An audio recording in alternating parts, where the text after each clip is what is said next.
that's been going on here. That seems like a standard operating procedure. I can tell you all morning, all day, and all night, and right now are closed-door, top-secret briefs in the intel centers, in the squadron-ready rooms. I'm constantly making calls and checking in with various sources on the ship, and they're telling me, I just don't know. I thought we had the plan, but it's changing moment by moment. Now, that's where the training comes in. They've been training for these type of scenarios, and so they're ready to go at a moment's notice. But even a plan that has been set forth, for example, today turned out to be quite different than what I was told was going to happen today. So we learn by the second, Aaron. Kira, we are all learning by the second. Just before you get away from me, I gather that the mood right now on that carrier is considerably different than the mood on that carrier 24 hours ago. I've got to tell you, they've been out here for 8 months. 8 months yesterday, I believe it was. A couple months longer than their 6-month cruise.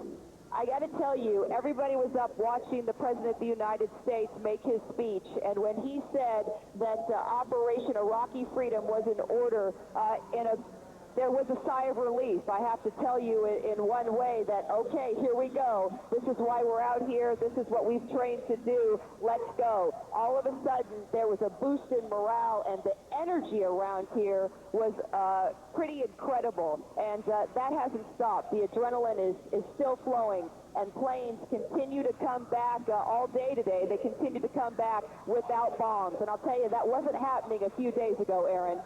Kira, thank you. Kira Phillips, you can imagine the adrenaline that is coursing through the veins of these pilots as they take off from these aircraft carriers. These carriers, the Lincoln and others, are so critical to how this battle will ultimately unfold. Wolf? There are several U.S. aircraft carriers, Aaron, in the region, 5 to be specific, 3 in the Persian Gulf, 2 in the Eastern Mediterranean that have been involved in this operation so far. I want to show our viewers some pictures that were taken by video phone aboard the USS Constellation, which is another aircraft carrier in the Persian Gulf. And if we could put those pictures up, what our viewers will see, and we'll break away from these live pictures of Baghdad that we've been looking at, you'll see these planes taking off from the deck of the USS Constellation, getting ready for battle, for war, if you will. F-14s, F and A-18s. These are the kinds of planes that have that take off from the aircraft carriers and pursue Iraqi targets. Over the past many years, they've been bombing Iraqi targets in the southern no-fly zone. That has all changed now with the start of this war. They'll be bombing Iraqi targets elsewhere. Here you see one of the jets taking off from the USS Constellation, a video phone picture taken earlier. We're looking now, we're back at these live pictures. We're taking a look at what's happening in Baghdad, the Iraqi capital. You see on the bottom right-hand side of your screen, you see a fire that continues to blaze over there. One of the buildings, presumably, that's still on fire as a result of the U.S. bombardment within the past couple hours of downtown Baghdad. 3 key locations, we're told. Our Nick Robertson on the scene, watching this, trying to better understand what's going on the streets downtown Baghdad. Our senior White House correspondent, John King, has got some more information. He's joining us now live. John? Well, Wolf, this is a White House that is extraordinarily reluctant to give us any operational details, so we are waiting to hear from President Bush. He is in a meeting this hour with his cabinet. Mr. Bush trying to deliver the message to the American people that the work of the government goes on even as we watch what goes on in day 2 of the war effort. We will hear from President Bush. Those remarks about 45 minutes away, I believe. We expect the President to give a statement on his assessment of the battle so far, but we do not expect the President to take any questions. As for what we are seeing in the skies over Baghdad, White House officials are nearly religious in the sense of referring all questions about operational details to the Pentagon. They say that will be their practice throughout, although we are hearing from senior administration officials that the President was told this morning when Defense Secretary Rumsfeld, General Myers, the chairman of the Joint Chiefs, and others were here for his meeting, that the president was told this morning that things would escalate fairly quickly, in the words of one senior official. Another official telling CNN there is a significant escalation underway in and around Baghdad and elsewhere, but this official refusing to characterize the operation any further or say whether the major full-thrust operation is now underway. Yet, in a sign that perhaps that is not the case, this official said some of the most major developments might take, quote, a day or so, maybe two, to unfold. Wolf? What's the context of the president's public remarks that we're waiting for, John? What's the format? Why is he going out to speak? Well, obviously the president wants to speak to the American people. This significant military action is underway. He did speak from the Oval Office last night. One of the messages the president is trying to convey is that the work of the government here at home goes on, even as he is the commander-in-chief directing the military operation overseas. We are told to expect to hear from the president not every day as this goes on, but significantly, perhaps almost once a day anyway. And Wolf, we also should note, we are told that while we wait to hear from the president here at the White House, there is another development over at the Treasury Department later this afternoon, late in the 3 o'clock hour. Details coming into us right now, but we are told even as we watch the war being prosecuted in Iraq, the Bush administration will announce some steps designed to freeze the financial assets of Saddam Hussein. We're still trying to pull together the details, but there is a military front to this war, and we are told the Bush administration preparing to make an announcement on the financial front, some effort being made apparently around the world to freeze the assets of Saddam Hussein. Wolf?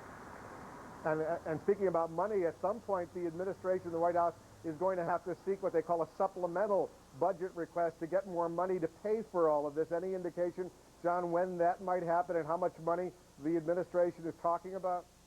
Ari Fleischer refused to tell us today. He said that was still a work in progress, but senior sources have been telling us that the administration could send that up to Congress as early as next week. We are told that the cost of the war and its immediate aftermath, the estimate right now is somewhere in the area of $75 billion to $80 billion. That includes the war effort, some humanitarian effort, some initial reconstruction effort. But we also are told that bill, one of the reasons that bill is still a work in progress is they want to see how the first day or so of the operation unfolds. They also are assessing the additional cost of securing the home front. We are on orange alert here in the United States, and more Homeland Security money will be included in that emergency budget request as well. Could come early next week, Wolf. All right, John King at the White House. We'll be checking back with you as soon as the president speaks. Obviously, we'll want to see that. Our viewers will want to see that in the United States, indeed, around the world. Nick Robertson is still in Baghdad. He's watching these live pictures as we are watching them as well. Dramatic developments over the past couple hours. Significant bombing runs by U.S. forces. Nick, what are you seeing and hearing right now? Wolf, we're just hearing the all-clear siren, or definitely what sounds like the all-clear siren going off across the city, that long, continuous tone coming from a number of locations around the city. That would be now perhaps about 2.5 hours almost since the air raid siren initially went off, which was followed fairly soon after by the heavy anti-aircraft gunfire, those impacts of what were either bombs or missiles impacting in a number of locations here. That is the all-clear siren going. There's been much speculation about the level of command and control, the level of knowledge of Iraq's anti-aircraft gun batteries, the level of Iraq's air defensive capabilities, and their knowledge to be forewarned of an imminent attack. If their knowledge is as good as it has seemed to be, that is, before each attack, the warning has gone off. That was the all-clear, perhaps an indication there that they feel that their skies are safe at this time, that their buildings are now safe from any imminent threat. It is a city on edge, but very strangely, Wolf, as you can see from your pictures, while there are buildings burning, the lights of the city are on. This is a city that is under attack at night from the air, yet the lights of the city remain on. The street lights, many of the building lights. It is a bright city tonight. It is a clearly illuminated city at this time, Wolf. And before I let you go, Nick, if we could just go back 24 hours, interesting how this game, in effect, that's been played by the U.S. and Iraq. The U.S. goes ahead and launches Tomahawk cruise missiles, hoping to kill, destroy Iraqi leadership positions, command and control. They were hoping, of course, to get the Iraqi leader himself, Saddam Hussein. That's quickly followed by a videotaped presentation on Iraqi television by Saddam Hussein, more statements by other Iraqi leaders, pictures of Saddam Hussein meeting with his top leaders within the past few hours, and that in turn is now followed by a U.S. second wave of bombardments, which is simultaneously followed by U.S. Marines moving into southern Iraq. If prelude is what we can expect to down the road, presumably the next step now, if there is a lull, Nick, would be some sort of response from the Iraqi leadership. That's entirely possible. It's very interesting, particularly when we listen to Barbara Starr's reports from the Pentagon. The Pentagon, of course, had been briefing that when the war gets going properly, the bombing will shock and awe the population. Clearly, that has not yet happened here in this city. The psychological advantage, however, of preparing a city, preparing Iraqi officials, preparing the people and telling them that when it starts, it will be terrible. But it has started in a small fashion, and it has started in a small way. Many people here must be literally living on the edge, knowing that there's been this threat of shock and awe, aware that the bombing has started, that it has begun. But this shock and awe, this moment that they were told to expect when everything started, they were told to expect a huge bombardment. It hasn't happened yet. They know that this threat still lurks out there. They know it is coming at some point. The psychological impact must be quite significant on many people of this city at this time. It has begun in a small way, not as they were told, but they know and they believe likely that the full force, as outlined by the Pentagon, yet to arrive here, Wolf. All right, Nick Robertson in Baghdad, thanks very much. And Aaron, as I throw it back to you, I guess we're going to wait the next move now, assuming this lull continues in terms of bombardment.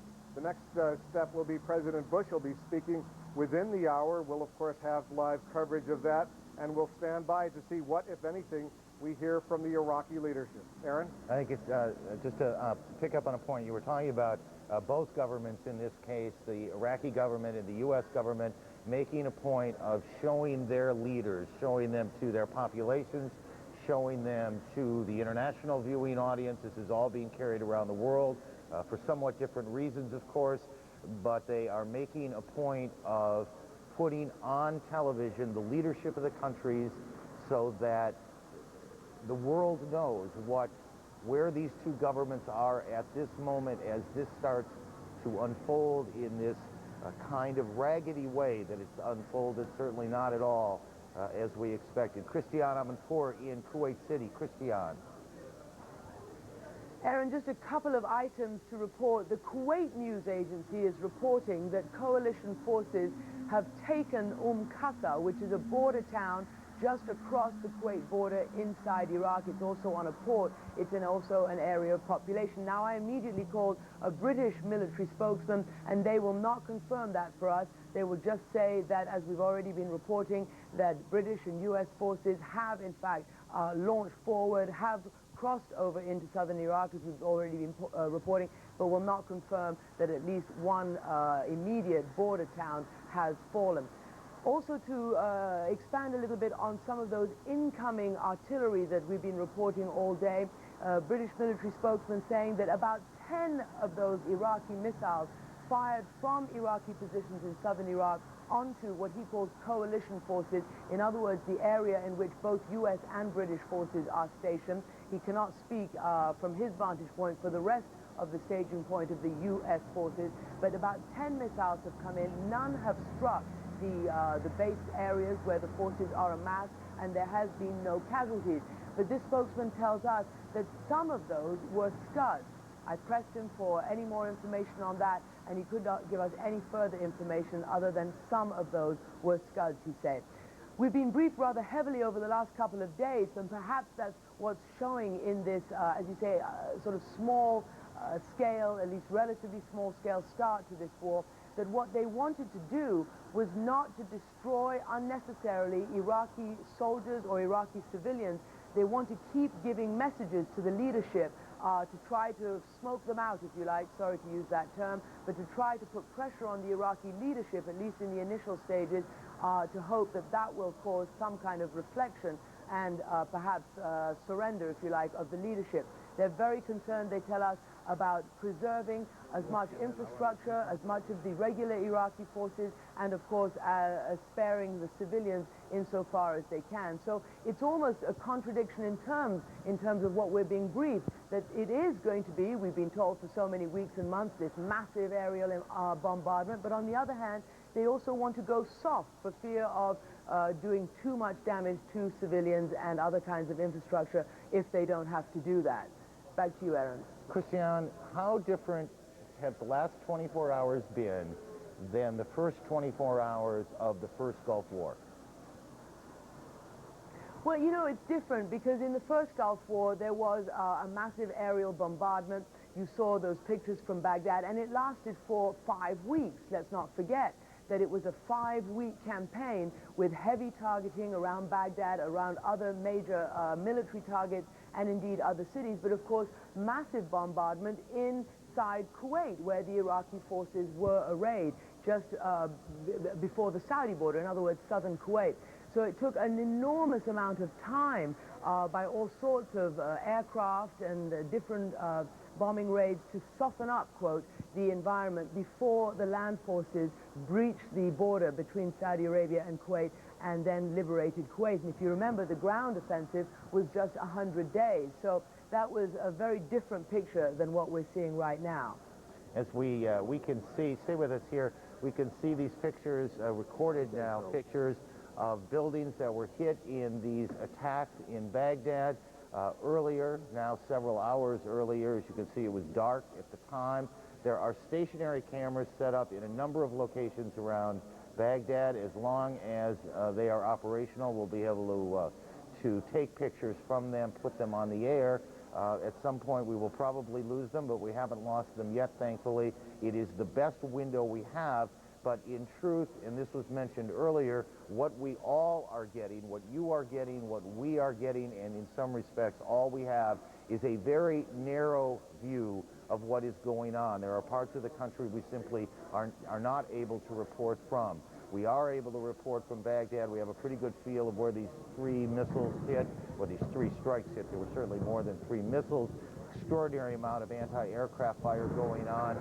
But what may be going on in the outlying areas outside of the city, in other parts of the country, particularly in the south where we know the Marines have crossed the border, is much more difficult to explain at this point. We just don't have the eyes for it. Christiane, is there in Kuwait a concern now that they are going to get hit? 4 weeks ago, I guess now, when we were there, that was the talk of Kuwait, whether or not the Iraqis would try and hit them with chemical weapons as a retaliatory measure. Well, as our reporters and anchors here in Kuwait have been reporting to you all day, there have been many, many air raid sirens today, and there have been many occasions, certainly in the last 12 hours, where people have gone down to bomb shelters and basements, not only around the city, but at this hotel as well. And there has been that fear that has not yet materialized, and it has not yet materialized at the front either. Asking the spokespeople up there, what is the incoming from Iraq? They have said that it is conventional so far, and although people up there, both journalists and of course the troops up there, have donned their chemical protective gear, chemical and biological protective gear, and I've been told on occasion sitting for 7 hours in trenches, completely suited up to ward off against the worst possible calamity. That has not yet happened, and so far what's been incoming is conventional. Christiane, thank you. As we look at these pictures of Baghdad, and going back to something Nick Robertson reported a bit ago, the lights are still on. So one of the things we know that has not happened is that the United States forces have not yet attempted to, or succeeded in, but I think attempted to is most certainly correct here, take out the electrical grid, try and take out the electrical grid in the city. That is a complicated thing. If you can take the electricity away, at this point they have not done that. Miles O'Brien has been working on, I gather, sort of laying out here where we believe the military campaign is moving at this point. Miles? Aaron, let's talk broadly about that first, and then we want to give you some explainers as to some of these pictures you're seeing, give you some sense of what's going on. Our expert through all of this is retired Major General Don Shepard with the U.S. Air Force. Good to have you, General Shepard. Big picture here, as you look at some of the, what's a raid against Iraq in very simple representation, not entirely accurate, though. The big picture is that most of what's happening is coming up sort of this way, from the Persian Gulf and the Red Sea. Is that accurate to say, first of all? Persian Gulf, Red Sea, and also on land in Saudi Arabia and other countries in the Gulf. Basically, you've got carriers in the Mediterranean. We don't know if there's any carriers in the Red Sea or not, but the airplanes can come across Israel and Jordan or go down across Saudi Arabia.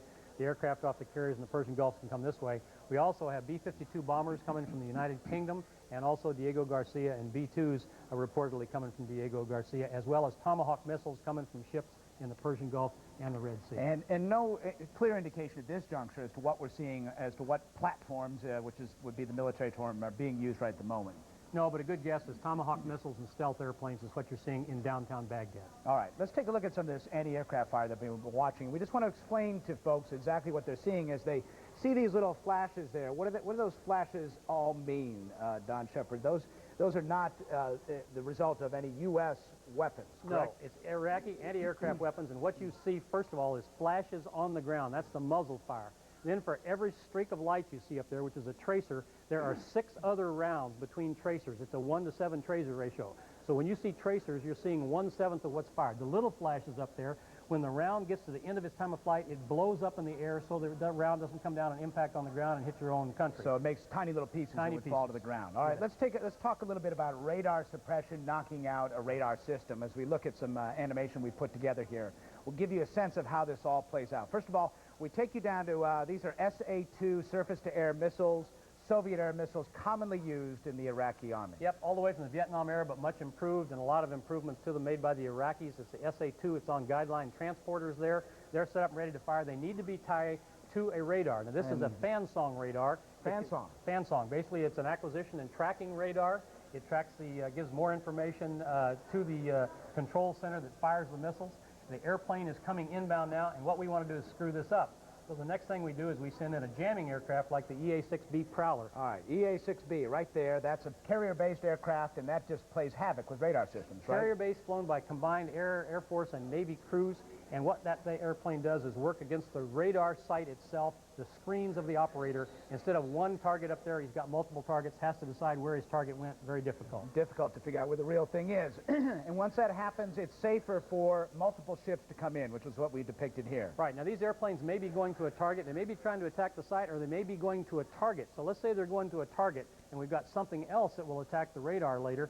And this radar site has to keep its radar on to work through the jamming, and while it does that, it is vulnerable to homing anti-radiation missiles carried by F-18 or F-16 aircraft, and they also have chaff and flare. Now, that's in case they get locked down by that radar, they're going to put that out to try to spoof that radar on top of everything else, right? Indeed. They fire a homing anti-radiation missile, which homes on the radar beam itself, and they release chaff to screw up the radar and the flares from the shoulder-fired missiles on the ground. So to put it in the simplest of terms, you're poking the eyes out first. That's what the idea is. All right. Is that what we're seeing unfold right now, in addition to these regime targets we've been focusing on a little bit here? The stuff we cannot see from that hotel room and from that information ministry might involve this very thing. I can't tell you. It could be that the Tomahawks themselves are going in, and the B-2s and 117s are taking out these fixed missile sites and the air defense control centers. It could be that no airplanes are doing what we just saw, and that will come later. The idea is to take down the air defense network, and later on then basically start coming in from the outside and picking off the targets as you go further inbound. We heard that Saddam Hussein retrenched his assets, his air defense assets, fairly close, probably a tighter circle than I've just drawn, around Baghdad. Why? Most of the assets from the outer regions of the country have been concentrated around Baghdad. The hornet's nest is the term people have used.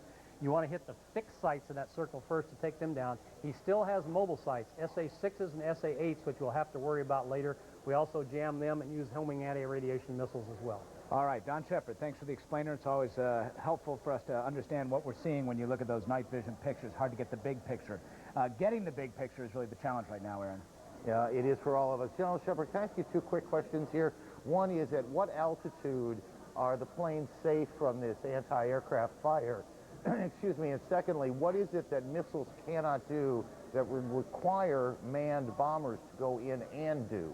Basically, the bombers themselves, the B-52, which is not a stealth platform, fires CALCMs, conventional air-launched cruise missiles, from up to 600 miles away, so they don't have to go in. The B-2, which is much harder to detect as a stealth platform, can go in and bomb in these areas on its own. As for the anti-aircraft fire, there's several types, 37, 57, 85, and 100 millimeter, going up in altitude. The 37 millimeter good to about 10, 12,000, 57 up to 18,000, 25,000, 85 millimeter up in the 30s, and 100 millimeter up in the 30s and 40s. So it's dangerous stuff, missiles and anti-aircraft fire in layered patterns, firing in sectors if they can't see the aircraft on their radar. And ideally, at what altitude would these planes fly at? Yeah, I want to leave that part out and let the Iraqis guess. That's fine. I'll buy that. That's fair to me. Thank you very much, General. Wolf? Thanks very much, Aaron. David Enter, our national security correspondent, has been checking in with his sources throughout the U.S. government, trying to figure out, as all of us have been trying to figure out, whether or not that was, in fact, Saddam Hussein, who appeared on Iraqi television only about an hour and a half after that initial strike, that occurred last night. David, what are you hearing precisely right now from your sources? Well, as you say, Wolf, we've all turned into amateur photo analysts today as we try to figure out whether, in fact, those pictures are Saddam Hussein or could be a double, as some have suggested. Officials, the professionals, are looking at the tape. That's the one on the left that's in question. The one on the right, we feel it definitely is Saddam. The professionals are looking at it. They are increasingly convinced that that is indeed Saddam in both pictures. They're analyzing the voice, the speech inflection, the mouth movements, and these appear, officials say, consistent with other appearances of Saddam Hussein. And then, of course, there's a subsequent tape that we've been showing of President Hussein meeting with some of his leadership, and there is that tape. And again, it does appear to be Saddam Hussein, although there is no definitive judgment yet. Now, the decision to try to make this initial strike was made at a meeting at the White House yesterday, where, and then this picture here is taken today, a subsequent meeting, but a meeting where George Tenet, and you see Mr. Tenet there in shirt sleeves, came to report to the president and his senior advisors that there was a rare and perhaps not to be repeated opportunity to hit some key Iraqi leadership, possibly including Saddam Hussein and his sons.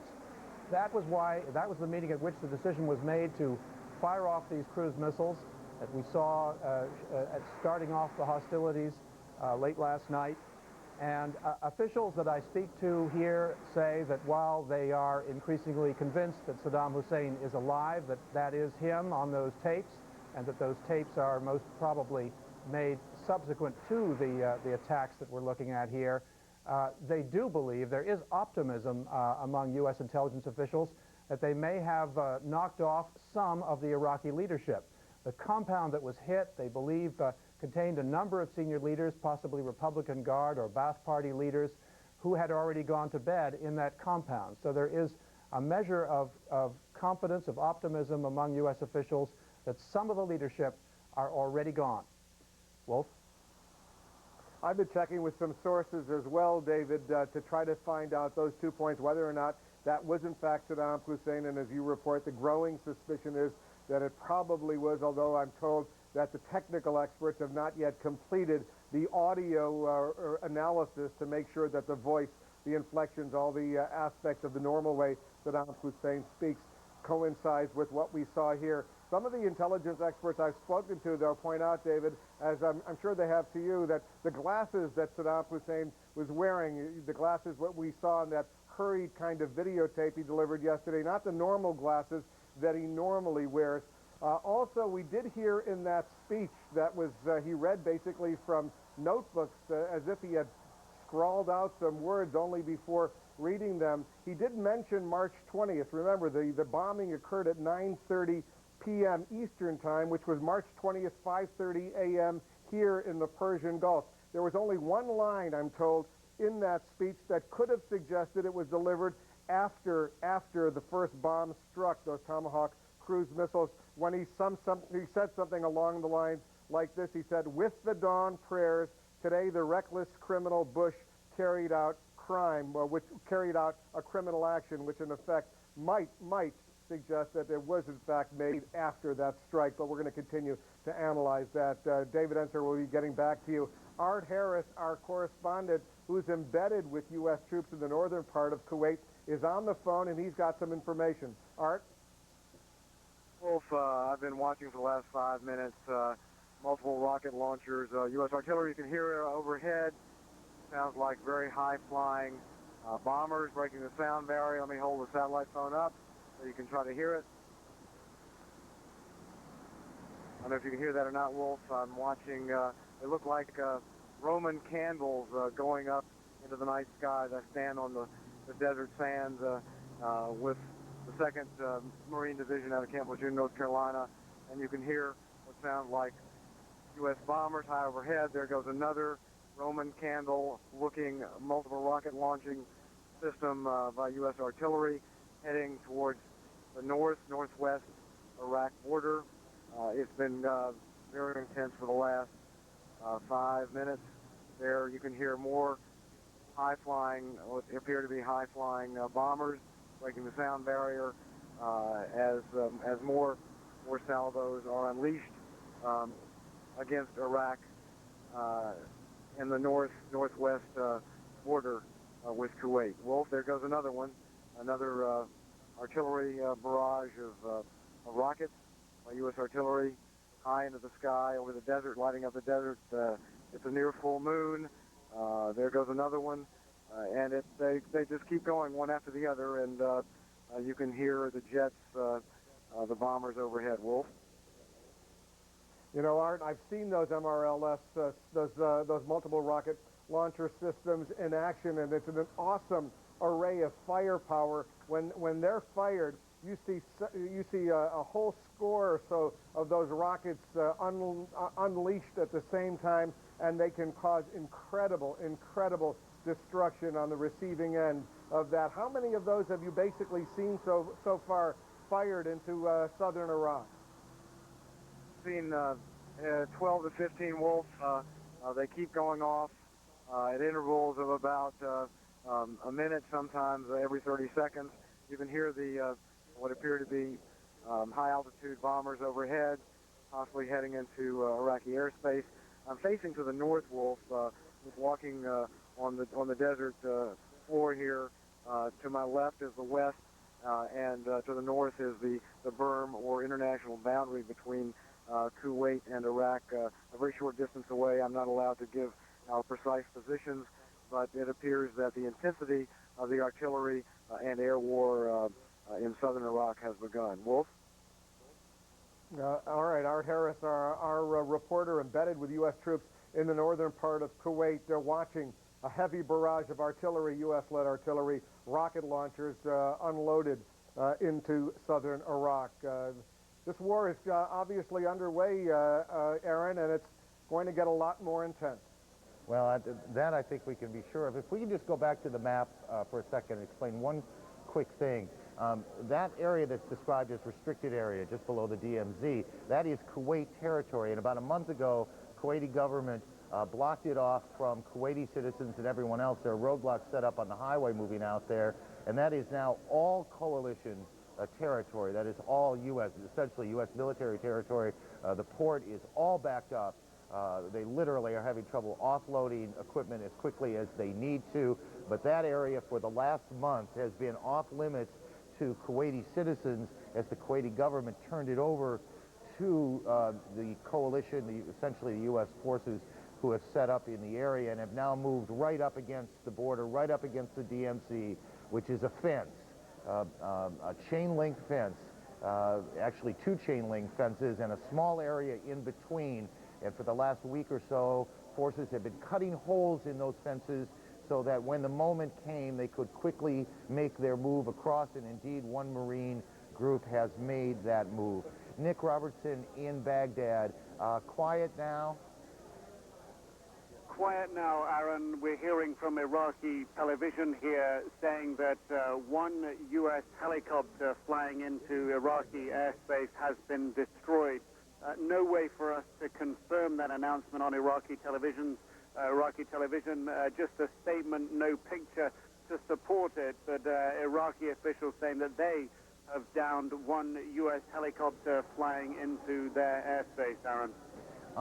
And again, we at our end, at the Pentagon end, in Kuwait end, have not been able to confirm that. We can just say this is what Iraqi officials are saying. Is Iraqi radio giving any indication yet to Iraqi citizens of what has been hit, what, if any, casualties have occurred to this point? No, what's been predominant on all the state media here, television and radio today, has been pictures and stories about President Saddam Hussein, songs about President Saddam Hussein in praise of him. Also the news broadcast here focusing on demonstrations in Cairo in opposition to the war. Also on the news broadcast recounting the number of countries around the world, Russia, China, Germany, Belgium, the news broadcaster, all told the Iraqi people all these countries were opposed to the war at this time. So that's what Iraqis here have been hearing and seeing on their television and radio today. And perhaps one other interesting reflection on their coverage today, coverage on Uday, Saddam Hussein's television channel, Shabab TV, youth television, a long movie about Tito in the Yugoslavia in the Second World War, where Tito and his partisan forces, a small guerrilla force, lightly armed, poorly equipped, in the mountains of Yugoslavia, tried to hold off against the German force that was occupying Yugoslavia at that time. Perhaps they're an indication for the Iraqi people that even though they may not be as heavily equipped to deal with a heavy invading force, that there was a spirit here shown by Tito's partisans in Yugoslavia in the Second World War that perhaps Iraqi people should adopt. Certainly that was the movie that was chosen to show Iraqi people today to bolster their spirits at this time, Aaron. That is, Nick, that is absolutely fascinating. Obviously, the Iraqi government, I mean, this is not an accident that movie played today, an attempt to say it is not hopeless. For our viewers, Nick, and it is that time of day when many people will be coming to their TVs for the first time, these missile attacks in Baghdad were how long ago? Lay out how it played out. It began about 10 to 8 local time with the air raid warning going off. And that was how long within ago? About how long ago? That would have been, let me see, I'm trying to see my watch in the dark here. That would be approximately 3 hours ago, I believe. The air raid warnings went off. There were a couple of detonations, heavy detonations towards the south of the city.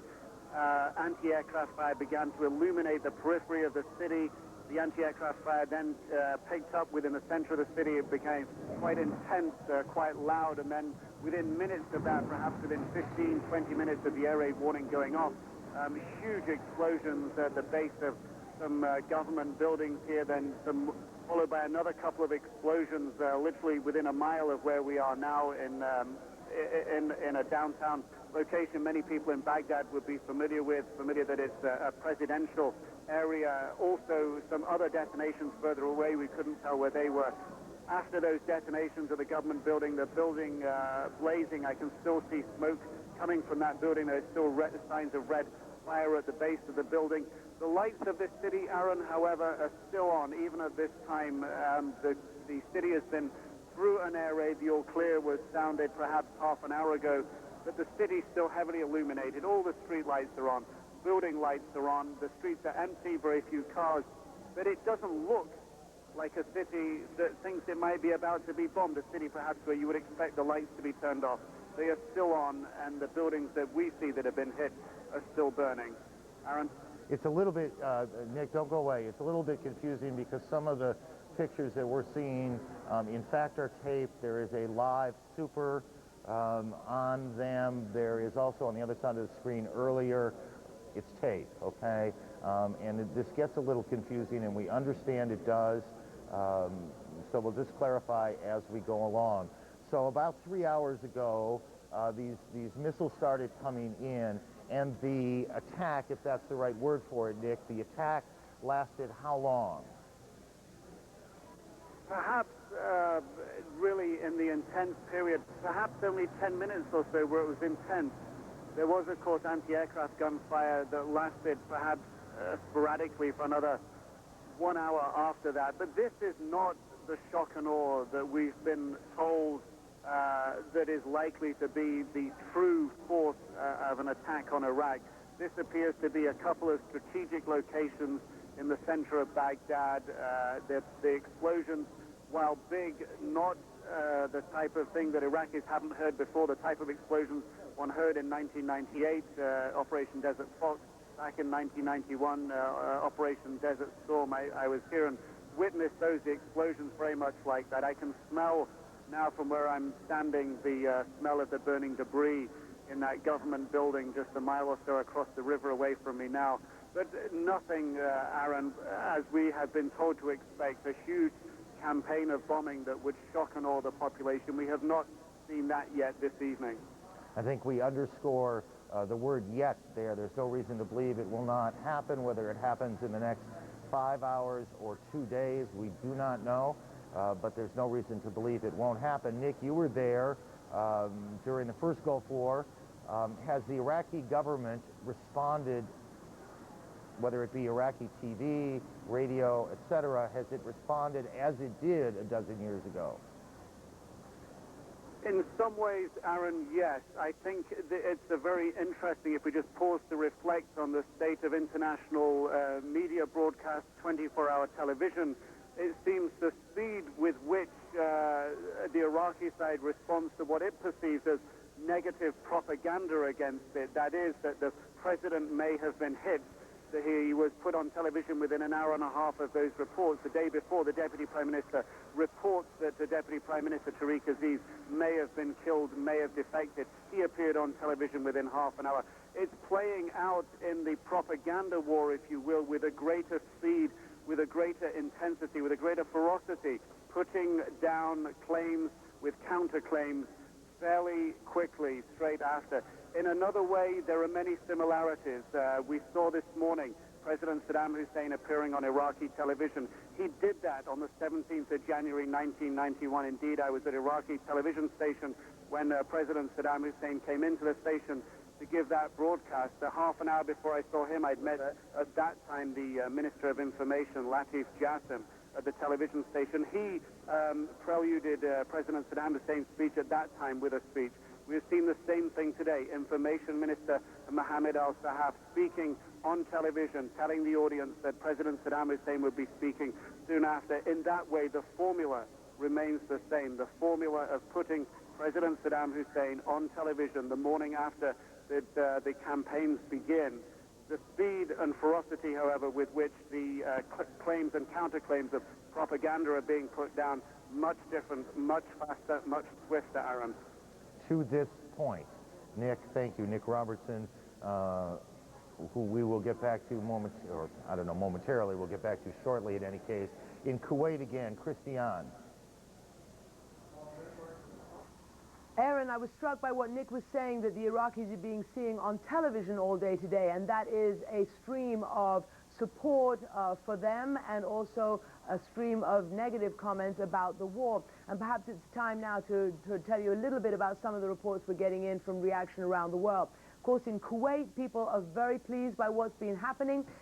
There is one quote here that we've got: Bush is a real man, according to a Kuwaiti here, according to Reuters, saying that his dad liberated Kuwait and now the son will liberate Iraq. Also from South Korea and Japan, both countries with financial and military alliances with the United States, supportive. Indeed, in some parts of Europe as well, Romania, Denmark, Bulgaria. But the overwhelming reaction coming in is negative. And there has been a great deal of negative comment from around this region, around the Arab world. Also from Malaysia, very strong invective against the United States, calling this, quote, a black mark on history. From China as well, which had been fairly moderate in its criticism, had been one of the less angry members of the Permanent Five, if you like, during the diplomatic offensive over the last several weeks. China saying that this violates the UN Charter. In Russia as well, they're calling this illegitimate. And perhaps important to talk about Mikhail Gorbachev, the former president of the Soviet Union, who was essentially working with President Bush, the father, during the 1991 war. He didn't support the war, but he was trying to act as a middleman, and he certainly did not threaten or did not use his veto in the Security Council. Today, some very strong language from Mikhail Gorbachev, quoted as saying that this is a very dangerous moment, that this is going to cause a rupture of international relations, that the United States appears to be using the world as its own province. In any way, very dangerous words from him in terms of how his reaction has been on this war, and so on and so on. And of course, one remembers 12 years ago that as the war started, there were not only U.S. and British troops here staged and arrayed against Saddam Hussein, who had taken over Kuwait, but there were French troops, Syrian troops, Egyptian troops, and a whole load of troops from pretty much all over the world. The Turks have called this a unilateral action by the United States, and perhaps that's important because in his press conference today, the U.S. Defense Secretary Donald Rumsfeld said quite the opposite. He said, contrary to what the media has been portraying, this is not a unilateral U.S. action. But he went on to say that indeed the coalition today is bigger than the one in the Gulf War of 1991. Hard at this point to see how he came up with that figure, because back in the Gulf War, dozens and dozens of countries were supporting the United States, and that simply is not the case today. We're going now to Jane Araf inside northern Iraq, in Dohuk, northern Iraq, near the Turkish border, to talk more about what the Turks have voted for and what may be Turkish incursions into northern Iraq. Jane. Well, Christiane, after more than 2 days of talks in Ankara between Iraqi Kurds and other opposition figures with the U.S. presidential envoy for the opposition, as well as Turkish officials, senior Kurdish officials tell us that they are still opposed and see no need and see as absolutely unnecessary any Turkish troops in northern Iraq. Now, this is after the Turkish parliament voted, of course, to allow U.S. overflights and to allow Turkish troops to come in here. Now, they say that it's a pretext, that Turkey does not need troops to monitor any refugees, that they can handle it very well themselves. Now, they are facing what they say is an imminent crisis in terms of refugees, not the ones from the south and center who are still sealed off, essentially, in that part of Iraq, prevented from leaving, but their own internal potential refugees. Now, these are people, hundreds of thousands of them, who have left the cities. Hundreds of those families are sheltered along the roads here in tents in the freezing rain, and they're living in miserable conditions in mud, getting their water from streams, trying to keep warm over fires. They're huddled in tents, and they've come from homes in the cities, but they say those homes are just much too dangerous. Christiane? Jane, thanks very much. And of course, we will be watching, because that could be a potential area where there could be some conflict if indeed the Turks do enter there. Of course, the Kurds, as Jane has said, do not want that. And so far, there's no notion that they will do that. But that is something that certainly the U.S. was trying to make sure didn't happen. Back to you, Aaron. Christiane, thank you very much. That was a remarkable shot there, wasn't it, of that family in that tent in this incredibly remote corner of the world up in northern Iraq. This is an area controlled not by the Iraqi government, controlled by the Kurds. Wolf, are you able to hear me still? Yes, I'm here in Kuwait, Aaron. I'm just, you have spent a long time in the region. You were, of course, as everyone knows, intimately involved in the coverage of the first Gulf War. I'm curious, as this started today, or 24 hours ago, not quite that now, what you were thinking from your location in Kuwait. I was thinking that this was totally unscripted, the way it was starting last night with that limited strike designed to decapitate the Iraqi leadership. That was not what it was supposed to be, based on all the briefings we had received over these weeks and weeks and weeks leading up to this period right now. I'm also struck now by day two, where it once again doesn't seem to be going according to script. The movement of the 1st Marine Expeditionary Force, elements of that into southern Iraq, that's not supposed to have been the way it was at least told to us, choreographed over these weeks and weeks and weeks, as General Tommy Franks, the commander of Central Command, was going through. Aaron, I want to get back to you because I hear some more sirens going off. All right, thank you very much. We can hear them too. We also know within a matter of, we suspect, a few seconds now, to hear from the president in comments that he has made to, I gather, to a cabinet meeting. This isn't a formal speech. These are just quick availabilities to show, in this case, that the government is functioning, that the business of the government is going on even as the war begins to unfold in the way that it has begun to unfold. The president wanting to show the American our strategies to make the world more peaceful, to make our country more secure, to make the lives of our citizens as healthy and as prosperous as possible. We heard from Secretary Rumsfeld, who briefed us on the early stages of the war. There's no question we've set the finest of our citizens into harm's way. They perform with great skill and great bravery. We thank them. We thank their loved ones. We appreciate their sacrifice. We heard from Secretary Powell, who briefed us on the ever-growing coalition of the willing nations who support our deep desire for peace and freedom. Over 40 nations now support our efforts. We're grateful for their determination. We appreciate their vision, and we welcome their support. As well, we discussed the need to make sure we have plans in place to encourage economic vitality and growth. We will continue to push for a Medicare system that is compassionate for our seniors. We care deeply about the fact that some children in our society can't read. We want the best of education for every citizen in America. This cabinet is confident about the future of our country. We're confident we can achieve our objectives. I'm grateful for their service to their country. Thank you. As the president just a few moments ago, and he made two essential points. One is that this is an effort to make the country more secure, and then at the end talked about the fact that the business of the country continues to go on. He talked about a Medicare system that takes care of the elderly and an education system that helps children to read. These are important messages from the United States government that even as the country is at war, the business of the government, the domestic agenda of the government goes forward. Now, in truth, John King, whether anyone really in the government today is focusing on those other issues, I think is questionable. Very questionable. In the days ahead, certainly. But today, I suspect in every office, they are thinking about the war. Well, Aaron, very questionable that anybody in Washington is spending much attention on the domestic agenda right now, but it is actually a point of contention between the White House and its allies, the Republicans in Congress and the Democrats. The Democrats want to call a timeout right now and pause the business of the Congress. The Republicans say, no, let's keep going with the Bush tax cut, let's keep going with the Bush budget. Democrats say, let's pause for at least a few days to reflect on what is happening overseas. So there is actually a domestic political dispute going on even in the early hours of this war. But as you noted, the president's main point here was to show the American people he is at work and that he has his team together here in the White House and overseas. The president's point was trying to make the case that despite all the criticism we are hearing in France, in Russia, at the United Nations and elsewhere, Mr. Bush trying to make the case that there are now more than 40 nations in this coalition against Iraq. Only a few are actually providing hardware, military hardware and military personnel on the ground, but the president trying to make the case that across Europe, across the Arab world, across Asia and elsewhere, he does have support for this operation still in its early hours in Iraq. John, would it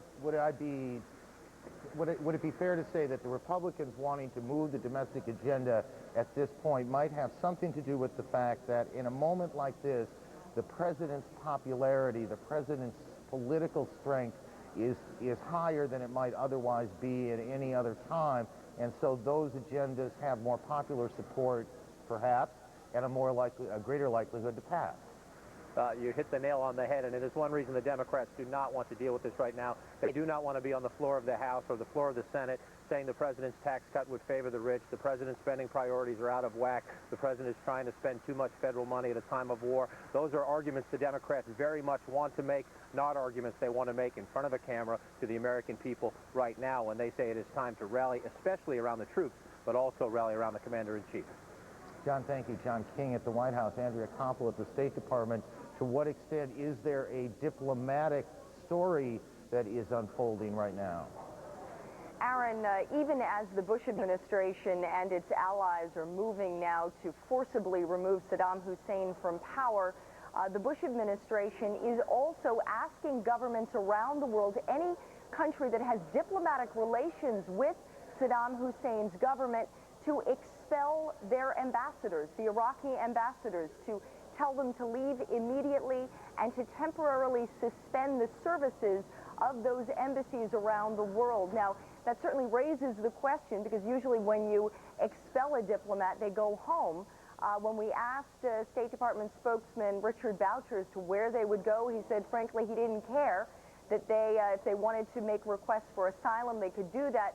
But the Bush administration clearly trying to delegitimize the regime of Saddam Hussein, paving the way for the next government, which we have as yet to know who would be comprised in that government, but paving the way for a post-Saddam Iraq.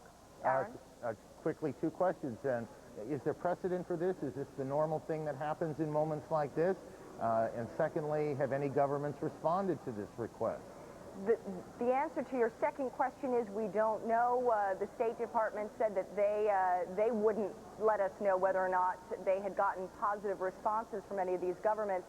And the answer to your first question is, yes, there is precedent. If you remember back at the beginning of the war with Afghanistan, even before that, the U.S. asked the handful of governments that had diplomatic relations with the Taliban to sever those diplomatic relations. They're doing it slightly differently this time around. They're just saying, put your diplomatic relations with the Iraqi government on hold right now, expel the ambassador, protect the property, protect those Iraqi records, because who knows what's in them, and also make sure that that the building and whatnot is protected. Andrea, thank you. Andrea Komplo at the State Department. Nick Robertson in Baghdad. The noise, we can hear the sirens again. Are these all clears or are these warnings? No, Aaron, this appears to be an indication that another air raid may about to be underway. If recent experience is anything to go by, they've led any signs of that attack in Baghdad by perhaps about 10 to 15 minutes, and the sirens only went off a few minutes ago. We are now hearing, however, from Iraqi television, perhaps building that bigger picture we've been talking about what is happening elsewhere in the country. Iraqi television saying that overall 72 missiles have hit Iraq tonight. They also say that one military site in Basra in the south, close to the border with Kuwait, that site has also been hit. They also talk about a strike in Akashat. Now, this is about 450 kilometers, almost 300 miles northwest of Baghdad towards the border, very close to the border with Syria. Iraqi television also reporting that a site close to that town, close to the border with Syria, has been hit. And Iraqi television also saying that 4 Iraqi soldiers have been killed today as well, Aaron. And again, you are hearing the precursor signs, if you will, of another air raid warning. It doesn't necessarily mean there's another strike coming. It simply means the Iraqis suspect it might be coming, right? That is correct, exactly. They perceive a threat. They've alerted their air defense batteries through and the civilians through the means of the air raid siren across the city. And they believe that potentially they could be under attack again very shortly. And just again, give us a time check. It is what time now in Baghdad? It is now 6 minutes after 11 in the evening, 23:06 Baghdad time. So we are well into the evening. We are well into the time of day, the time of night, when we would expect to see more activity. It is just safer for coalition fighter jets and bombers to operate in the darkness. We've seen this all before, and whether we're about to see it unfold again, we can't say. In fact, the guidance has been somewhat confusing on this, that events may unfold quickly. John King reported a short time ago, but whether that means quickly means this day or tomorrow or even the day after, no one at the Pentagon is willing to say, and we understand that. There's no reason to tip anyone's hand at this point. You have a lot of American, British lives at stake. Wolf? You know, Aaron, to borrow a phrase from football, American football, they may be calling audibles at the line of scrimmage, meaning they may be improvising as they're going along, depending on what's happening on the battlefield. Let's get some more insight, though. Barbara Starr, our Pentagon correspondent, is standing by. Barbara? Well, Wolf, there are indications from officials here that this activity we have been seeing over Baghdad tonight now should not be considered really the opening hours of the war, the full-blown air and ground campaign. There are indications that we really should be paying a lot of attention to what Secretary of Defense Don Rumsfeld said earlier today, that we'll all know this when we see it, that when the shock and awe campaign, so to speak, begins, it will be something like we have never seen before. What we are seeing here, we have, of course, seen many times before, individual targets being bombed, then a lull in the bombing, and then coming back for additional waves. Officials here saying there is every indication we should not consider this the beginning of the war, but what they are doing is very important to them. What they are trying to do is finish the psychological warfare phase of this campaign. A lot of what you're seeing here is an effort to ratchet up the tension within the Iraqi military, within the Iraqi high command, make sure they think that the American planes are coming after them each and every night until the full-blown campaign starts. Another part of this psychological effort to make the Iraqi leadership realize that if it does come to full-blown war in the coming hours, that they have no hope of winning against the United States. In addition, officials are saying they are watching that oil sabotage situation in the south very, very carefully. They have no firm evidence that wells are wired up yet, but they are at the point where they are saying it is their working assumption for safety's sake that they are going to assume that wells are wired to blow. No firm evidence, but that's now the assumption as U.S. troops begin to advance on those southern oil fields. Aaron? Well, let me just bring you back for a second, Barbara, because I want to ask you a follow-up question on what you reported earlier, breaking the story here on CNN, that elements of the 1st Marine Expeditionary Force moving into southern Iraq. How does that fit into the bigger picture, which you're suggesting maybe trying to rattle the Iraqi leadership, trying to get them jittery?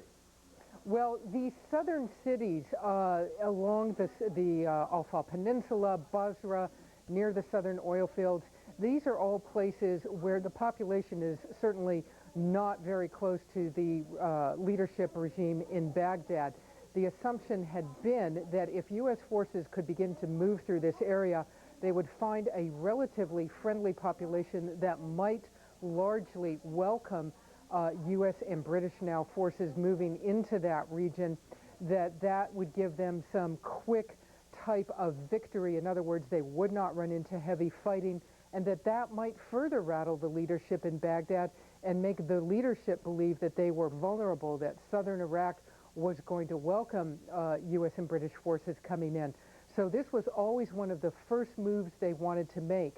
But once the real ground campaign gets going, if it does in the next 24 to 36 hours, we will see much more than the 1st Marine Expeditionary Force moving into southern Iraq. There will be a much broader movement of hundreds of thousands of forces. Wolf?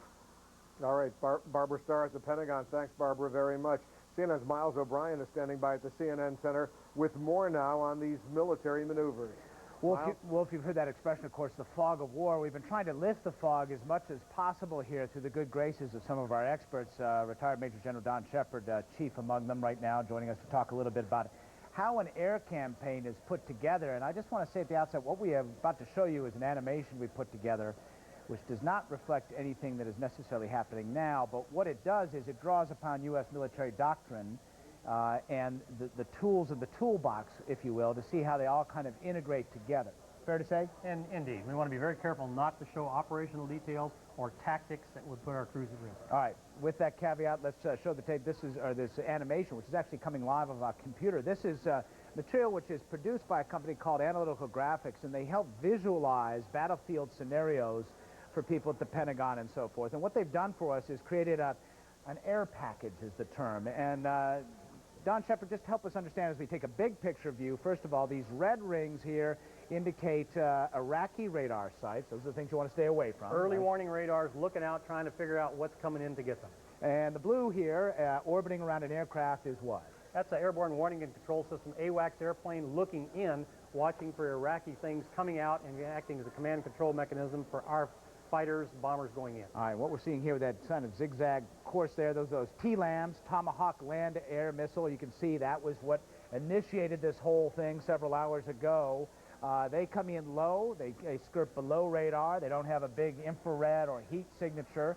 Very useful early tool, isn't it? Extremely useful. Comes off cruisers and destroyers and out of submarines in the Persian Gulf and the Red Sea on this. Goes in to attack targets, and it's unmanned, so it's fearless. And it does draw upon a couple of things. It looks at terrain. It has it kind of built into a computer. It also gets some signals from satellites up above to give it tremendous accuracy, right? It's very, very good, actually. A 1,000-pound bomb, and it has all kinds of trajectories in the end. It can go off from level flight. It can take a dive and go in and penetrate some. All right, let's talk about one of the other things. When you start putting pilots in the picture, you talk stealth. The B-2 bomber is something we're going to be taking a look at. For the first time in their history, forward deployed at Diego Garcia, that British island in the Indian Ocean. For them, a fairly short run. They've, after all, done missions to Afghanistan, taking off out of Missouri. Right. Let's look at what they would be doing and how they'd fit into this overall big picture here as we take a look back at our analytical graphics imagery here. This B-2 mission comes up across into the Gulf, and the B-2 flying low, high, what's their typical profile? Again, I don't want to give anything away. They can fly anywhere from low to high. You know, always you'd like to fly high if you could. All right, now looking ahead, you see this representation of the early warning radar that you were talking about that the Iraqis might have. The B-2 doesn't care about that, or does it? It does care because it is not invisible. At some point it will burn in, but it normally burns through close to missile guidance and acquisition radars. But it's essentially, the idea is to make it invisible. It usually uses jammers to help with it as well. All right, Tom Johnson, take us upstairs now one more time. Let's get a big wide picture. And as we do that, I want to bring you in on some of the radar systems which are employed by the U.S. military, which are airborne systems. These are very critical toward coordinating this air package, which is the term the Air Force uses, right? Indeed. These are strike packages, and again, the airborne warning control system airplane can see out maybe to 300 miles. The closer it gets to the target, it's better, but it watches for things attacking U.S. forces, and it guides and commands and controls our strike packages going in to their target. All right, they didn't draw a radome here, but it's clearly, as you say, 300 miles. I'm probably not doing it justice there, but it would give you a ring of coordination and protection. And the people on board there are literally air traffic controllers telling F-15s, 16s, 14s, whatever they may be, and it doesn't matter whether it's Navy or Air Force Marines, where to go. They're air traffic controllers and they're weapons controllers as well. These guys know how to direct fights and control fights as well as give warning. All right, one more big picture there, and just to give you a sense of what really amounts to a moving minuet. We've sped things up here to give you a sense of the motion. But basically, things are happening in a very dynamic way, I guess. You've got aircraft from 5 carrier battle groups. You've got airplanes from numerous land bases in the Gulf, various countries too. They're all airborne at the same time. You have to command and control them. You have to air traffic control them so they don't run into each other. And you have to sort the good guys from the bad guys. And you have to jam radars and attack targets while you're doing a big job. All right. Once again, just a representation of the doctrine, not necessarily what is happening right now. Even if we knew what was happening now, we wouldn't want to show it to you because, for obvious reasons, don't need to go into that. Now, let's take a look at something that will give you a sense of these tools in the toolbox and how they might come into play here as we move into another animation. There's that AWACS. There's the AWACS airplane sitting there looking out for command and control and early warning for all of our stripes. Here's the J-STARS aircraft, looks for ground targets such as tanks and enemy formations to warn our ground forces that forces are massing against them. So looking down for stuff on the ground, and right? Passes information to AWACS and ground control units. This is our refuelers, which are the key to everything. Big gas tank stations in the sky. Might have 100, 150 tankers airborne at one time refueling Navy and the Air Force. Here it's refueling an EA-6B Growler jamming aircraft that's going to go in with F-15 and F-14 air-to-air assets, protecting the strike forces that are going in from enemy fighters, if you will. Here's a KC-10 refueling a B-2 aircraft. Again, this will be done way over the Indian Ocean or the Arabian Sea. A B-52 loaded with Calcums, cruise missiles, and a B-1 that'll carry JDAMs later as the air defense network is put down. B-1 would be involved later, I presume. Navy F-18 loaded again with JDAMs, later on JSOWs perhaps. This is a Navy F-14 as well. I think it may have been an F-15, I'm sorry. Yeah. Here's an F-15E loaded with air-to-ground ordnance, an F-117 stealth fighter that we've seen in the Gulf War, and also early on F-16. It's a tremendous armada and the F-15 air-to-air asset as well. So we've got the full range in Armada in our holster. As you see the technology that all that represents, it's hard not to imagine how tilted this, certainly the air campaign is. It really is, on paper anyhow, a rout. Yeah. Tilted but not easy. There are going to be some losses. There will be accidents. There will be aircraft probably lost to enemy fire. Hopefully it'll be very few.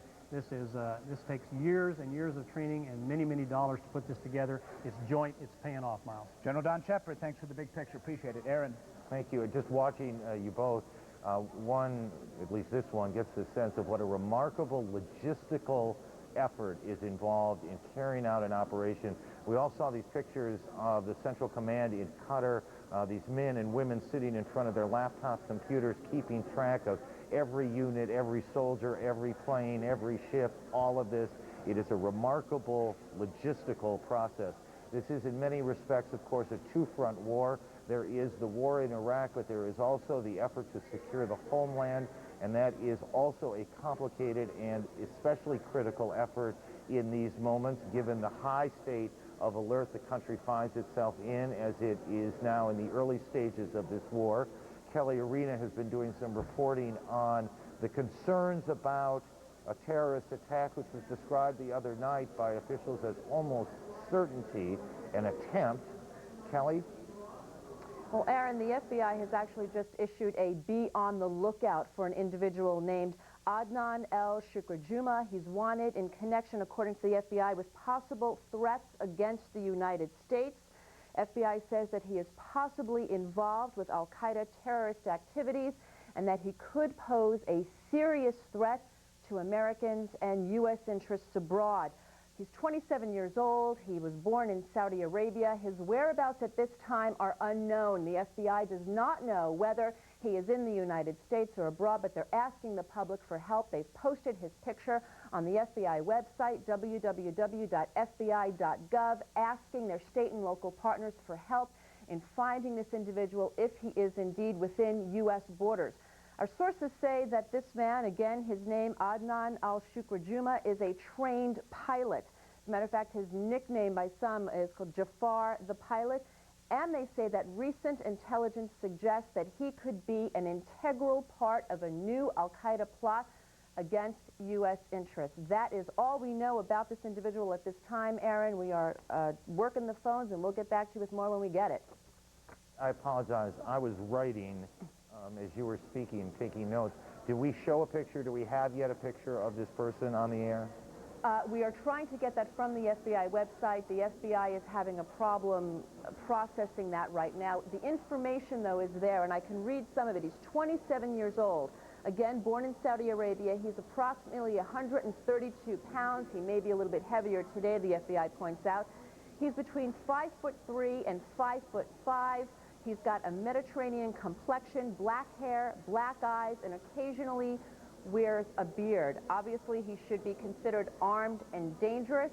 FBI again asking not only the public, but its state and local partners in help in finding this individual. As I said before, our sources indicate that recent intelligence suggests he could be an integral part of an al-Qaeda plot against the U.S. or U.S. interest abroad. And just to underscore, is there any reason to believe that this man, this 27-year-old, very slight man, is in the United States of America today?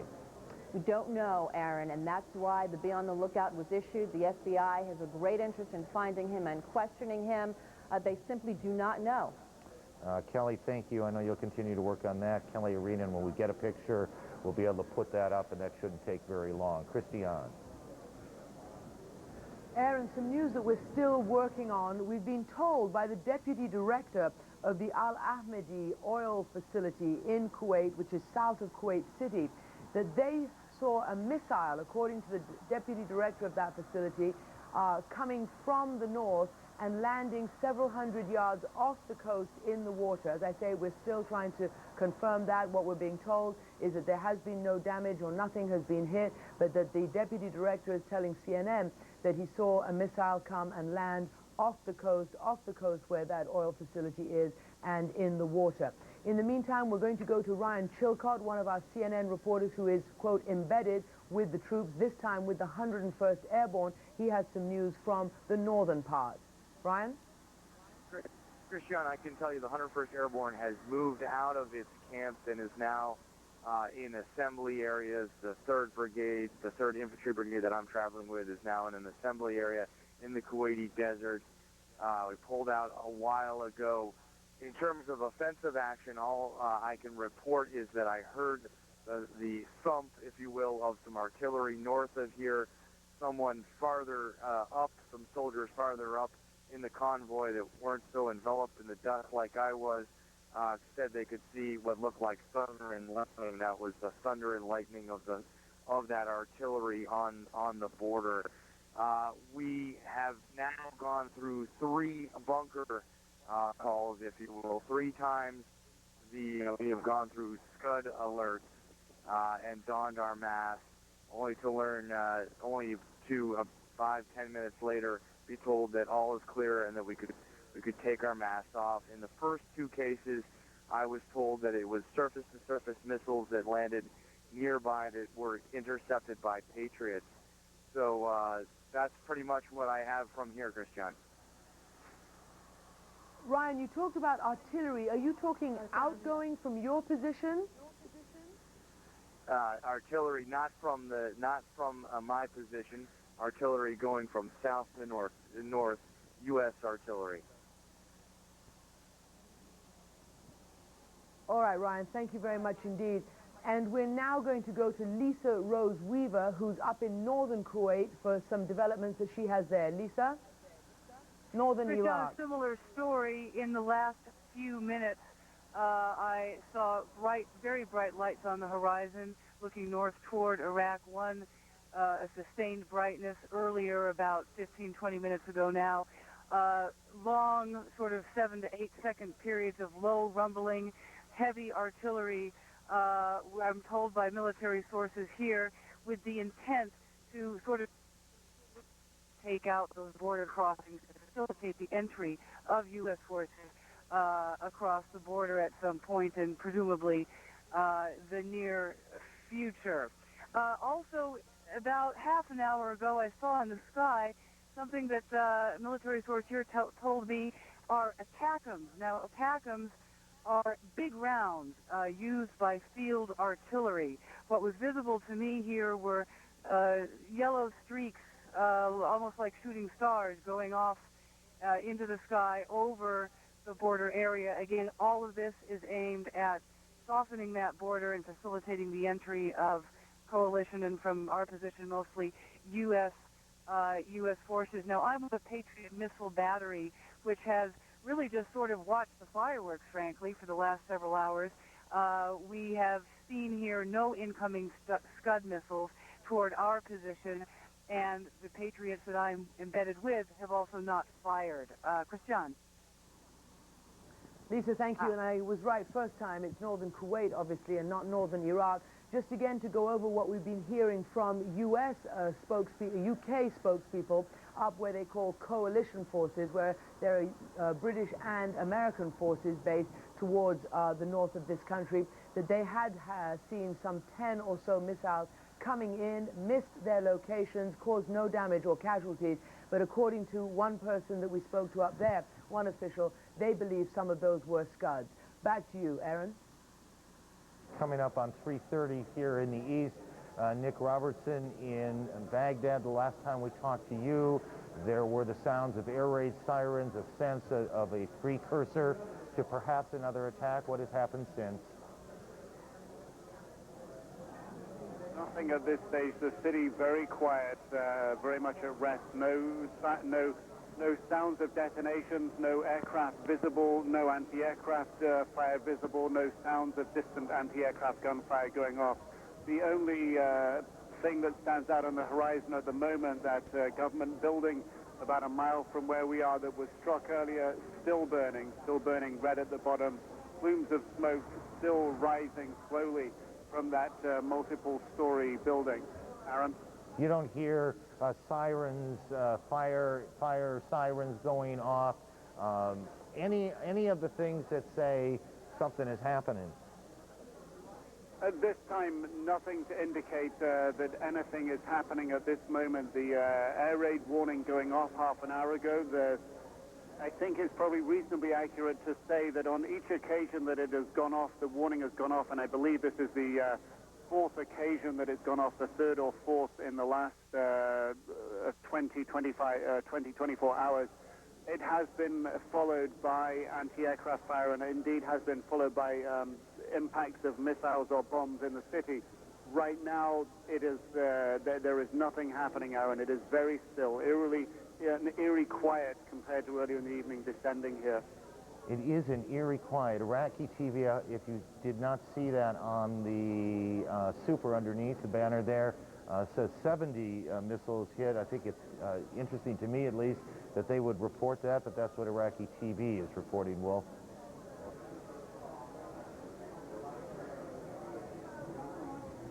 Wolf, are you able to hear me? I hear you fine. Can you hear me? Can you hear me okay? Yeah. All right. I was just going to say there's an eerie quiet in Baghdad. There's also an eerie quiet here in Kuwait City. It's now approaching about 11:30 at night here, and the streets pretty much deserted. People in their homes. They're waiting to see what happens next. But I want to go to along the border with Iraq, along the Jordanian border with Iraq, another key location in this potential war. This war that has already taken hold of this region. CNN's Matthew Chance is along the Jordanian-Iraqi border. He's standing by. Well, what are you seeing and what are you hearing from your vantage point, Matthew? Well, Wolf, like there, it's very quiet here in Jordan as well. But as we wait to see what happens next in Iraq and as that conflict unfolds there, Jordan is just one of the countries that is really bracing itself for the possibility of a humanitarian crisis that threatens to follow in its wake. Already there have been refugees crossing over from Iraqi territory across the Jordanian frontier here. Most of them, though, I have to say, are citizens of third countries. We saw earlier today about 70 Sudanese students and workers along with their families who had left Iraq and being processed in Jordanian camps before being sent on their way back to their home countries. Many of them saying they just felt it was simply too dangerous for them to stay in Iraq any longer. Very few, I have to say, though, Iraqi nationals coming out at this stage from Iraq itself into Jordanian territory. But, and I think this is very important, Wolf, that situation may change very rapidly indeed once, in the words of the aid organizations, the invasion by the United States-led coalition goes ahead in earnest. Jordanian officials certainly hoping that they will be spared the problems of a refugee influx in this country, but aid officials, the International Committee of the Red Cross, the United Nations High Commissioner for Refugees, saying very much that they are preparing for the worst. They're preparing camps here for at least 10,000, possibly as many as 30,000 refugees to come across, and a lot of other people they're preparing to provide relief to inside Iraq once it's safe to do so, Wolf.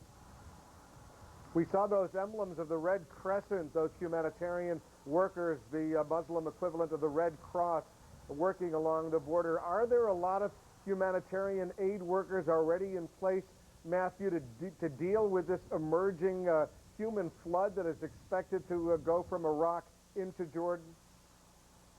Well, a lot of the humanitarian workers are certainly based out of the Jordanian capital, Amman, but up here in Ruwayshah, they're very close to the Iraqi frontier. There is a lot of aid activity underway. Aid workers, in conjunction with the Jordanian authorities, have been very busy building makeshift camps that are still very dusty, perched in the middle of that very dusty, dry, barren desert in preparation for a possible influx of Iraqi refugees. I have to say, though, that influx has not materialized as yet. The aid agencies, as I say, as well as the Jordanian authorities, are very much bracing still for the possibility. Indeed, the stakes for King Abdullah, the leader of Jordan, enormous from all aspects: economic, military, diplomatic, political. Matthew Chance along the border, thanks very much. CNN's Miles O'Brien is standing by once again at the CNN Center in Atlanta, and he's got General Wesley Clark with him. I wonder if both of you would explain a little bit what's going on the ground as U.S. troops, Marines, move into southern Iraq. Well, Wolf, I'll tell you, having the former Supreme NATO commander with me to help us out, probably no better source for that, General Wes Clark here, to talk big picture here about a potential thrust toward Baghdad basically from the south, because that is where all the troop massing is. First of all, let's show you a quick graphic, if we could, as we point out this area right down here on the Kuwaiti border where everything is going to focus on.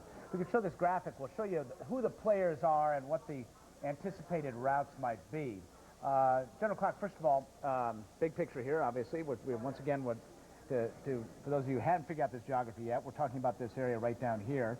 And let's talk about who's involved. Well, let's see. The first thing is you've got a heavy Army force. This is the 101st Airborne. This is the 101st Airborne, which has a lot of helicopters, and it can jump and move long distances. Then you've got the 3rd Infantry Division there, shown in the green. 3rd Infantry Division is able to move overland, effective force. This would be a British and a Marine, British and U.S. Marine force. And what you've got here is a big river system, and this is the Euphrates and the Tigris there. And the Euphrates and Tigris define the maneuver zone. All right. So I hate to interrupt you. We're going to continue this in just a second. We have somebody who's dropped in on the line. Joining us is Dexter Filkin with the New York Times. I'm not sure where Dexter is. Dexter, can you hear me okay? Yeah, I can hear you fine. All right. Tell us what you have. Well, I'm in far northern Kuwait, right on the Iraqi border, and just for the past 4 hours, 4.5 hours, I've just been witnessing an extraordinary artillery bombardment by the United States and British forces into Iraq, and an aerial bombardment as well. And it's just extraordinary. I mean, it feels like an earthquake, and just the rumble and the noise. It's shaking the windows. It's shaking buildings, and this has been going on all evening. So I guess that tells you that something is very imminent as far as a march toward Baghdad. Well, in this case, right where I am, we are about, I think, about 50 miles due south of Basra, and that's Iraq's 2nd largest city, and I think it's probably the first big city that the United States and the coalition would like to take. And I think those tanks are going over. I saw them today. The troop carriers are going over, and they're just pouring over the border towards Basra right now. And I think the artillery is basically blasting a lane for them to do that. All right. I'm joined by General Wesley Clark. He has a question for you, Dexter. Go ahead, General. Well, I think the question there is actually what's going over that border. Is this the Marines? Is this the Brits? Is this the 3rd Infantry Division? And are you seeing helicopters moving over the border? Is it all armored vehicles? And how do you see it there? Well, it's hard. That's a good question. It's hard to. The sun was going down when the first troops that we saw started to go over, and what I saw earlier in the day was a lot of British forces lined up, and I know they're heading to Basra, and we saw howitzers and tanks and troop carriers, and then what I believe were U.S. Marines doing the same. We saw Apache helicopters tonight, what I think were Apaches fly over. We've heard helicopters. It's very dark here now. We've heard helicopters all night. We've heard low-flying planes. So there's a lot going on here, that's for sure. Have you seen any incoming fire at all from the Iraqis coming back onto these forces as they move past? Control room? You know what, General Clark, we have our wires crossed there. We want to get that rectified first. We'll get back to Dexter when we can. Let's continue our discussion because it couldn't be more apropos for what's going on right now. We're talking about which divisions will be doing what. If we could advance this graphic a little bit for us and give us a sense of what's going on. If you move it ahead to where it was, there we go. Okay, we got the 101st Airborne is that red arrow coming up this way. I'll just draw right back over it. And then you've got the 3rd Infantry Division. That's the heavy armor. That's the heavy armor. And that's the key thrust, really, if you're a guy like you who wore a green suit, right? Well, I'm sure thinking about them. What about the number of people involved in this thrust between, and then you've got the British, the Marine Expeditionary Unit, U.S. Marines, along with the Brits. Well, these are both... Sheer numbers, is that enough? Probably is. It depends on how carefully you move with the use of air. It depends on the Iraqi resistance.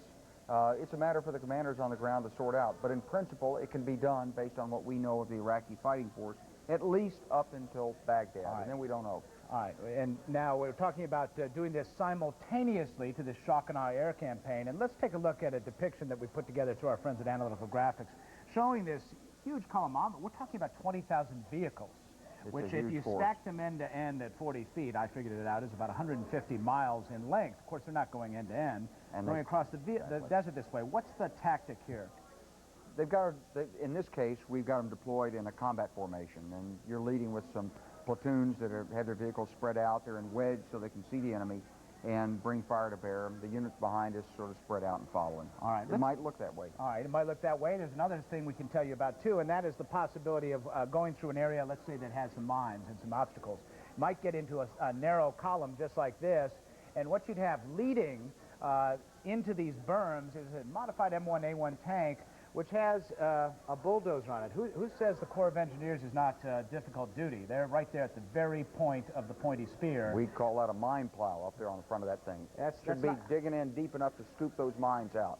All right, scooping out those mines. On goes the convoy, M1A1s. You notice they have some mine, it looks like a plow. Anything that got left there, that roller's going to detonate it so it goes off and doesn't hit the tank. All right. As this column continues onward, our discussion has to take yet another cul-de-sac. General Clark, I know you've got to get going, so we'll try to get you back on the air later to finish this discussion of how that advance on Baghdad would occur. We've got to send it back to Aaron right now. Okay. Thank you. That is a remarkable look at how this operation moves forward. I must say, the graphics help enormously. Air raid sirens have been going off in Baghdad, on and off, all clears, not all clears, warning signals and the rest. Nick Robertson, what are you hearing now as they approach midnight? Aaron, we're hearing detonations coming from the edge of the city, some heavy detonations perhaps in the last 10 minutes. Just an indication of the state of flux of this war. As we watch here, we have very little else to focus on apart from when the all clear sounds, when the siren sounds indicating another possible attack. We're very focused on that here. What we had a little while ago was a siren warning that the city may be under attack. What we are hearing now, although we cannot see any explosions, we are hearing distant detonations towards the edge of the city, too far away to say exactly where they are impacting. Perhaps we have heard between 15 and 20 such detonations. There was a small amount of anti-aircraft fire again in the distance, but certainly this city, as far as the air raid warnings are concerned for Baghdad at the moment, Baghdad residents and military, the air raid warning sirens have been telling them they are still a city under threat, that there is an attack somewhere underway, and we are hearing it on the outskirts of the city. Aaron? And the intensity of the sounds you hear, can you compare them to the intensity of the sounds you heard now 4 hours or so ago when the cruise missiles hit? These attacks are clearly much, much further away. They are dull thuds in the distance. I am sure that if one is much closer to the point of impact, then they would be much louder. The impacts that we witnessed before, and the anti-aircraft we witnessed before, was unfolding less than a mile or about a mile from where we stood. So, of course, the intensity much stronger. What we are hearing at this time is further out on the periphery of the city. Again, an interesting note. Anti-aircraft fire not erupting in the center of the city. Again, an indication, at least some of our analysts have been commenting on this, on good command and control, use of anti-aircraft fire when the threat comes close. We're seeing occasional bursts of that anti-aircraft fire on the outskirts of the city at this stage, Aaron. And very briefly, Nick, just give me a sense of what the night sky is like. The moon now has risen in Baghdad. Is it a cloudy night? It's a little hard for me to tell looking at the picture. It has been clearing all evening. When we started, as night fell, there was perhaps 9/10 cloud cover. Now we are down over the city of Baghdad to perhaps less than 1/10 cloud cover, maybe even less. And if I look out the other direction, the moon is very bright and very clear. The clouds that are scudding across in front of it, not even obscuring it, very thin clouds of a form that would be at quite a high altitude as well. The stars also breaking through against the sky. Many stars now appearing in the sky, Aaron. It is quite a clear night now. Nick, thank you. Nick Robertson in Baghdad, who's been on the phone almost constantly, it seems, for the last 24 hours. Christiane in Kuwait. Aaron, as we've been discussing, and you were talking to Dexter Filkins about what movement is going on from the Kuwait into Iraq in the north here, again, want to say that the Kuwaiti news agency is saying that coalition forces, both U.S. and British forces, which have crossed the border, they say, according to the Kuwait news agency, that the town of Qasa, which is a border town right up north, and it is on the, it is a port town, and it's Iraq's biggest commercial point. That town has been taken, again, according to the Kuwait news agency. I've tried to call military officials who won't confirm that to us now, but certainly I have been told over the last 24 hours that Qasr is essentially on the way to Basra, and it would be one of the primary land objectives in the south first, to try to get it, to secure that port. It's the biggest entry point for any kind of civilian and humanitarian supplies that are needed, and it would provide at least the first small but tangible land victory there in a strategic location, as others up north have been talking about potentially Basra being the main big population point that would be one of the first targets there. So we're still trying to get this absolutely confirmed from other sources, but Kuwait saying that the town of Qasr, Iraq's biggest port on the border between Kuwait and Iraq, has been taken. They say it did go without a fight, and according to these news agency reports, that the Iraqis in the town surrendered. In the meantime, we're going to go to CNN's Jane Araf up north. She is in northern Iraq, close to the Turkish border, for more details of what's happening there. Jane? Well, Christiane, Kurdish officials here have been constructing tent cities for would-be potential refugees. Now, they put up 10 tents for administrative purposes up in the mountains where hundreds of thousands of Kurds have fled, hundreds of them living in just under plastic sheeting. They say they have 1,000 tents more. Now, we saw horrible scenes today. People lining the roads, families alongside the roads, almost knee-deep in mud, trying to warm their hands over firewood, getting water from streams, families packed into small tents. Now, you can imagine the level of fear that drives families to leave the cities where they have homes to go and camp out, essentially, in the freezing rain in the countryside, and that's essentially what's happening. We still have not seen any potential refugees crossing from Iraqi-controlled territory. Those checkpoints are closed, and those unofficial borders are essentially sealed. Christiane? Jane, they're obviously not afraid of the U.S. and U.K. forces.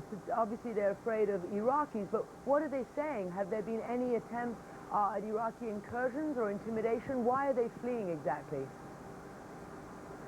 It's really interesting. It's Iraqi forces, certainly, and the memory of the chemical attacks on Kurdish villages universally.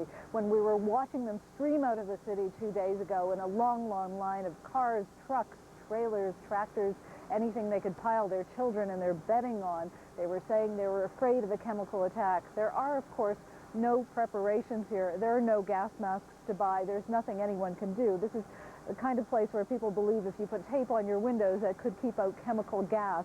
So they're just fleeing further into the countryside. They are afraid of Iraqi forces. Even though their leaders are telling them it's safe, they should go back to the villages, back to the towns, they're not going to. But they're perhaps even more afraid, Christiane, of Turkish forces, particularly after tonight's vote in which the Turkish parliament said that it would send Turkish forces here.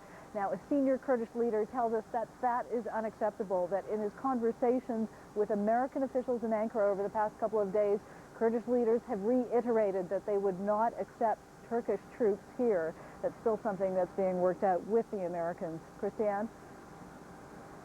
And that's something that's going to have to be watched very carefully, because clearly Turkey has not allowed U.S. forces to be stationed there. U.S. forces would have come in for a northern front and to protect some of those strategic locations that the Turks were concerned about, for instance, the oil fields and others there.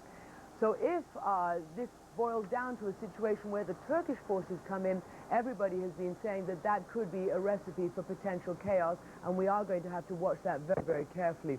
In the meantime, we're going to go to Wolf again. Thanks very much, Christiane. As we look at these live pictures of Baghdad, where we've heard sirens going off on and off over the past hour or so, our Nick Robertson on the scene saying out in the outskirts of Baghdad right now, heavy thuds, the sound of bombs presumably going off, but we don't have more details of that right now. Here in Kuwait, the government strongly supporting the Bush administration, the United States government, in this showdown with Iraq. There's another country in this part of the world that also strongly supports the Bush administration, namely the government of Israel. See, that Kelly Wallace is in Tel Aviv right now. We all remember, Kelly, a dozen years ago, the Israelis suffered at the hands of Saddam Hussein, 39 Scud missiles landing in and around Tel Aviv at that time. Tell us what's going on in Israel right now. Well, for that reason, Israelis are watching the situation in Iraq very, very closely. But right now, the Israeli government's assessment continues to be the same. Israeli officials are still saying they believe there is a very, very low probability of a successful Iraqi Scud attack on Israel. And so that is why there is a real sense of calm, relative calm, on the streets, even in Tel Aviv, the area that really bore the brunt of those 39 Iraqi Scud attacks in 1991. But as we show you, if we can show you some live pictures of the streets of Tel Aviv, you can see it's relatively quiet. This is the start of the weekend here in Israel. Normally the streets would be filled with people. There is a sense of relative quiet. People are going about their lives, kids going to school. Attendance, though, in the Tel Aviv area, very low, just about 20%. But this interesting point, in 1991, many people in this area left Tel Aviv. They went to Jerusalem or to southern parts of the country considered safe when it comes to any possible Iraqi Scud attack. But according to an Israeli newspaper poll, 84% of people in this area say they plan to stay. Now, there is tremendous cooperation going on between Israel and the United States. Prime Minister Sharon got a heads up from Secretary of State Colin Powell 90 minutes before the start of the first U.S. strikes in Iraq. And there are unprecedented steps the two countries are taking to try and prevent any Iraqi Scud attack and to prevent Israel from getting involved in any way. You have upgraded American Patriot anti-missile systems deployed in the most populated parts of this country. You have at least 600 American soldiers in Israel.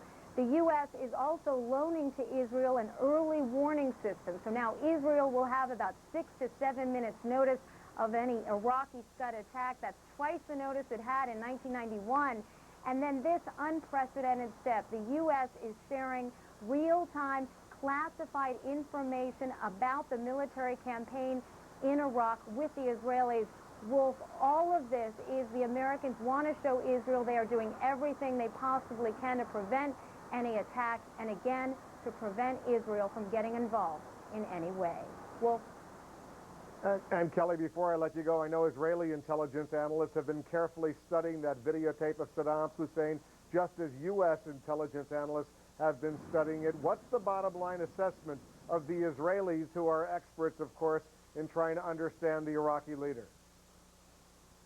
The bottom line assessment from these Israeli analysts, they believe it is Saddam Hussein, although they believe the Iraqi leader recorded this in a hurry. They thought it was interesting. He was wearing glasses. His speech, he was looking down a lot.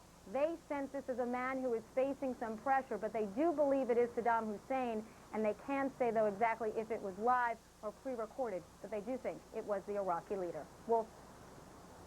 Kelly Wallace in Tel Aviv, where it's obviously right now still very quiet. Back to you, Aaron. Thank you. Quickly to Nick Robertson. We have a better sense of what has been hit, or at least that something has been hit. Nick? Aaron, now 10 to midnight here. We're hearing the all-clear sirens go off indeed at this moment from Iraqi officials on Iraq's television here a little earlier, saying that a number of locations around the country have been hit, perhaps giving us some elements of the big picture, just as the air raid siren giving the all-clear there just winds itself down. The Iraq's television saying that a military site in Basra in the south of the country, close to the border with Kuwait, had been hit. A target, they said, had been hit in Akashat.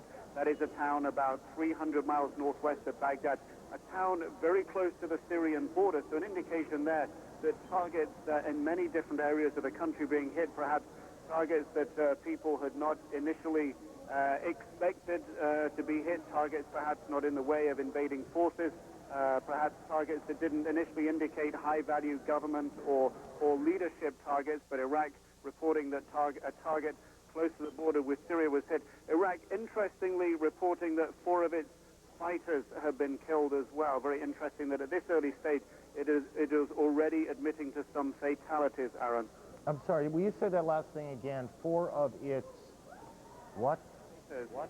4 of its fighters. An interesting wording, and perhaps the wording is important, but Iraq's television said that 4 of its fighters rather than soldiers had been killed. Got it. This could be an indication, Aaron, between the Iraqi government making a differentiation between soldiers in the regular army and Ba'ath Party volunteers. According to Iraq's government, there have been some 2 million Iraqi Ba'ath Party volunteers, that's the ruling party here, the Ba'ath Party, who had been armed with Kalashnikovs. Perhaps when they say fighters, this is what they're referring to, Aaron. Nick, thank you very much. Nick Robertson. Just going back for a second to something Kelly Wallace said, she was talking about the blasé attitude, somewhat blasé attitude of Israelis. We were looking at the front page of the Jerusalem Post the other day. The big banner headline that day, and it was big and bold, was President Bush issues ultimatum. And then on the side column, as almost an afterthought, citizens told to carry gas masks wherever they go.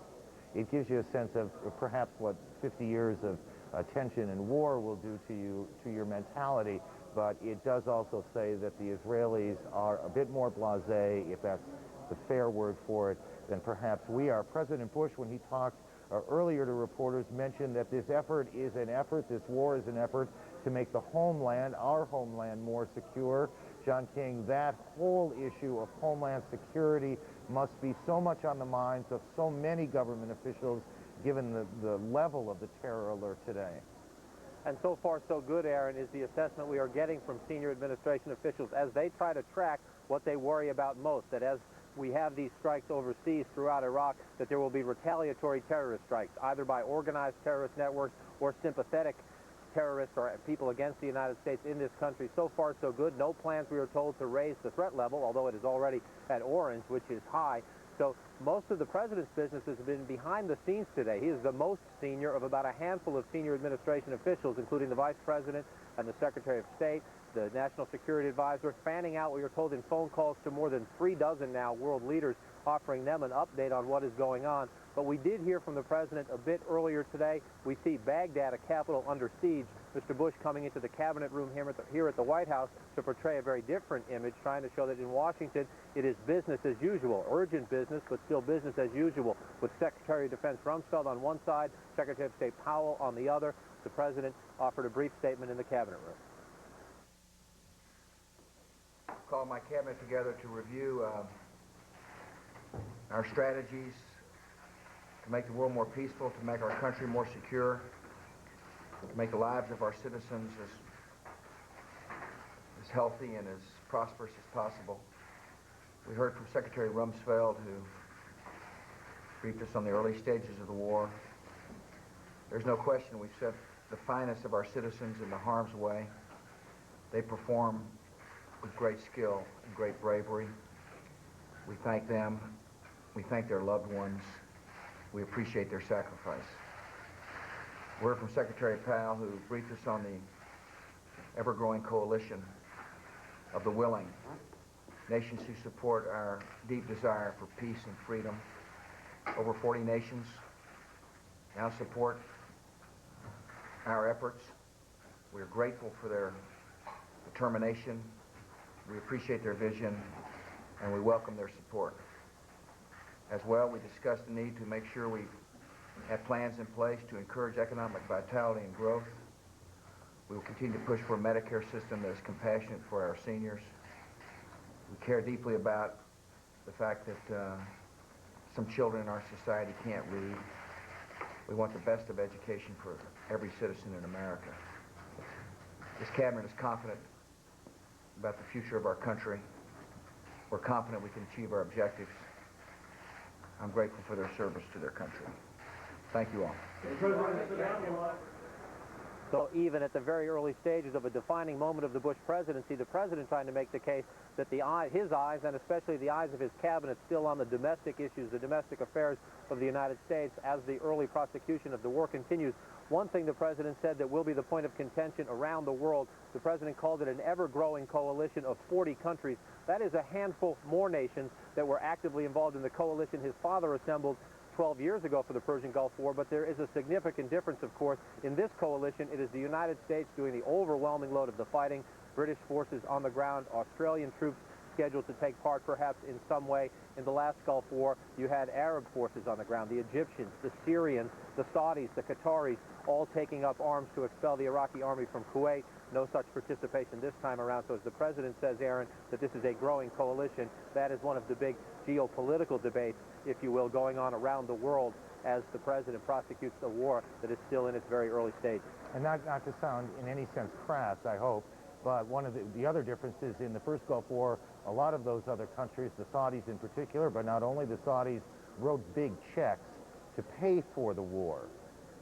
And that will not happen this time. The administration makes no secret about it. The war will be paid for by U.S. taxpayers. A bill, an initial bill of $75 billion to $85 billion, likely to go up to Congress as soon as next week. The administration says when it comes to the long-term reconstruction of Iraq, that would be paid for using Iraq's oil. One of the reasons they're so sensitive here about the possibility those oil wells have been set fire today, but no question about it. Last time Japan wrote big checks, Saudi Arabia wrote big checks, other members of the Arab coalition wrote big checks.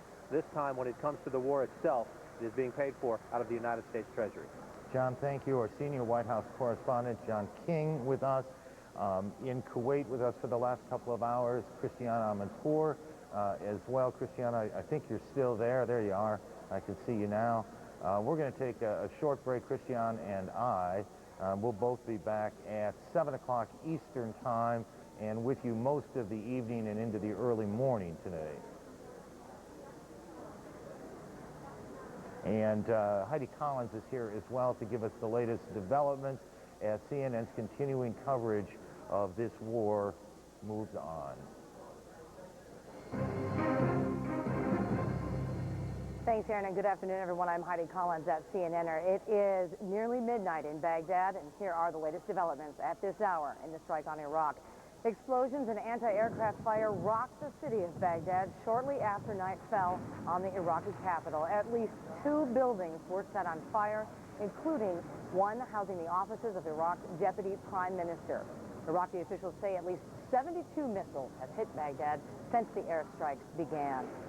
U.S. ground forces are now on the move. Pentagon officials confirmed to CNN that U.S. Marines have entered southern Iraq. Members of the 1st Marine Expeditionary Force headed north out of Kuwait and across the Iraqi border. CNN reporters have also witnessed heavy artillery fire along the border between Iraq and Kuwait. The FBI is on the lookout for a Saudi-born man in connection with possible threats against the United States. He is identified as Adnan El-Shukrjuma, and the FBI says he may be involved in all al-Qaeda terrorist activities. The agency says it's not known whether he's in the U.S. or overseas. Meanwhile, Iraqi TV released another videotape of Saddam Hussein, the second time the Iraqi leader has been seen on tape since last night's attacks. But questions remain whether the taped appearances are new and whether Saddam Hussein survived last night's strikes. That is a quick look at the headlines at this hour. Now more of CNN's coverage of the strike on Iraq.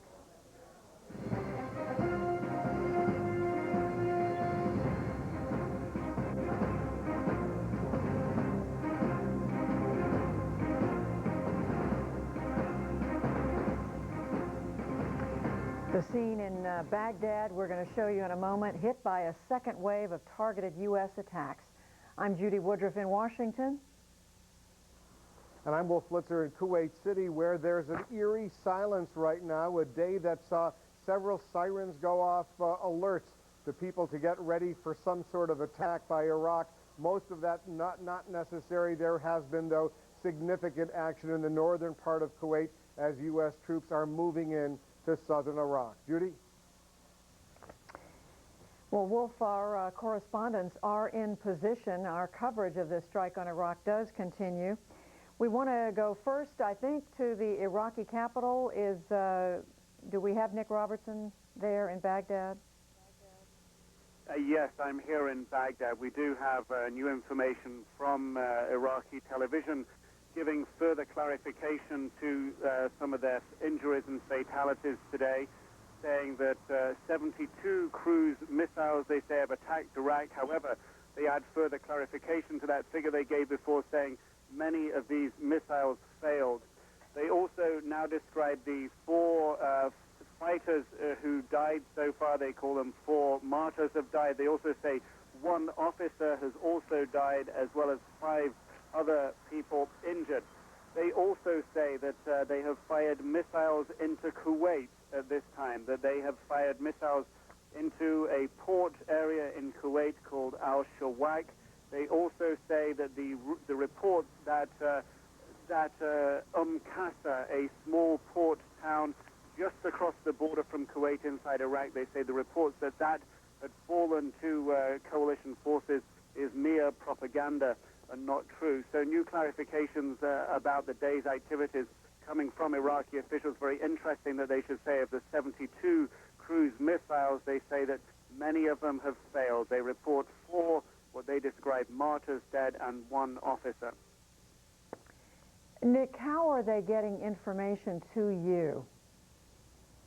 We are receiving information in Iraq, in Baghdad at this time, in the same way that Iraqi citizens are receiving it. We are receiving it off of Iraqi state television.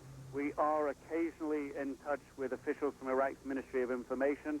We do have an official from associated with that ministry with us, but all the information we're receiving, apart from guidance from the Ministry of Information, is coming from Iraq state television, the same service that Iraq's people are also hearing. Nick, how would you describe after, here we are, 12 plus, how many hours are we past the first attack last night? It's now 18 hours. How would you describe the posture of the Iraqi leadership and its preparation for what's coming? They are preparing the people, clearly. They are preparing the people in the way to say that the leadership is still strong, that they're still resistant.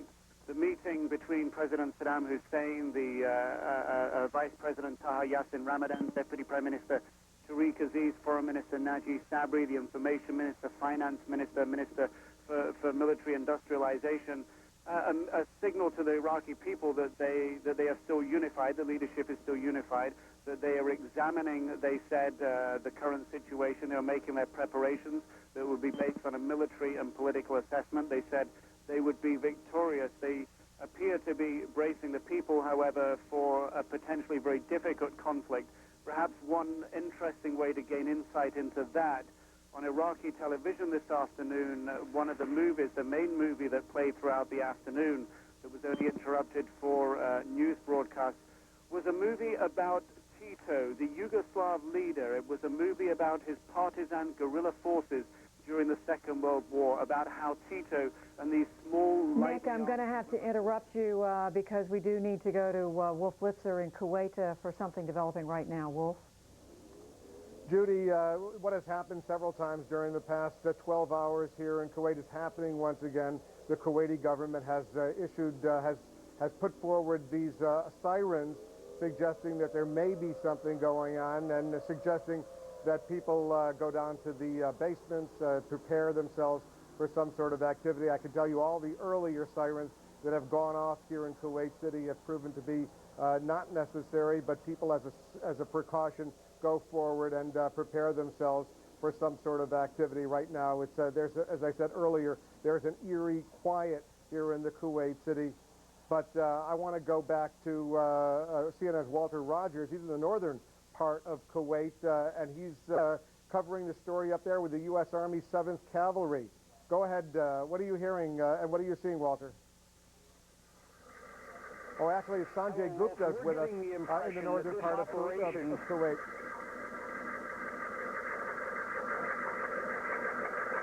Wolf, we're getting the impression that the land operation was moved forward very dramatically and very suddenly today. This after the Iraqi forces fired 6 tactical ballistic missiles into Kuwait in the direction of U.S. forces. The actual timing for the launch of the land operation was not supposed to be perhaps until tomorrow. But then when the Iraqis fired those missiles into Kuwait, again over the heads of the U.S. forces positioned in northern Kuwait, a decision was made to hasten the land advance. Now, we can be reasonably general about where we are. About 4 hours ago, the 7th Cavalry was ordered to mount their vehicles in a convoy and start moving west. We have moved west with the 7th Cavalry, but then about 3.5 hours ago, we came to a stop. We have seen very little by way of action at all. There were some flashes on the horizon when we first launched out. Perhaps artillery, we're not really sure. They might even have been Air Force bombs dropping. That's how far away they were. We just saw some light flashes. Other than that, we've been sitting in a convoy on a desert stretch with absolutely no action that we could see at all. Again, the 7th Cavalry still, we believe, in northwestern Kuwait, awaiting the opportunity to cross into Iraq. That has not occurred till this point. Wolf? All right, Walter Rogers, he's in the northern part of Kuwait. Dr. Sanjay Gupta, our medical correspondent, is also embedded with U.S. military forces in the northern part of the country. As the sirens go off here in Kuwait City, what are you seeing where you are, Sanjay? Wolf, you know, it was very quiet for several hours, just like you were reporting as well, for about 4 hours or so. Just over the last minute, the chemical sirens went on. Everyone is now back in this bunker, about 50 or so Marines. We all have our gas masks on. It was eerily quiet here as well, as you were describing, Wolf, for the last 4 hours. These chemical alerts, we're hearing some plane activity overhead. Earlier, we heard some thuds, but this is the first activity we've seen in 4 hours. Again, the way that this works is there are trucks a little bit north of here that when they detect a chemical or some sort of agent, they will sound a siren automatically, alerting everyone to get into these bunkers, put on their gas masks. That's where we are right now, Wolf. Again, you can probably hear the sirens over here as well in the background. They continue to go off. Again, all of this new just over the last minute or so. Wolf? How many times today have you been told to put on that gas mask, Sanjay? Wolf, you got to repeat that. I couldn't hear you. How many times today, Sanjay, how many times today have you and your colleagues over there been told to put on that gas mask and get into that full protective gear mode? This is the 9th time now, Wolf, in as many hours, roughly. About 9 bunker calls. At times we've had to wear this mask over an hour as we sit in this bunker behind me. It's very quiet in there. It's hard to talk and hard sometimes to even breathe. There's literally shoulder to shoulder, person to person behind me in this bunker. But about 9 times now, Wolf. No, all right. Well, I can report now that the all clear has just sounded here in Kuwait City, Sanjay, whatever that means. We're about, I'm guessing, 50, 60 miles or so from where you are, maybe around 100 kilometers or so. So the all clear siren is now sounding here in Kuwait City. Once again, we've gone through this drill several times today. Dr. Sanjay Gupta, he's up in the northern part of Kuwait, and Walter Rogers as well, embedded with U.S. military forces. Judy? That's right, Wolf. You've been through it several times, but every time we take it seriously, because I know you do, because we don't know if this is going to be the time when it's the real thing. So we are on pins and needles for all of you. Watching all of this, of course, at the White House, President Bush today, anxious White House officials to indicate that they have a broad coalition of countries supporting them. Our senior White House correspondent, John King, is with us. John, it seems to me the messages coming from the White House today all had a consistent theme, and that is that we are not in this alone.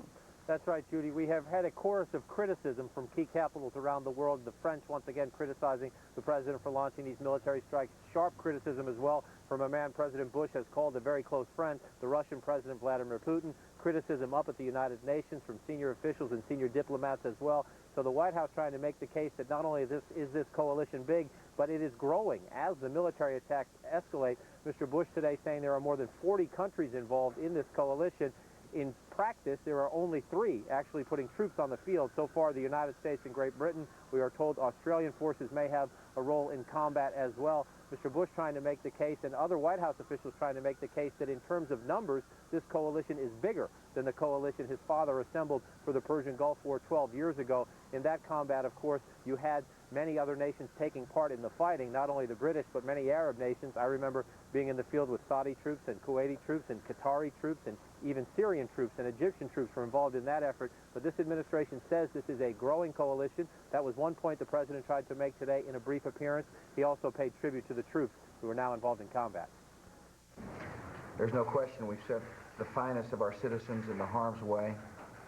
They perform with great skill and great bravery. We thank them. We thank their loved ones. We appreciate their sacrifice. Most of the day for the president, we are told, in the Oval Office, receiving constant updates from his National Security Advisor, Condoleezza Rice. Also had the military planners here this morning, the Defense Secretary Don Rumsfeld, General Richard Myers, the chairman of the Joint Chiefs of Staff. At the morning session, we are told President Bush had the plans laid out for him, and that we were told by one senior official afterwards that things would, quote, escalate fairly quickly. We have seen some of that this afternoon. Judy? John, the consensus seems to be growing, and we're going to continue to talk about this, but the consensus seems to be growing in the intelligence community, at least the sources that our David Ensor and others are talking to, that Saddam Hussein, it does appear to be Saddam Hussein in these videos that have come out of Baghdad today, meaning that the early strike on Baghdad, very early this morning, Baghdad time, or last night our time, apparently was not successful.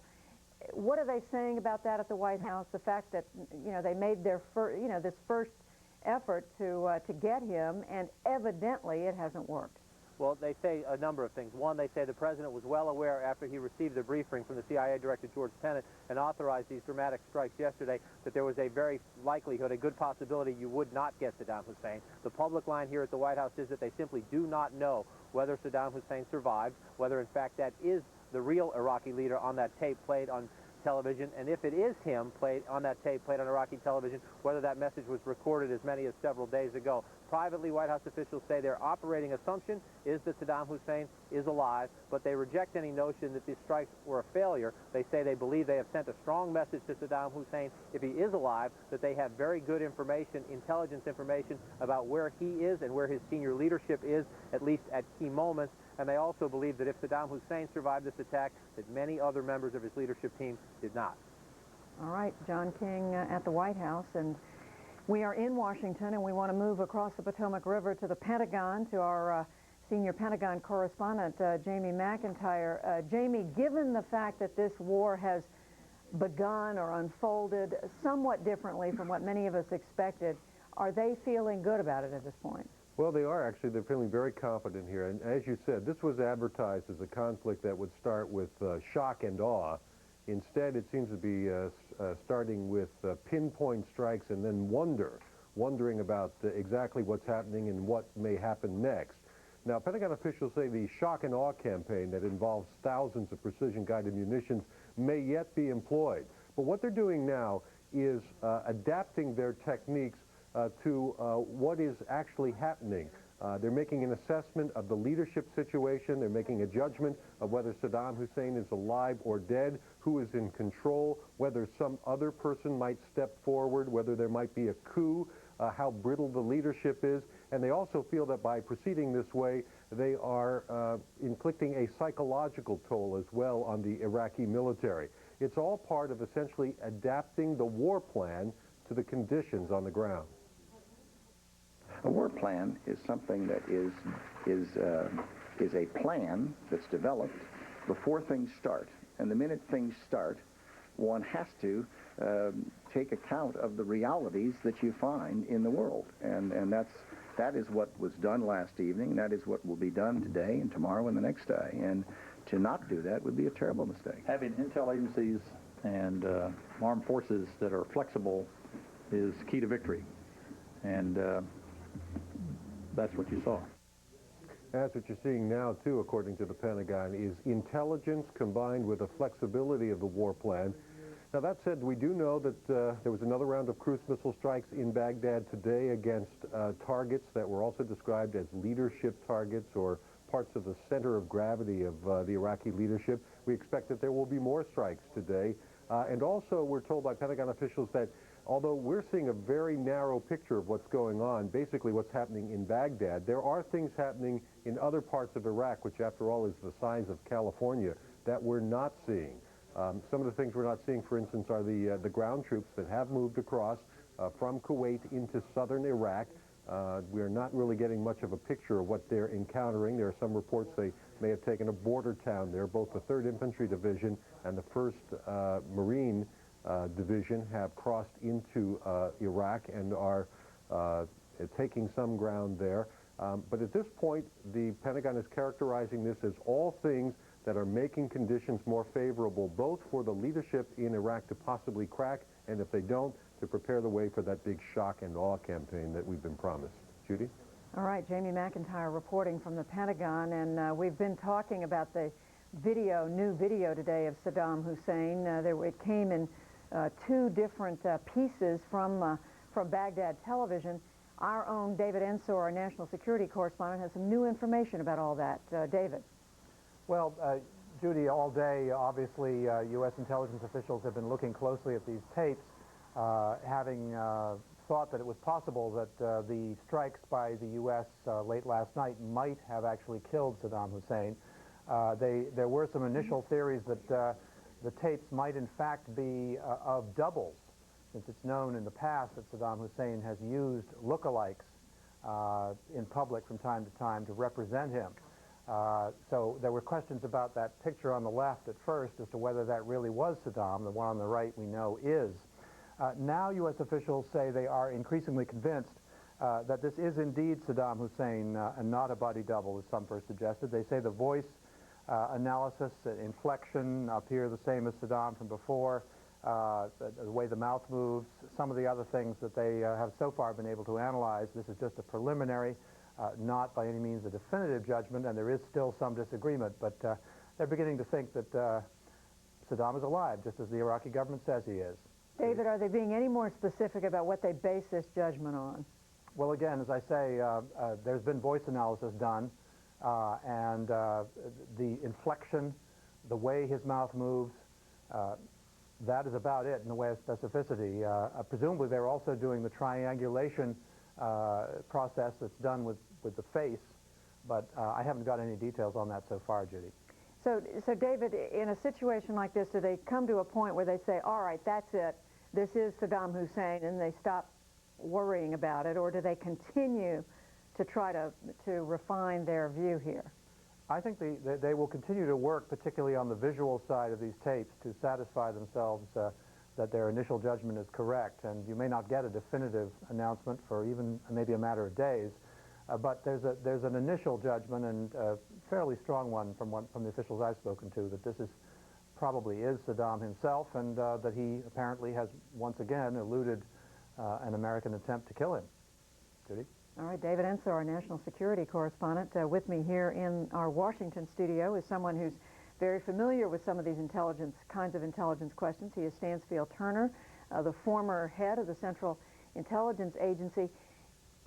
Is there ever a point in a situation like this where you can be absolutely certain, all right, this is Saddam Hussein? Probably never absolutely certain, Judy, but the evidence will get up to the 90% confidence level. I think from what we're hearing from David, it's probably up 70, 75% right now. We heard David saying they're looking at how his mouth moves, the so-called triangulation of the face, where they measure the distance between his eyes and so forth.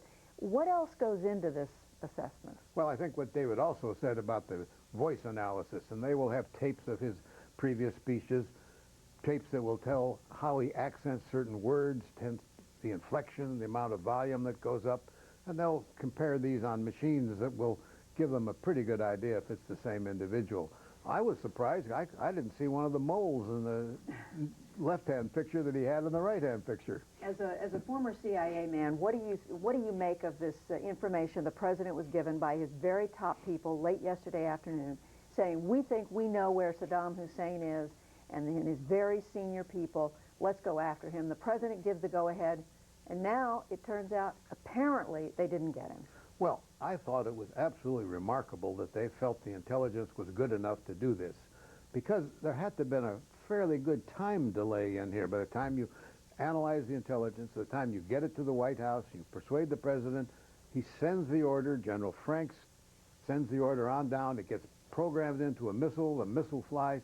They had to have had some really good intelligence to say not only was Saddam in point X, he was going to stay in point X for 2 or 3 or 4 hours for this whole process to work.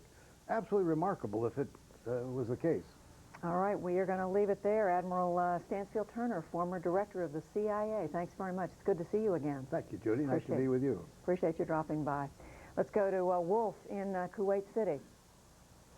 Thanks very much, Judy. Very interesting stuff. We're showing our viewers now live pictures from Baghdad once again. It looks like it's pretty quiet on the scene right now. We'll be checking in, of course, subsequently with our own Nick Robertson. He's on the scene for us. Here in Kuwait City, there was a brief scare for 5 minutes. The sirens wailed. There was an all clear that came up very rapidly after that, meaning that the possibility of any danger, any incoming missiles had gone away. This was, by the way, the 5th time this had happened today with no serious consequences whatsoever here in Kuwait City. They're taking it much more seriously up in the northern part of Kuwait along the border with Iraq. That's where a lot of U.S. troops are stationed, as you know, and we saw our own Dr. Sanjay Gupta. He's embedded. He's covering the U.S. military up there. He was in full gas mask protective gear, as we just saw here on CNN over the past few minutes. Let's go back to the CNN Center in Atlanta. That's where CNN's Miles O'Brien is standing by for some good military analysis with our military analyst, General Wesley Clark. Miles? Thanks very much, Wolf. We're going to focus a little bit on the Iraqi coastline, specifically the port city of Basra. You know, the Iraqi coastline is only 19 miles in distance. Going back to the '91 war, that was a big part of the reason that Saddam Hussein went into Kuwait was to gain some coastline and some port access. That Basra port is somewhat limited, but it's a very strategic place right now. General Clark, walk us through the strategy of Basra as we take a look at some satellite imagery from our friends at Keyhole Graphics, Digital Globe. First of all, I want to highlight what we're talking about here. As you know, of course, U.S. forces are staged all along that border there, and right in this spot right here is Basra. Now, as we move in a little bit closer, let's talk about, well, let's give people the lay of the land, shall we? What you've got here is, this, of course, is the border between Iraq over here and let me get the right thing. Let me get the right thing. Hang on. Okay, now go. Iran, Iraq, fortified area in here, very key piece of ground for Saddam Hussein during the 1980-88 war with Iran. Used chemical weapons down here. It's a military city, second largest city in Iraq. Got a lot of military potential there, and it's on the route to Baghdad. Let's start moving toward Baghdad. We're going to take a, this is essentially where the Tigris and Euphrates rivers come together. They drain out in Basra. This is literally, we're talking about the cradle of civilization that we're going up here. Garden of Eden. This is, and as we take a left here and move up along the Tigris River, I want to bring in General David Grange, too, and ask him about, you know, you look at these maps, some of these political maps, General Grange, and you don't really get a sense of the terrain here. And the closer you get down, the more you realize how harsh it is, right? General Grange? I think we've lost him. Let's move along and the answer is yes. Because when you get right down to it, and look at this area, this was an old swamp here. It's where the Marsh Arabs lived, and Saddam Hussein created an echo disaster there by draining that swamp to go after the Marsh Arabs who had rebelled against him after the Gulf War. Now, somewhere along here, some commander at some level is going to have to make a decision to cross the river. Exactly. Because in order to get to Baghdad, you've got to cross the Tigris River. Let's go through a quick animation and explain one way that could work. This is not new technology. Matter of fact, you told me a moment ago. It's about 40 years old, but it's good technology. Okay, what you do here is you bring one of these things up. It's a armored vehicle launched bridge. There you go, and it's a scissor truck like none you've ever seen. I don't even know how this thing doesn't topple over. Look how it does its work here. And obviously you're limited on the size of the river that you should get for the firmness. It's about of the 55 feet across that bridge. Yeah, and off, then the truck goes off its way, and on goes the column of armor. Well, that sort of makes it look simple. It isn't that simple, is it? It's a tough problem. You've got to get the bridge laid right, and of course you've got to have security on the other side when you lay that bridge. All right, let's get back to our tour, and we'll try to bring David Grange in here one more time. General Grange, as we move up toward Baghdad here to talk about this march toward Baghdad, what are some of the things that you think about as some of the problems that ground troops might encounter? Well, you know, the river cross that you just showed is a substantial one, because not all the river crossing sites are 55 feet, or the banks appropriate to lay a bridge. So you may have to use rafts, you may have to, like General Clark said, you definitely have to put people on the other side to secure the far side with helicopters or some means before you even start that. Then you have a series of canals that are tied to irrigation projects, tied to the lakes that are on the west side of Baghdad, that crisscross throughout the area. You have berms that have a slope gradient that is extremely tough for some types of vehicles. And then you also have power lines. So all these things affect movement and weapons, the firing engagement of enemy forces with weaponry. It's not that it can't be accomplished. You can get through it. But it is a challenge, and the U.S. and British forces train on just those obstacles on a continuous basis. And the other thing that you don't see, of course, in the geography is landmines. And landmines are very sophisticated today and some very difficult to detect. All right, so just to give people the orientation here, here's that Tigris River out there, and here's the center of Baghdad.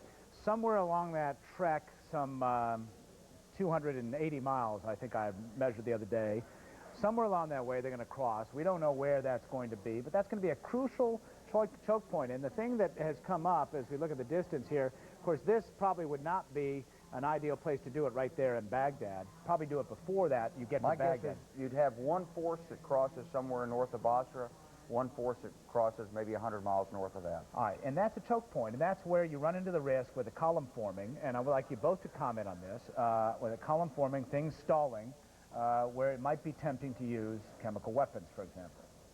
There's no question that if you're fixed in a stationary position and you're working on something like that, you do become more vulnerable. But, of course, we know that. And so before we would do that river crossing, we would do everything in our power to make sure that he wasn't able to use chemical weapons against us. David Grange, you want to add in on that? Well, that's a great point, because the chemical weapons, the place to use them, and you can use it by just, for instance, detonating a chemical supply dump near a river crossing site, as an example, along a main avenue of approach that supports 70-ton tanks, as an example.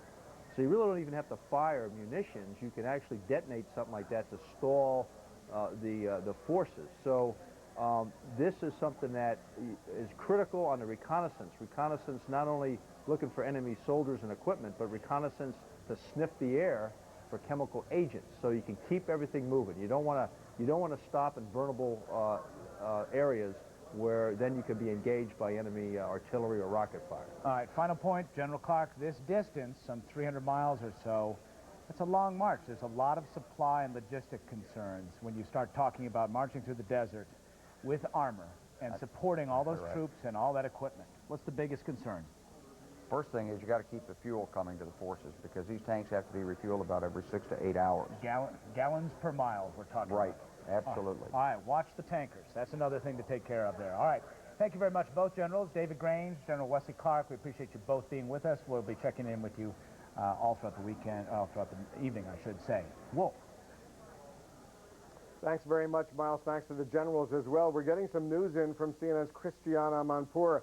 She is telling us that a British military spokesman has now told her that British forces have launched a move on the southern El Fa Peninsula in southern Iraq, a strategic location. British forces moving in on El Fa. If you have a map, you'll know where that is. It's a very important location.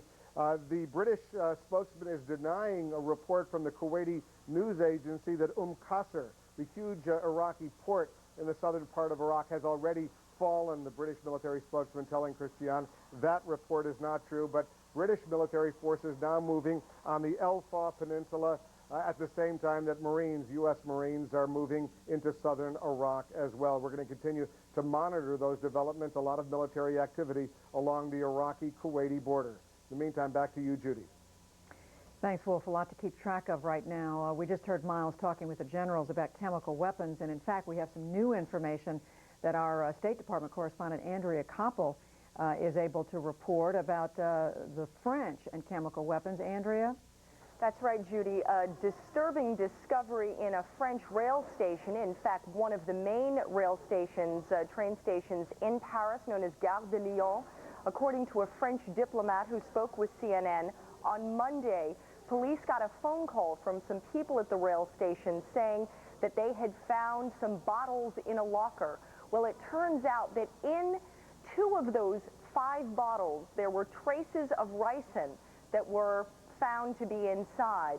There are 2 other bottles that had some undisclosed, unknown type of powder inside, and then a third bottle with a liquid.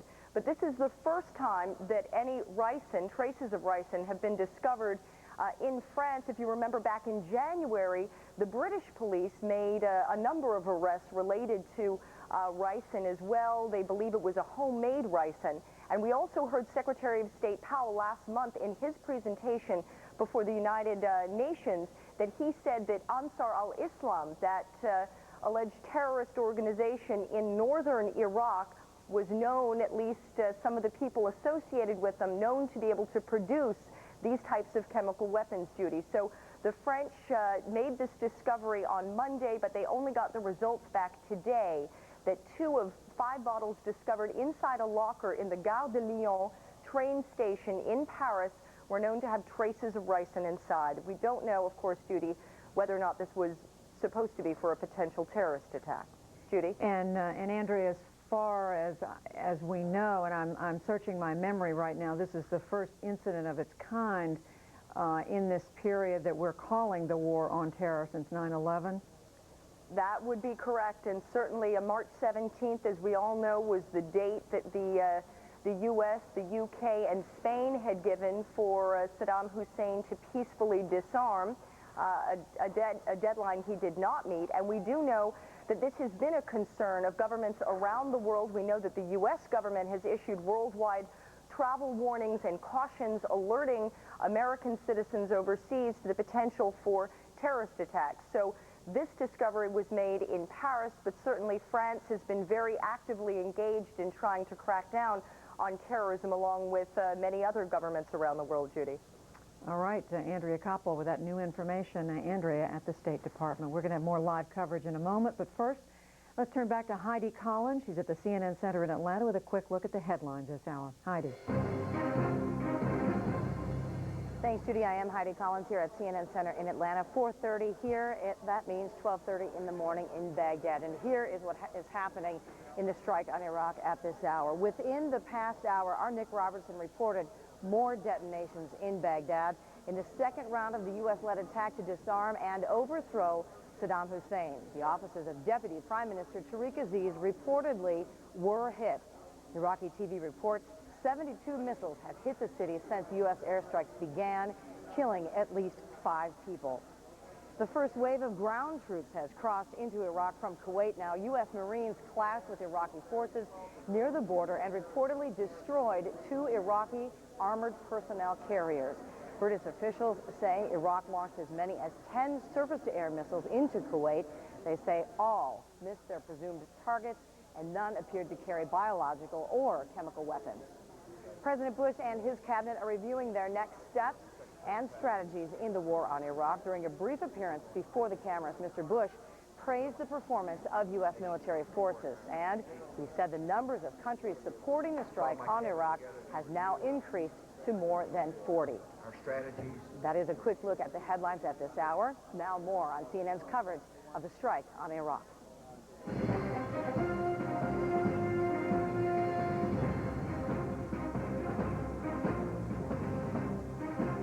I'm Wolf Blitzer reporting live from Kuwait City.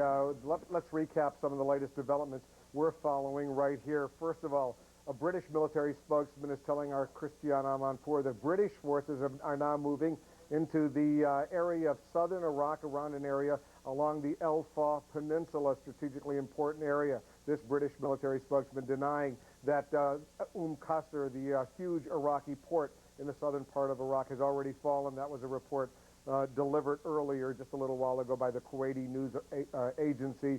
The British military spokesman denying that. We are also in the aftermath of the 5th siren that just went off, an early warning siren that went off here a little while ago in Kuwait City. There was an all clear after 5 minutes.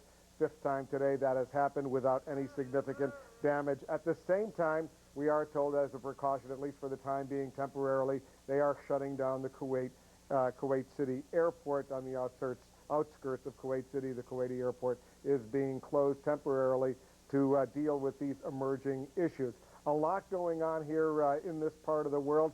A lot of military activity in the northern part. U.S. Marines moving into southern Iraq. The Marines from the 1st Expeditionary Unit. And Judy, I have to tell you, that it's going to get more intense before it starts easing up.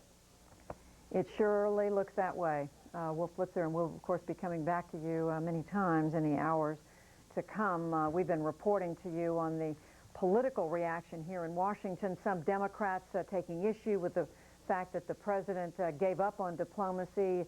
He said he had taken it as far as it would go. They said he should have done more. Now, however, it looks as if there is an effort to come together, Democrats and Republicans. And for the very latest from Capitol Hill, let's go to my colleague, Jonathan Karl. Jonathan. Yeah, Judy, we've been seeing a display of unity on the Senate floor that has, in recent weeks, seen anything but unity. What they are now doing is coming together on a resolution expressing support for the troops doing the fighting in Iraq and also for their commander-in-chief, the President of the United States, George Bush. The resolution reads in part that Congress, quote, commends and expresses the gratitude of the nation to all members of the United States Armed Forces. And expressing that gratitude, it also very interestingly singles out America's allies and specifically the leader of Great Britain. Expresses, as you see there, sincere gratitude to British Prime Minister Tony Blair and his government for their courageous and steadfast support. Now, in introducing this resolution, which is expected to be voted on later this afternoon, you had a remarkable display of unity involving the top Democrat and the top Republican in the Senate. Take a look at this. I'm very proud that differences have been reconciled and that this resolution bears both of your distinguished names, and that we will strive to have unity in this chamber and to have a very constructive and clear debate as a message to the men and women of the armed forces, their families, and indeed the whole world. I wonder if the senator from Virginia would just yield so I could add a similar thought. I wish all of our troops could see the two of you standing together here. I had no doubt we would unite in support of our troops. When the time came, that's exactly what's happening, and this picture is a very eloquent statement about the unity of this Congress once we are committed to combat. Now, there has been no such unity, however, over in the House side of the Congress, where the negotiators from both parties are working on a resolution also expressing support for the troops, but they've been unable to agree on the details of that resolution. What we are learning is that in these negotiations, Democrats have rejected to one very specific line in the resolution drafted by Republicans. That line reads, quote, it commends the president for firm leadership and decisive action in the conduct of military operations in Iraq as part of the ongoing war against terrorism. Now, Democrats object to that for two reasons. One, they don't want to praise the president for decisive action. Many of them disagreed with this decisive action. And also, they do not see Iraq as part of the ongoing war against terrorism. So there is a little bit of a wrinkle over there in the negotiations in the House where nerves are quite raw on this. They're still trying to get it through today, and they would like it to be unanimous. They want to have unity over there, but right now they have anything but unity. Judy? It's never easy there, is it, John? No. All right, John Karl reporting from the Capitol. Yet another story we're following today here in the United States, and that is an FBI lookout. And let's turn quickly to our justice correspondent, Kelly Arena, for the very latest. Kelly. That's right, Judy. The FBI has issued a be on the lookout for a man named Adnan El-Shukrajuma. He is wanted in connection with possible threats against the United States. The FBI says that he is 27 years old, between 5'3" and 5'5", approximately 132 pounds. Now, sources say that his name came up in documents seized along with al-Qaeda leader Khalid Sheikh Mohammed. Those documents, according to sources, refer to him as someone who would be able to carry out a suicide attack. Now, the FBI will only say that he poses a serious threat to U.S. citizens and interests worldwide. His whereabouts at this time are unknown, but sources say that he was last seen in the United States in early 2001 in South Florida. Also, according to sources, he may have some connection to the Airman Flight School in Norman, Oklahoma, where accused terrorist Zakaria Moussaoui took lessons. Now, when contacted, the flight school told CNN that it doesn't have any record of anyone by that name attending. The FBI is asking the public, it's asking its state and local partners for help in locating this individual for questioning. Now, this search is just one of the many counterterrorism measures underway right now. Also today, teams of agents from the FBI and the Bureau of Immigration and Customs Enforcement began seeking out Iraqi nationals who are unlawfully in the United States, and they are apprehending them. Officials say the operation is aimed at taking people off the street who could pose a threat to Americans, and they add that the Iraqis who are being targeted are all in the country illegally. I'm told that there are about 3 dozen people that they're after as part of this effort. Simultaneously, the FBI is also conducting interviews of other Iraqi nationals here in the United States who they say may have information that could be helpful in the war effort. Sources have said the FBI wants to interview as many as 11,000 people as part of that effort. Judy, back to you. Kelly, a lot that they are following. The war on terror goes on here at home, even as it goes on overseas. To the Pentagon now, where my colleague Jamie McIntyre has some new information about action on the ground. Jamie. Well, Judy, just another report we're getting from the ongoing military operations in southern Iraq. This one involves an Apache helicopter that apparently had a hard landing. The helicopter was able, however, to take off again and return safely. The Apache is an attack helicopter which carries Hellfire missiles that are mostly what's being used in the operation in southern Iraq. We're told that there was some gunfire in the area, but it's not believed the gunfire affected the helicopter or hit the helicopter, that there was a mechanical problem. But again, no U.S. casualties in that or in any reports, in fact, of U.S. casualties in any of the operations so far, which also included earlier today another special operations helicopter having a crash landing, and that helicopter had to be destroyed on the ground. One more note I should pass along is that so far there have been over 100 cruise missiles fired in this campaign, 39 yesterday, and we're told more than 60 in today's strike. Some of those, the pictures we saw in downtown Baghdad. They also included today British cruise missiles that were fired from 2 British submarines in the Persian Gulf. Judy? So, Jamie, they do keep track of the numbers, don't they? Yeah, and of course the notable thing here is 100 cruise missiles is far less than the 2,000-3,000 that are supposed to be part of the so-called shock and awe phase of the campaign. And what we're seeing is that they've adapted the campaign to try to take into account what's happening on the ground, see if there are cracks in the Iraqi leadership before moving into that phase. But there's a lot of things happening that we're not seeing right now, including the movement of thousands of troops on the ground and attacks in other parts of Iraq that aren't visible to us because we don't have cameras like we do in Baghdad. No question about it. All right, Jamie McIntyre at the Pentagon. Quickly now back to Kuwait City and to Wolf for more from there. Wolf. Thanks very much, Judy. As we look at these live pictures of the skies over Baghdad, looks relatively quiet right now. Don't know how much longer it will be quiet there. CNN's Lisa Rose Weaver is along the border between Kuwait and Iraq. She's embedded with U.S. military forces. Lisa, tell us what you're seeing and hearing right now. Just a very few minutes ago, several, 8 or at least 10, multiple launch rocket system missiles flew overhead south of our position and then into Iraq. Not clear exactly what the target is there. These were relatively low flying, and I have to say there was a moment there where it wasn't clear really where they were going to land. Just these incredible white streaks and kind of a low... I think we're losing overhead. Lisa. Yeah, Lisa, can you still hear me? It looks like you're coming in and out.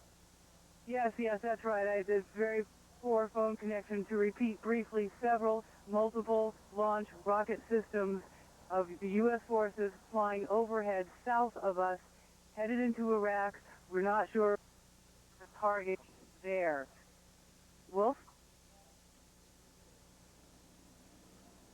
All right, Lisa Rose Weaver, she's on the border between northern Kuwait, southern Iraq. We've been hearing this before. These are terrifying weapons, these multiple rocket launchers that fire off and can do devastating harm. They're also, as I said, pretty terrifying to see them in action. Let's move from there to Turkey, to Ankara to be specific. That's where CNN's Frederica Whitfield is standing by. Dramatic developments as far as the Turkish government are concerned.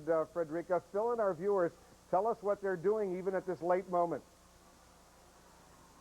That's right, Wolf. Dramatic indeed. The Turkish parliament gives the okay for the U.S. military to carry out any military airstrikes by way of going through Turkish airspace. These are flights that could take place at any point now. They have immediate approval for the U.S. military to carry out those airstrikes over northern Iraq.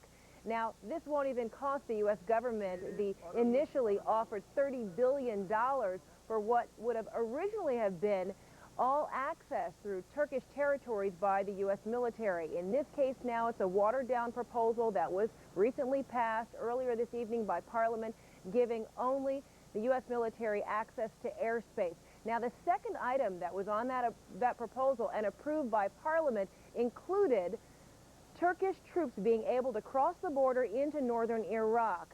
Their mission would be to head off any Kurdish refugee crisis that may make their way toward the border with Turkey, as well as trying to protect and secure oil-rich Kirkuk and Mosul, just in case there just might be any kind of Saddam regime takeover of those areas. But it's unclear at this juncture exactly when those Turkish troops just might be making their way across the border. But as I say, the U.S. military has the immediate go-ahead for any kind of airstrikes involving Turkish airspace. Wolf? What about the Incirlik Air Base, that huge NATO air base in Turkey where U.S. warplanes, British planes have been patrolling the northern no-fly zone over Iraq over all of these years? As part of this new arrangement to use Turkish airspace, will they also be able to launch strikes, U.S. warplanes, from that huge Incirlik base? Not as part of this past proposal. There are 50 U.S. warplanes that are right now parked at Incirlik only for the operations of manning those no-fly zones in northern Iraq. And Parliament has already made itself clear, or cabinet members rather, have made themselves clear early on that they would not allow the rights of any U.S. warplanes parked at Incirlik to be part of the Iraqi operations, nor would they allow any of those U.S. warplanes coming from either the two U.S.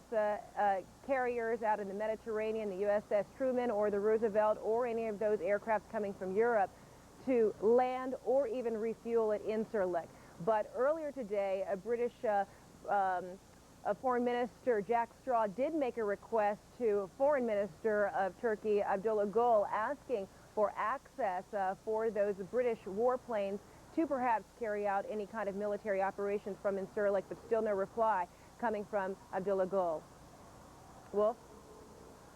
All right, CNN's Federico Whitfield in Ankara, Turkey. Thanks very much. Judy, significant developments from the Turkish government, not exactly what the United States had hoped for. They wanted 62,000 U.S. ground forces to be based in Turkey to move into northern Iraq. They're not going to get that, but they are going to get airspace. Judy? They are going to get the flyover ability. Wolf, I don't know how you or any of our colleagues over in the region are getting any sleep, but the one man who I question whether he's had a minute to rest is our Nick Robertson, who's in Baghdad. Nick, we haven't checked in with you in, I think, a little over half an hour. We just heard from Jamie McIntyre that they counted something like 60 missiles going into Baghdad, the United States has, just today. What are you seeing and hearing? We know you haven't counted them. You haven't been able to count them at your end, but you've sure seen some of the results of those missiles. We have seen the results. However, the majority of the missiles that have fallen on the city have fallen, it appears to be outside of the center.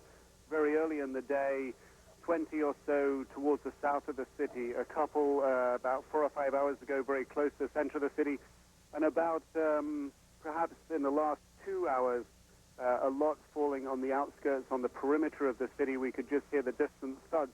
The all clear here sounded about an hour ago, and the situation, the scenes in the city at this moment, very quiet, very calm, no traffic around at the moment, and we're in a period where the all clear has been given about an hour ago, Judy. Nick, when they give the all clear signal, does it affect anything that you see from your vantage point? I mean, does life slow down? Obviously, it's about the middle of the night there, but does it affect people's reactions? Well, on the occasions when it's gone off, I've seen some people who were out on the street running to get off the street. but it doesn't seem to have a huge effect. There are so few people around at the moment. Most people, it seems, are perhaps staying well indoors or sticking to shelters at this time. Certainly, as far as the number of missiles go today, Iraqi television has reported a little while ago that 72 cruise missiles, according to Iraqi television, have been fired at Baghdad or at this area. However, Iraqi television says that many of these missiles have failed to go off. Now, Iraqi television also reports that Iraq has fired several missiles into Kuwait, one at the Al-Shuhwat area and one at the Doha area into Kuwait. Also, Iraq reporting today that four people have been martyred, 4 martyrs have died, and 1 officer. They also say that 5 people have been injured as well. They also report that the attacks have taken place not only here in Baghdad, but also close to the port city of Basra, and also on the border with Syria, very, very close to the town of Akashat. Nick, at this point, the aftermath of those buildings that we saw hit earlier, when there was at least one building, there were flames, there was smoke coming out of at least 3 different locations. Has all that settled down now? That building is still smoking. The situation elsewhere very much seems to settle down. There's no anti-aircraft fire. And as I speak to you, Judy, Iraqi government officials have organized a trip to one of the city hospitals. I'm along with another group of perhaps about 25 or 30 journalists from international media organizations about to get on a bus to be taken to one of the city's hospitals to see what we are told are injured people. Judy. So, Nick, any idea when we can expect to hear from you on that? Well, Judy, I'll do my best to keep this phone line with you open, and as we get information, I will do my best to bring it to you as the situation develops here in the city. All right, Nick Robertson in Baghdad, and you just heard Nick say that he's with a group of about 25 other journalists, non-Iraqi journalists, who are being taken by Iraqi officials to a hospital, presumably to see some of those wounded by the attacks, the U.S. attacks earlier today and last night. Well, this war was started, as we very well know, because, in large part, because the United States was unable to get support from the United Nations out of the UN Security Council. For the very latest from the UN, let's go to UN headquarters in New York City to our Richard Roth. Richard, are they moving on there after this, or are they still looking back and criticizing the U.S.? They're basically moving forward on the humanitarian front, Judy, though the Security Council held a meeting on the Central African Republic today, and one diplomat told us the war and the hostilities carried live on television, not discussed. Kofi Annan, the UN Secretary General, is leading the discussions along with the U.S., UK, other permanent members of the Council, that divided Security Council, on the Oil for Food program. But around the building today, the buzz is, do you know what's happening in Baghdad? UN staffers and diplomats gathered around television sets throughout the building watching the coverage.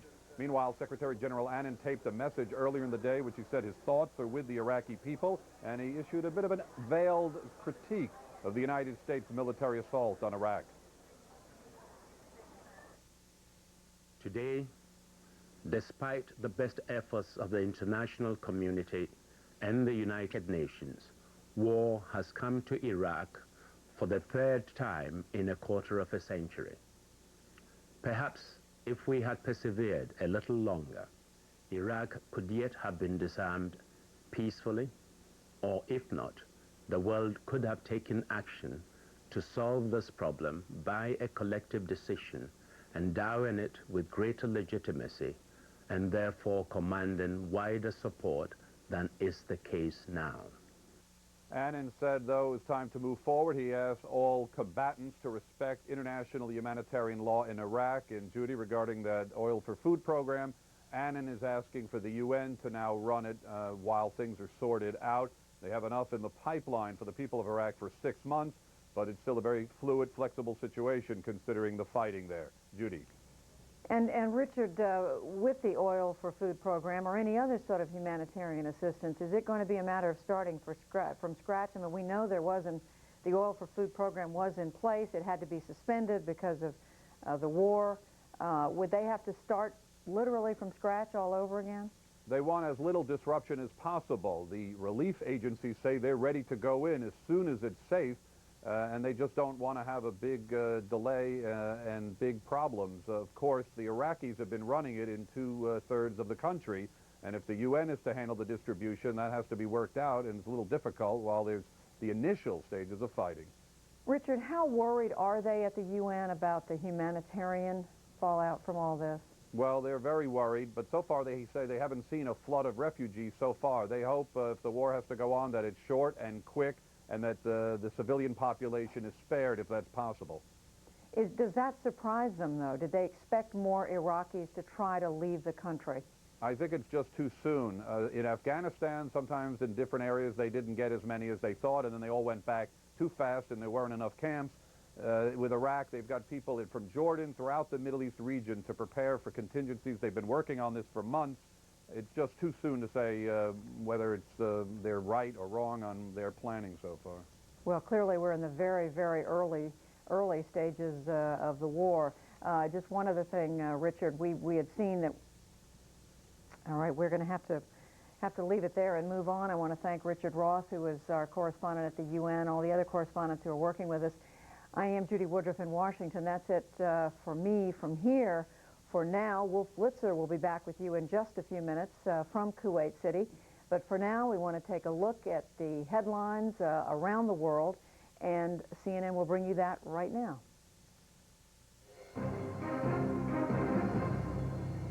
I'm Connie Chung at the CNN Center in Atlanta.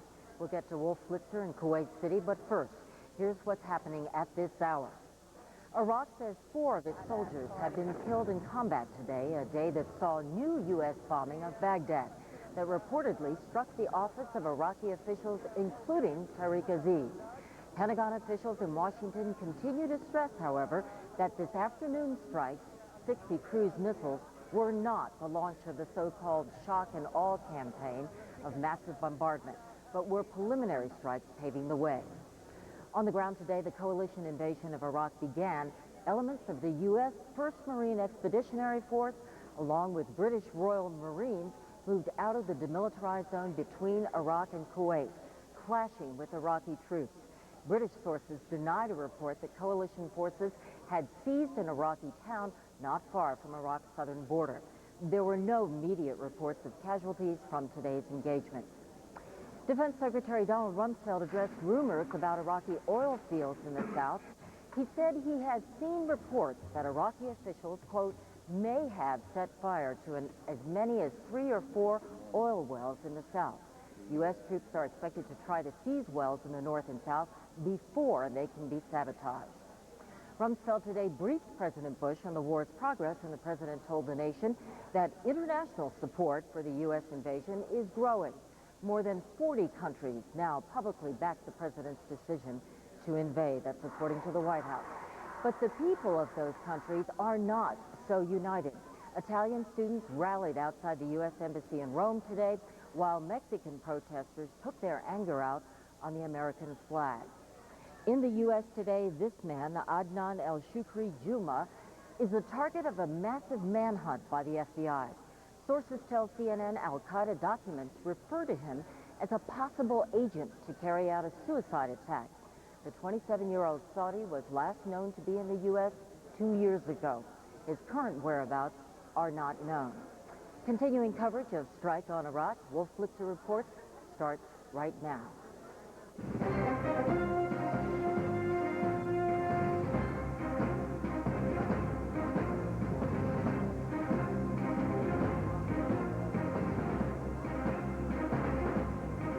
Under fire today, a massive aerial assault is ongoing, and the worst of it may be ahead. Here's also a live picture of Kuwait City. Iraq has fired back, but not with the same intensity or success. Hello, I'm Wolf Blitzer in Kuwait City, where we're tracking an air and ground campaign led by U.S. forces. The British government has just released Prime Minister Tony Blair's statement to the British people on why he ordered British troops to take part in the war. Here's what Tony Blair said. Tonight, British servicemen and women are engaged from air, land and sea. Their mission? To remove Saddam Hussein from power and disarm Iraq of its weapons of mass destruction. I know this course of action has produced deep divisions of opinion in our country.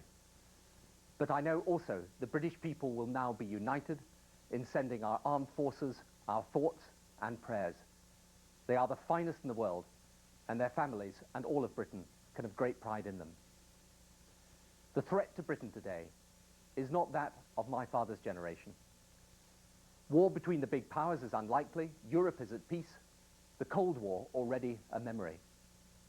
But this new world faces a new threat of disorder and chaos, born either of brutal states like Iraq, armed with weapons of mass destruction, or of extreme terrorist groups.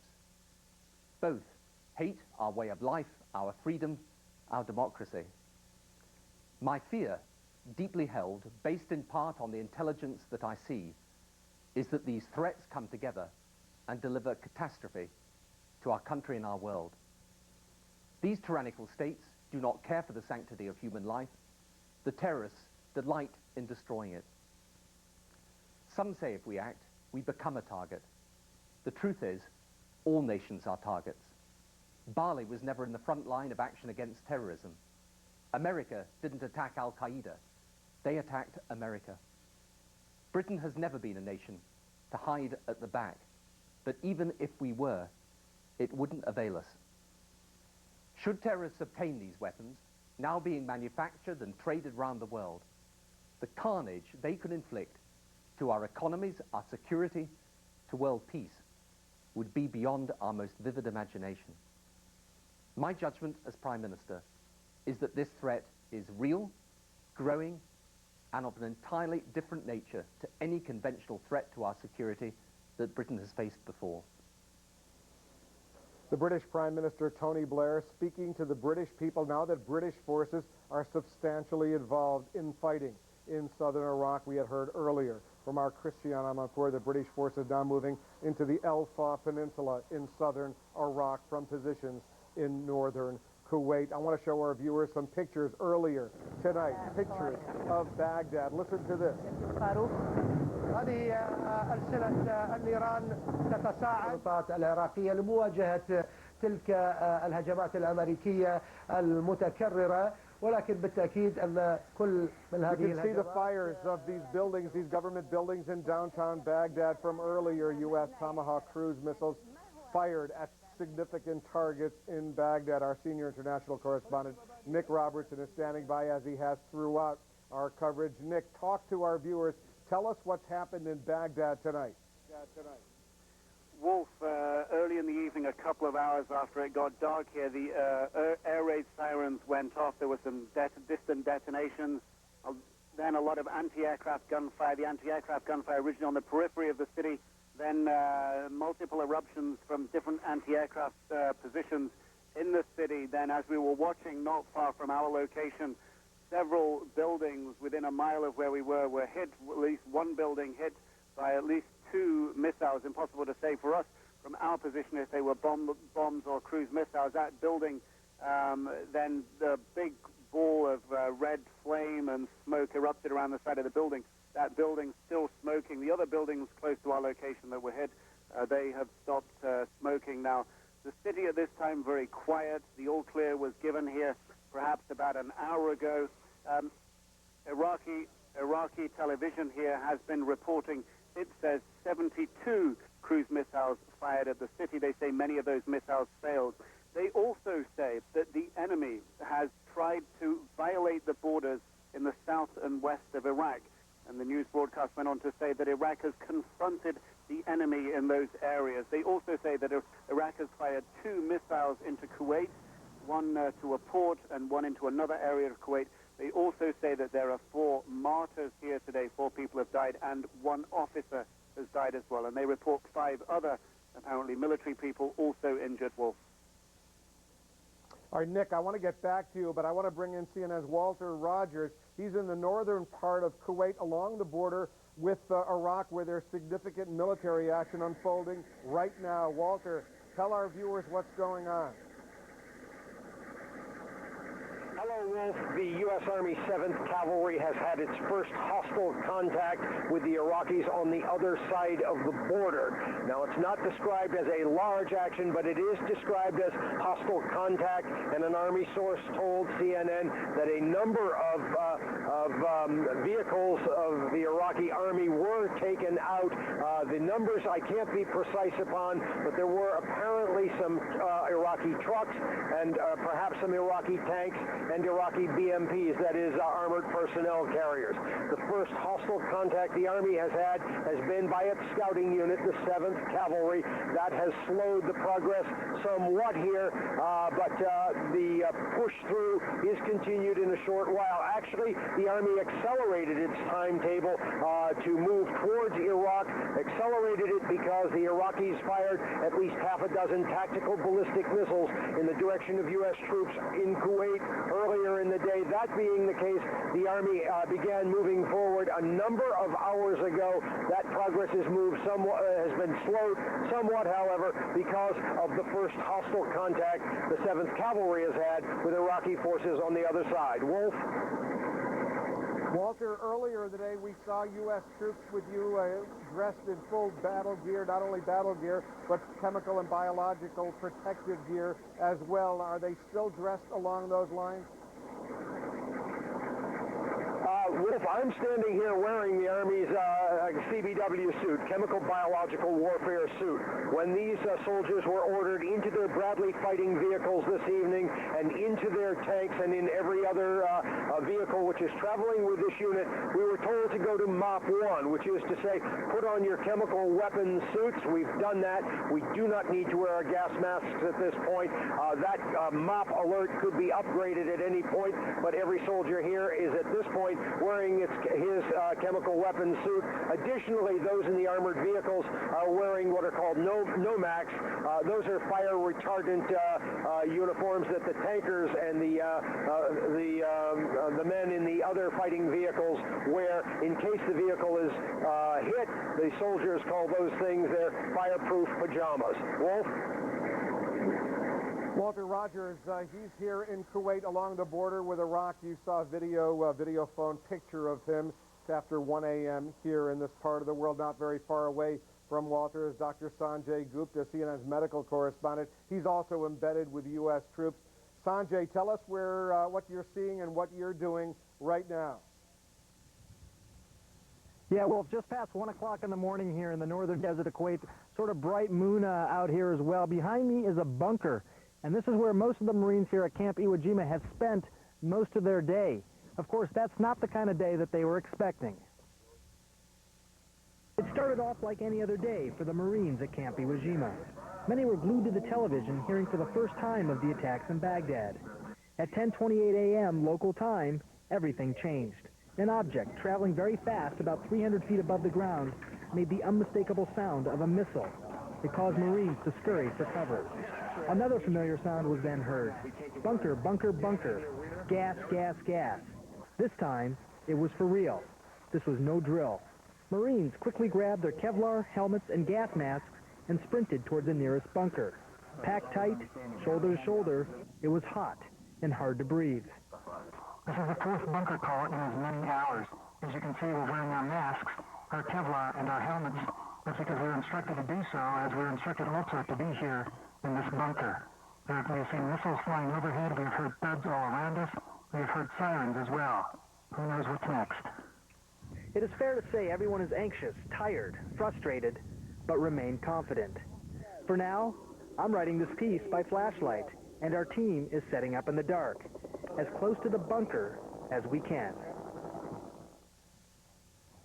Yeah, and another thing, Wolf, even since that time, there has been another bunker call. We've heard the sirens go off continuously. There are trucks set up right around the perimeter of the base here. There are trucks to basically continuously monitor the air. If they detect even the slightest abnormality, then everyone, basically these alarms go off. Wolf, even as we're doing this live shot, they have just shouted bunker, bunker, bunker. Marines are starting to come to this bunker. You'll see them here in just a few seconds. They're going to have their helmets on. They're going to have their Kevlar. This is the 10th bunker call, really, since 10 o'clock this morning. Wolf? Well, what about the earlier fears, Sanjay, of chemical or biological agents in the air over where you are, resulting in you guys putting on those gas masks. Were those false alarms? It appears at this time that they were false alarms. Again, these particular trucks that monitor the air are designed to be very sensitive, and a lot of different things that they can trigger them besides chemical themselves. Even particulate matter in the air from the dust, from the silicon, things like that can possibly trigger them. They're designed to be very sensitive, perhaps not as specific, but they have been going off continuously. Wolf, like I said, we're just hearing it right now as well. There's a siren funny going you off say right now. you're Well, hearing that it. is a siren basically talking about the specific chemical thing. Who knows if it's a false alarm? Who knows if it's a real thing? You can hear the sirens, the horns going off. No, Wolf, we're going to go put our stuff on as well and jump into that bunker. Wolf?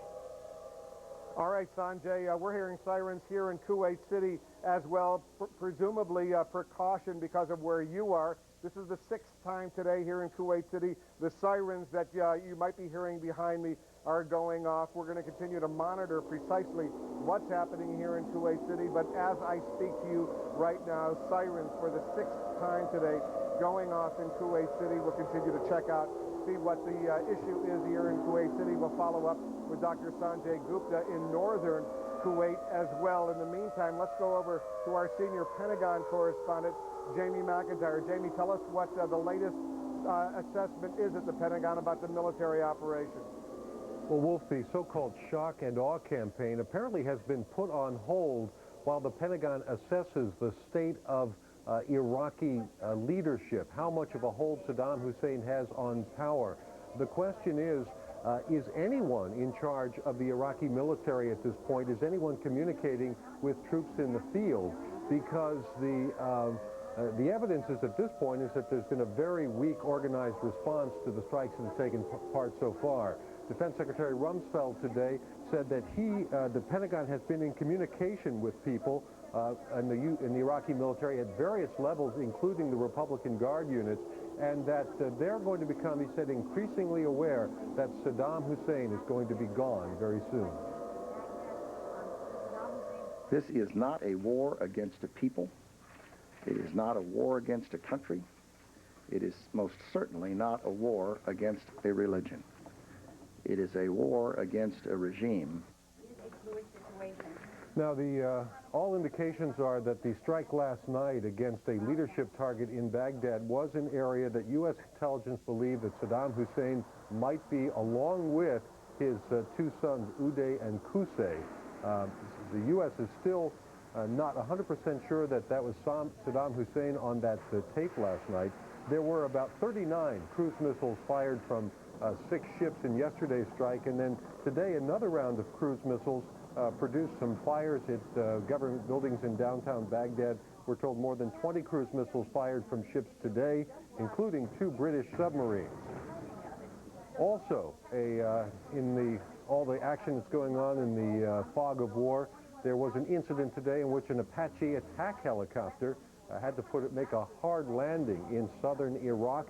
We're told that the crew was able to repair the helicopter, or at least get it back up in the air. There was some gunfire in the area. It's unclear, though, whether the gunfire from the ground played any role in the helicopter going down. In any event, the helicopter was able to fly out on its own speed and get back to safety. Wolf? Jamie, as you were speaking, the sirens have stopped wailing here in Kuwait City. Our viewers are seeing a live picture of Kuwait City. The sirens had gone off for a couple minutes. Once again, the 6th time today, presumably a precaution because of what's going on in the northern part of this country, a good 100 kilometers north of here, about 60 miles or so north of where I am. The sirens are now off here in Kuwait City, the 6th time they went on today. Jamie, let's get to some of the issues that you raised in your report. The most important one, the full fury of the U.S.-British military, the coalition, not yet being unveiled. That's going to wait, the shock and awe campaign.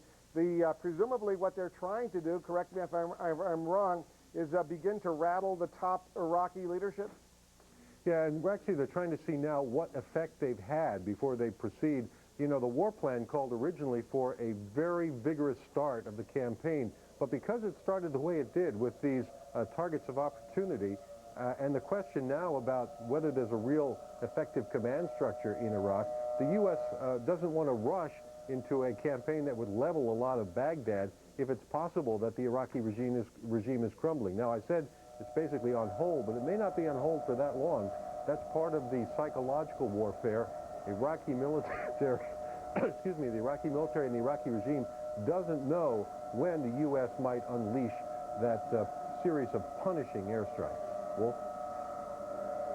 Jamie, we're getting the all clear over here, the siren going off. This is the sixth time that siren going off. Now an all clear, single monotone blast indicating that any threat to Kuwait City has now gone away.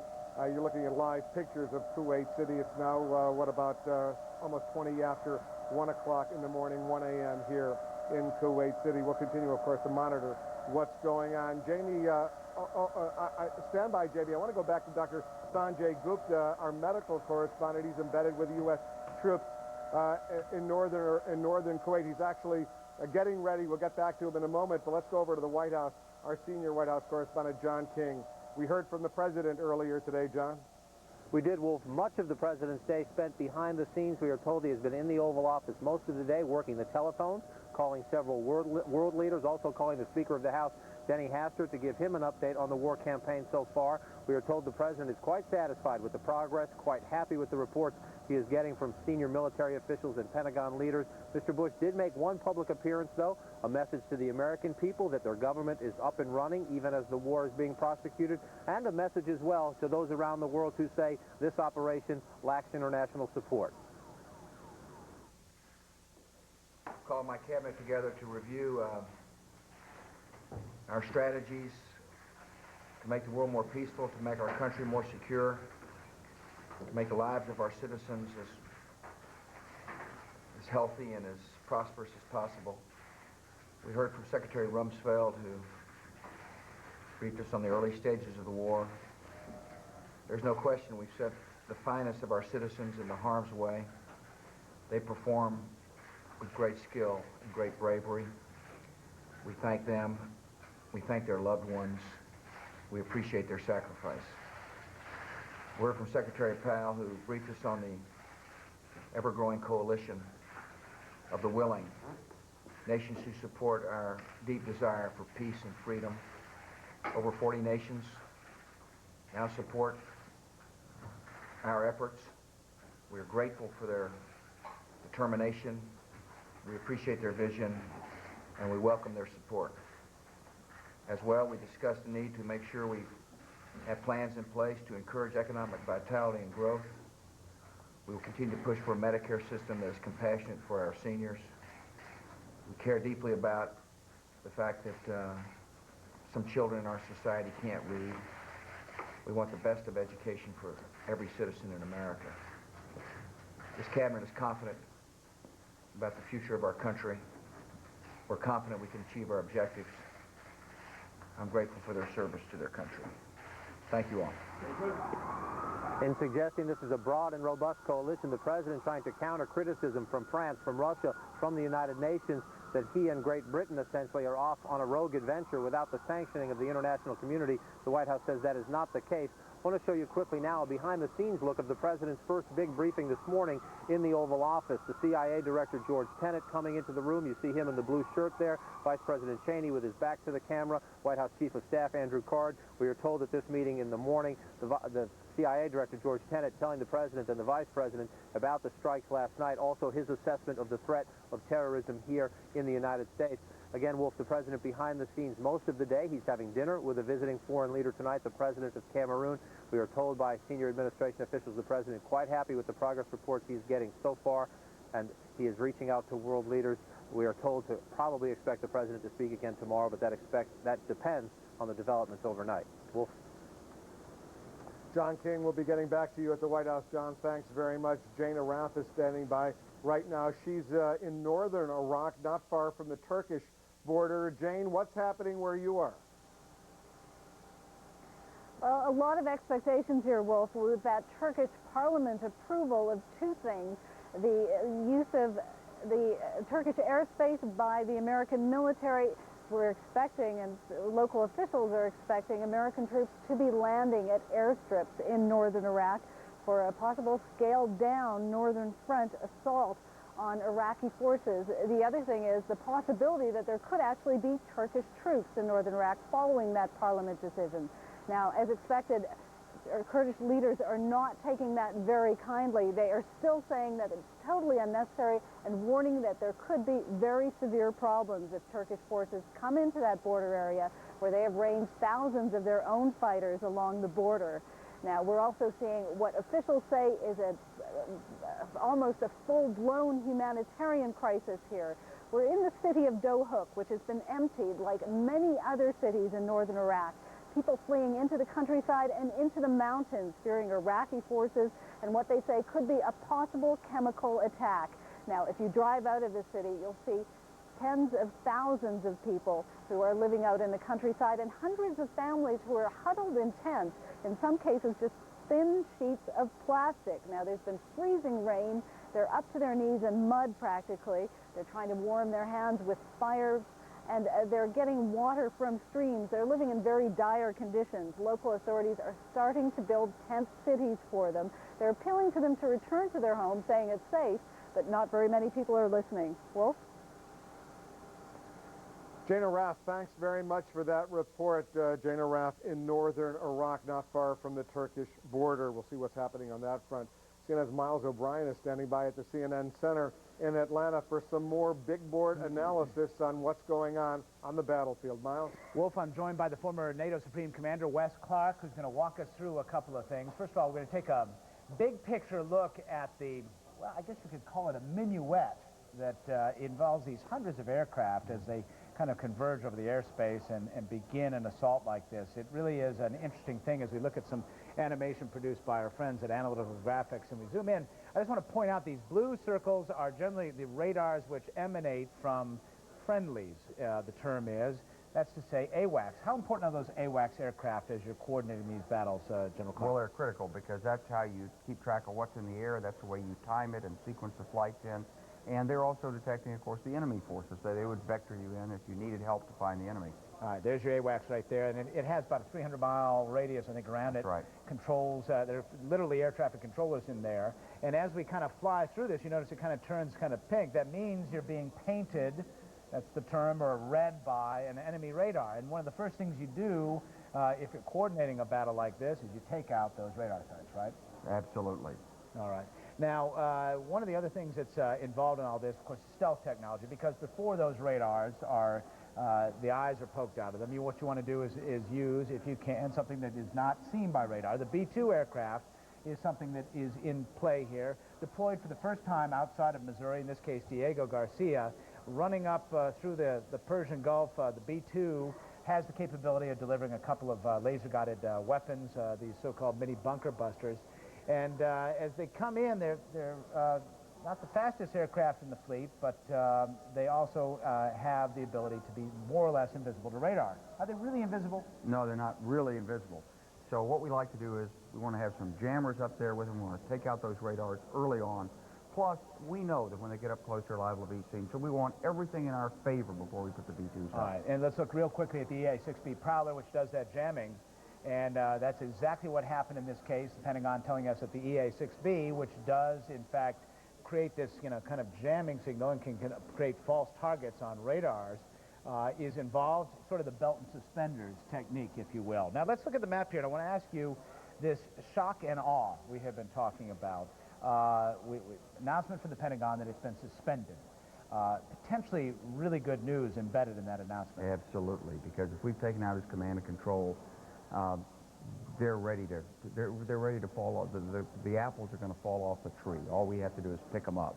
And it's just a matter of finding someone in there who can tell the Iraqi military to lay down their weapons, move off to the side of the road. We'll drive up there, get those weapons of mass destruction, and this thing will be over. All right, but there's been a tremendous potential power vacuum there. There could be a lot of confusion and who knows what if there was a real decapitation of this regime. Well, if there was, I mean, it's possible that some other leader would emerge who would be just as hostile and say, this is my chance to grab for power, and I don't think the United States could do this, and therefore we're going to fight. But I think that's unlikely. I think that given all the buildup to this, that if we really did decapitate that regime, the people who are next in line are going to go to any relative's home and stay off the telephone, stay off the radio, not give orders, and hope that this thing goes away very quickly. Interesting. Now let's talk a little bit to that end, some of the targets that we know about just from seeing cameras in the city of Baghdad, some of them unmanned because of the way we've positioned our crews to get them out of harm's way. For example, our crews are operating at the Ministry of Information, which is a very desirable target if you're planning out this situation. Of course, it hasn't been struck yet because we still have a camera there, but nevertheless, we didn't want our people there. Now, as we zoom in on Baghdad, let's take you, and what I'll do is I'll show you kind of let's get in one step closer, Dave, and get in there, and we'll give you a sense of some of the key areas that we know were struck on this day of strikes. And what I want to point out to you is, first of all, that is the mother of all Saddam Hussein palaces there, the Republican Guard Palace. Up here is a facility, a building that is used by Tariq Aziz, the Deputy Prime Minister. Over in this area is the hotel where Nick Robertson has been giving us our reports, kind of a field of view of that. Let's get closer very quickly, and I want to just give you one example of what we're talking about here. As you look at this office building, take a look at this image, of course, from our friends at earthview.com, Digital Globe, shot a year or so ago. Take a look at the images that we received here at CNN Center earlier in this day of this same building. It's quite clear from this night vision imagery that it has sustained a rather significant hit, and as we said, this is a key place for some of the Iraqi leadership. General Clark, these are regime targets, which means the U.S. is not going after power plants, dams, anything that would cause undue hardship on the civilian population, correct? That's right. These are targets that are associated with control of the country and control of the armed forces. And if you succeed, it can be just like the decapitating strike. I mean, you're going to take out his communications, his files, his record keeping, and all the means he's got to maintain a reign of terror in Iraq. General Wes Clark, we appreciate all right, thanks very much. Wolf. Thank you very much, Miles O'Brien at the CNN Center and General Clark. I want to go right to this videotape, tell our viewers what we're about to see. CNN's Walter Rogers, he's embedded with U.S. troops in the northern part of this country, the northern part of Kuwait.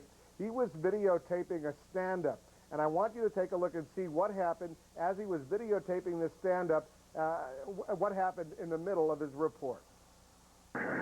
A U.S. Army source has told CNN that the U.S. Army 7th Cavalry has had its first hostile contact with the Iraqi forces on the other side of the border. They are describing it as relatively low-key, according to reports which we're receiving now, and these reports are somewhat conflicting. A number of Iraqi vehicles were taken out, including perhaps a number of tanks. That has slowed the U.S. Army 7th Cavalry's progress across the border into Iraq. We just heard an intel. What the hell?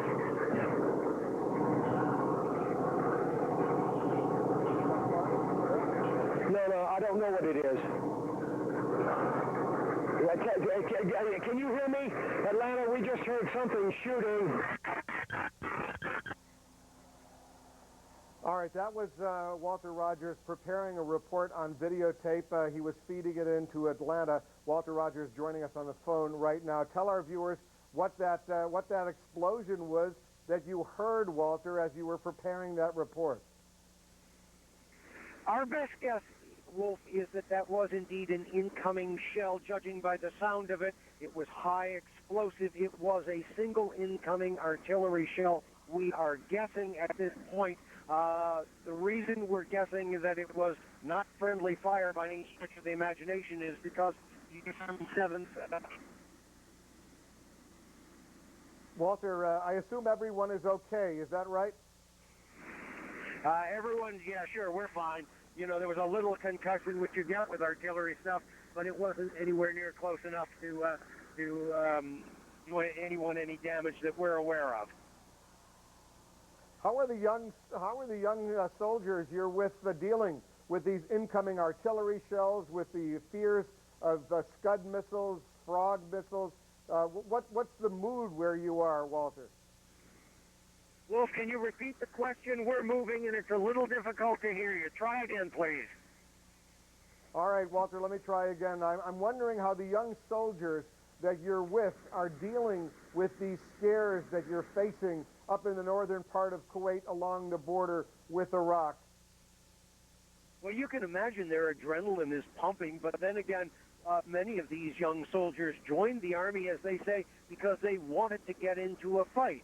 And every one of them, of course, you can, as I say, is excited when they hear the sound of an incoming shell. It puts them on a very taut edge. Having said that, that has not deterred our movement at all. We're still moving forward. Wolf? And Walter, I know you're like me, a veteran journalist. How are you coping? Me? Oh, I've heard so much artillery before. It was you know, it's no big deal, okay? Famous words from Walter Rogers, no big deal. Clearly it is a big deal, but Walter Rogers, one of the best in the business. Thanks very much, Walter, for that report. Take care of yourself. Let's check in with CNN's Connie Chung at the CNN Center in Atlanta. She's going to tell us what's happening right now. Connie? In the strike. Thank you, Wolf. Here's what's happening in the strike on Iraq at this hour. Battle on the border. Soldiers from the U.S. Army's 7th Cavalry Regiment clashed with Iraqi troops across the Kuwaiti border tonight. Army sources tell CNN the Americans destroyed a number of Iraqi military vehicles. Britain's embattled Prime Minister Tony Blair has just told his nation that its forces are now engaged by air, land, and sea. In a televised address, Mr. Blair said he's confident that the British people divided over war will unite behind their military. Baghdad has been hit for a second straight night as the U.S. tries to penetrate the Iraqi leadership. Cruise missiles have been launched from long range by the U.S. Navy and for the first time by British submarines. But officials say the so-called shock and awe, that is the beginning of the all-out assault, has been put on hold. For the second time since last night's so-called decapitation attempt, Saddam Hussein has been shown on state television. Or has he? U.S. officials say there are doubts about whether the video pictures are really those of the Iraqi president. Intelligence experts are analyzing the tape. Thumbs up from Turkey. After much debate, the parliament today gave U.S. warplanes the okay to fly over that country's airspace en route to targets in Iraq. But the parliament also gave Turkish troops the go-ahead to march into northern Iraq. Now back to Wolf Blitzer in Kuwait. Wolf? Thanks very much, Connie. Will the United States have to go all out against Iraq? Will the Baghdad regime collapse? Joining me now from Capitol Hill, Senator Evan Bayh. He's a Democrat. He serves on both the Intelligence Committee as well as the Armed Services Committee. Senator Bayh, thanks very much for joining us. I know you're well briefed on these matters. Is Saddam Hussein, as far as you know right now, alive? Wolf, as far as I know, he is alive. I think we have to operate under that assumption until proven to the contrary. How good was the information that prompted President Bush yesterday to give the order to launch that Tomahawk cruise missile strike against that Iraqi leadership position in Baghdad, presumably including Saddam Hussein? Well, Wolf, as you know, we can't get into too many specifics, but suffice it to say, I don't think the president would have authorized the strike unless there was a high deal of confidence in the information that he was provided. Do you know what the damage was? Who was killed? I'm told earlier in the day that that important elements of the Iraqi leadership were in fact in that building and probably were killed, but I'm wondering if you have any updated information. Wolf, I don't. We were scheduled to have a CIA briefing at 3 o'clock today, but the agency had to postpone that. They said they weren't ready. We have a classified armed services briefing this evening at 6:30, so perhaps we'll know more later on about the assessment of exactly who was taken out in that strike. Are you surprised, Senator Bayh, like I am, that shock and awe, huge bombardment that we had all been bracing for has been delayed? At least it hasn't started yet. There are these relatively limited strikes yesterday and today against various targets in and around Baghdad. Wolf, I am, and I can only speculate as to why that is. Perhaps we've had reports that a number of Iraqi units may be willing to capitulate fairly quickly. Perhaps we're giving them a little more time to do that before they are destroyed. Perhaps we're showing that we're serious about taking out Saddam, and in so doing encouraging further intelligence sources to come forward to let us know where he is so we can take him down. But to answer your question directly, I am surprised. I think that it's on the way, though, if we don't get the kind of results we want from these limited attacks. When you say it's on the way, Senator, by when do you anticipate that the full fury of the U.S. military might be unleashed? Wolf, that I don't know. That's a closely held secret by the Pentagon, and if I did, I probably couldn't tell you here on international television. However, I think what's going on here, Wolf, is that we have good intelligence that a number of Iraqi units are willing to put down their arms. I assume that we're giving them an opportunity to do that before we go in and kill people needlessly.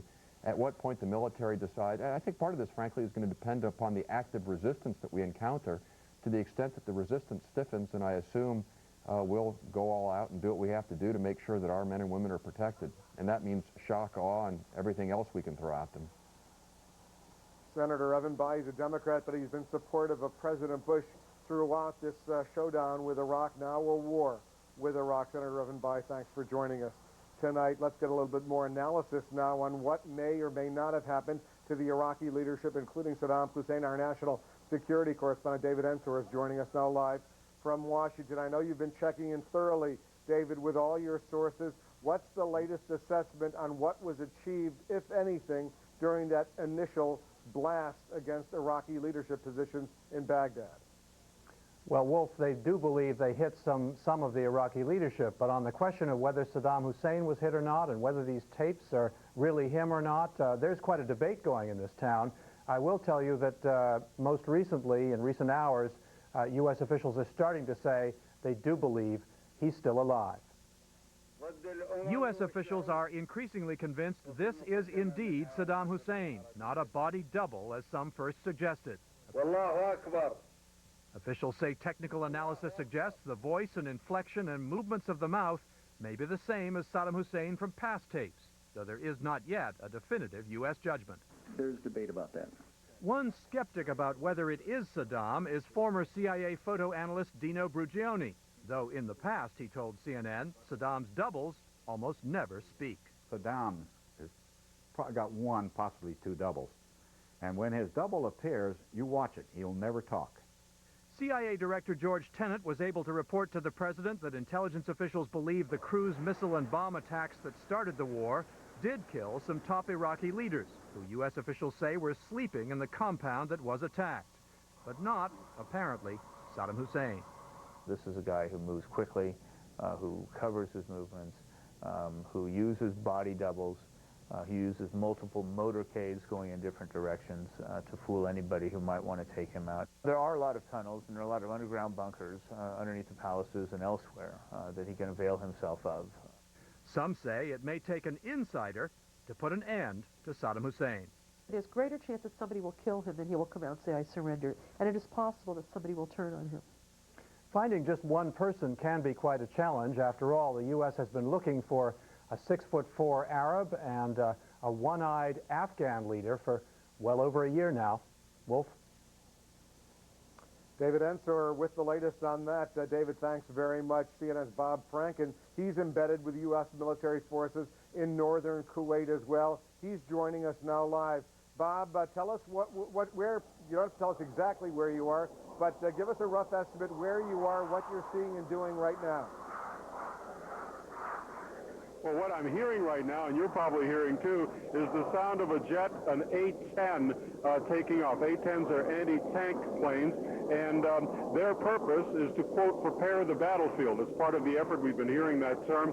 They are very potent anti-tank weapons, and their mission, as it's described to us, is to go out there and take out any tanks that might be in the way of U.S. troops. Now, what has not happened here is any intensifying of the air traffic here, and that would be consistent with the reports that things thus far have not really gotten off the ground. You'll have to forgive the pun, but that this is still in a very, very low-key mode, low-key as it can be when you consider the fact that this is considered preparatory to an all-out war. Now, one of the things that has happened here today, as it's happened in Kuwait City, there have been any number of alerts about possible chemical or some sort of what they call NBC, nuclear, biological, or chemical warfare. Each time it's happened, everybody has to drop what he's doing and put on all his anti-gear, all the kind of stuff that's supposed to protect us. And by the way, the sirens start while we're on the air. I want everybody to just realize that none of these reports has turned into anything but false alarms. It's been the case all day for obvious reasons, with the tensions as high as they are in the world. Tensions are very high on this base. Wolf? But even with all those false alarms, the troops where you are, Bob, can't afford to let their guard down even once. Oh, they're not given much chance to do that. Every single time that the alarms go off, everybody is required to put on all of his gear. They call it a MOP 4, which is military mission-oriented protective posture. It's one of those military terms, and they have 4 levels. 4 is the one that says an attack is on the way or imminent. That is what they've immediately ratcheted up to. Then, after it's over, they go down to a MOP 1, which is where you can be dressed like I am right now. Bob Franken, he's far from home in northern Kuwait. We'll be checking in with you often. Thanks very much, Bob. I want to check in with Nick Robertson. He's also far from home. He's in Baghdad right now, watching, listening, trying to assess what's going on. We're showing our viewers live pictures. It seems like it's fairly quiet right now, Nick. Wolf, very quiet indeed. The roads are empty. The stars are out in the sky above. Very few clouds at this time. And looking out across the city, very, very, very quiet. That ministry building that bore the brunt of several strikes earlier, still smoldering, smoke coming out from the base of that building just across the river from where I am. But very quiet at this time, Wolf.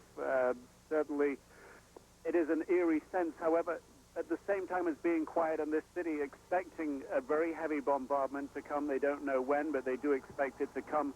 The lights all on this city, the street lights, the lights in many of the buildings, in the apartments close to where we are in the suburbs. I'm looking out, good visibility now, looking out towards the suburbs, maybe 10, 12 miles off in the distance. All the lights on there, the lights on the bridges across the river, all on, the lights along the side of the river, all on here, Wolf. There's nothing that mandates, Nick, the U.S. military from only launching these kinds of missiles and precision-guided bombs at night. They can do it during the day. Many of our viewers probably remember during the first Gulf War, a cruise missile flying over Baghdad during daytime hours, very visible. The Iraqis trying to shoot down those cruise missiles. Do Iraqis differentiate between nighttime and daytime as far as the threat level that they perceive? I think certainly they feel the threat is greater at nighttime. They certainly know that their capabilities probably do not match in terms of night vision, do not match the capabilities of coalition forces at this time. That is, however, having said that, the level of security on the streets here seems perhaps slightly higher during the day than it is at nighttime, but it does seem to be the nighttime that they fear the most. The streets are at their emptiest, and during the daytime, some limited, very limited traffic about, but people perhaps lulled into a false sense of security, thinking because it's daytime, nothing will happen. Indeed, I suppose if one were to analyze what happened this particular day, and it would be foolish to think the other days that follow should be a model for this, but indeed the daylight hours here on this day, no big impacts in this city, no big attacks in this city during the daylight hours, so perhaps for Iraqis, they may get the impression that therefore the days are somewhat safer, Wolf. Nick Robertson in Baghdad. Nick, thanks very much for that report. We'll be checking back with you often. The start of the war, of course, hasn't done anything to dampen protests in the United States against military action or rallies in support of it, for that matter. CNN's Maria Hinojosa is in New York. She's at Times Square. She's following the latest developments on that front. Maria? Well, Wolf, even this horrible weather has not daunted the fact that hundreds, if not thousands of people have now poured into Times Square. There are feeder marches coming in from, it looks like, so many different streets all across Manhattan. I ran into a group of high schoolers that were coming from downtown, members of the Union Theological Seminary that were coming from uptown, publishing executives who were coming from midtown. They are all coming here. It's hard to tell because there's really no one place for them to congregate, so they're kind of really just moving around Times Square. The police have now moved in with lots of vans, lots of horses, telling them that they're going to be arrested if they block traffic. So I'm suspecting that sooner or later we will be seeing some arrests here in New York City. Now, across the country, many similar actions. We know that in Boston, many of the students poured out of the universities and campuses, and they were marching across the Charles River. In Washington, D.C., starting very early in the morning, there were people who were gathering at the White House and in other areas of Washington, D.C., kneeling in prayer in some acts of civil disobedience. And in San Francisco, there was a plan to stop business as usual. And so many of the protesters, thousands of which came out to the streets, but many of them decided to go into civil disobedience. They were chaining themselves to bike racks, and they were going to literally have to be sawed off from those bike racks. Now, on the other side, of course, there were many others who decided that they needed to come out and support this war, not just support the troops, which many of the anti-war demonstrators say they also do, but these demonstrators wanted to come out and say that they are supporting this war, that they believe that this is the correct action that the president has taken, and they want President Bush to know so. Now, many different people, though, had a lot of different feelings about what this war has meant to them. Let's hear from some of them. What happened to Osama bin Laden? You know, last year we were chasing down Osama bin Laden.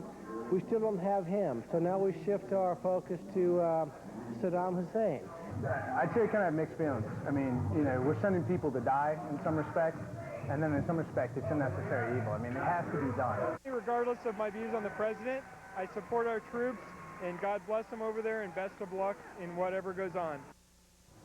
Now, many of the anti-war organizations say that they have activities planned across the country tonight in small towns like Birmingham, Alabama, and South Bend, Indiana. And some anti-war groups have actually decided that the position they're going to take is by sending letters to the troops. That's Win Without War, that's asking their constituents to write letters to the troops to tell them that they support them, even though they're against this war. Wolf? CNN's Maria Hinojosa in Times Square in New York. Thanks very much, Maria.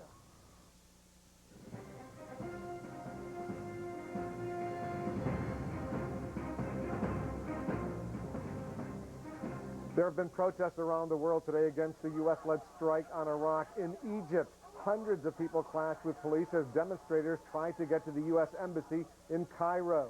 It was a similar scene in South Korea where thousands of anti-war demonstrators protested near the U.S. Embassy in Seoul. They demanded the South Korean government withdraw its support for the U.S. effort to oust Saddam Hussein.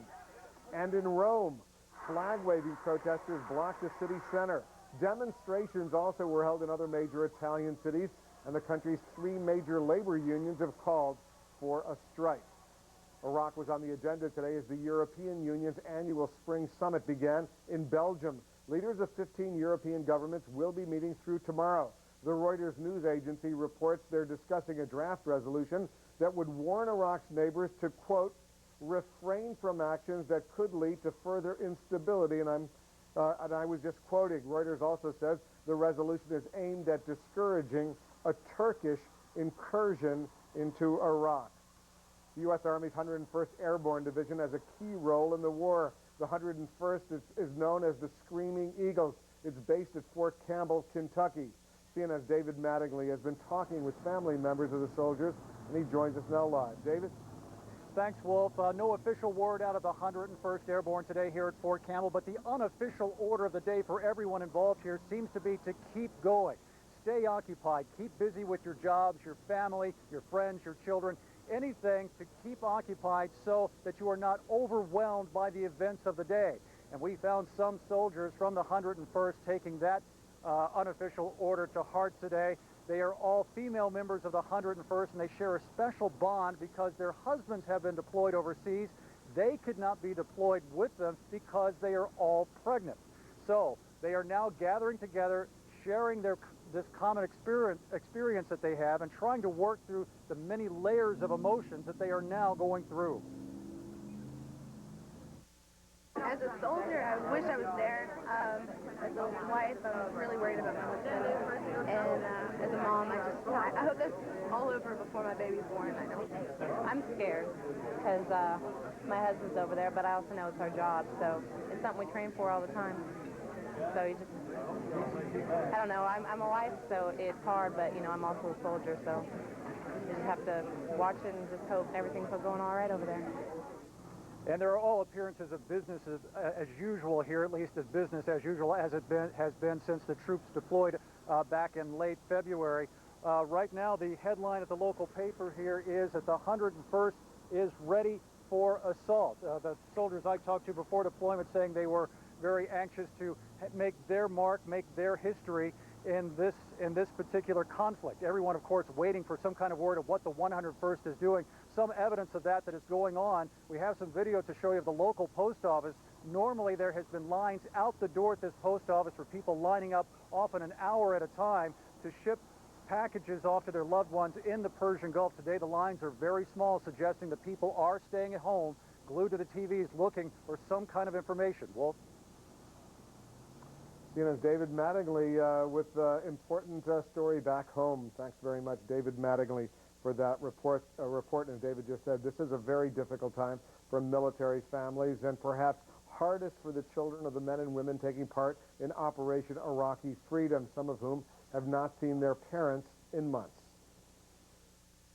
It's just really hard knowing that he's not here every night, that I can't go up to him and just give him a kiss whenever I want to. Sad moments after last night's coalition airstrikes. Iraqi television presented what it said was a message from the president, Saddam Hussein. There's some speculation that the man who appeared on television was perhaps an imposter disguised to look as Saddam Hussein. We're joined now by Graham Fuller. He's a former vice chairman of the National Intelligence Council at the CIA. Graham, we're showing these live pictures of Baghdad as we speak. But what do you make of that speculation that perhaps that wasn't really Saddam Hussein after all? Well, it's a very fascinating possibility. If Saddam was taken out last night, nobody knows whether he was or not, then obviously the Iraqi regime would want to reassure the public by giving the impression that Saddam and other people around him were alive. On the other hand, if Iraqis have a great deal greater familiarity with Saddam Hussein and his voice and style than we do, so if there was any indication to the public that this actually wasn't Saddam Hussein, what kind of a message does that send? Is the message for Washington or is it for the folks back home? Very interesting. What do you make now of the top Iraqi leadership having now sustained these two separate air attacks yesterday and today against key targets in Baghdad? Do you sense that they are at all being rattled right now? Well, they've been through a lot of this before. I mean, we've not only the war in '91, but many other subsequent strikes on Iraq. So in one sense, they're fairly battle-hardened, and I think they may be more optimistic based on the past than they should be this time around. On the other hand, obviously, it's a daunting moment if you know that this is when the U.S. is really coming for you, and that's the name of this particular game. So I think there's probably a great deal of anxiety. The other thing, of course, is how much they want to decentralize control of the military. So one of the problems Saddam faces, if he wants to avoid detection by any means of intelligence, then he cannot really be engaged in a lot of communications with commanders or with other people, which really means a lot of his commanders have to be on automatic pilot to some extent. That changes the situation.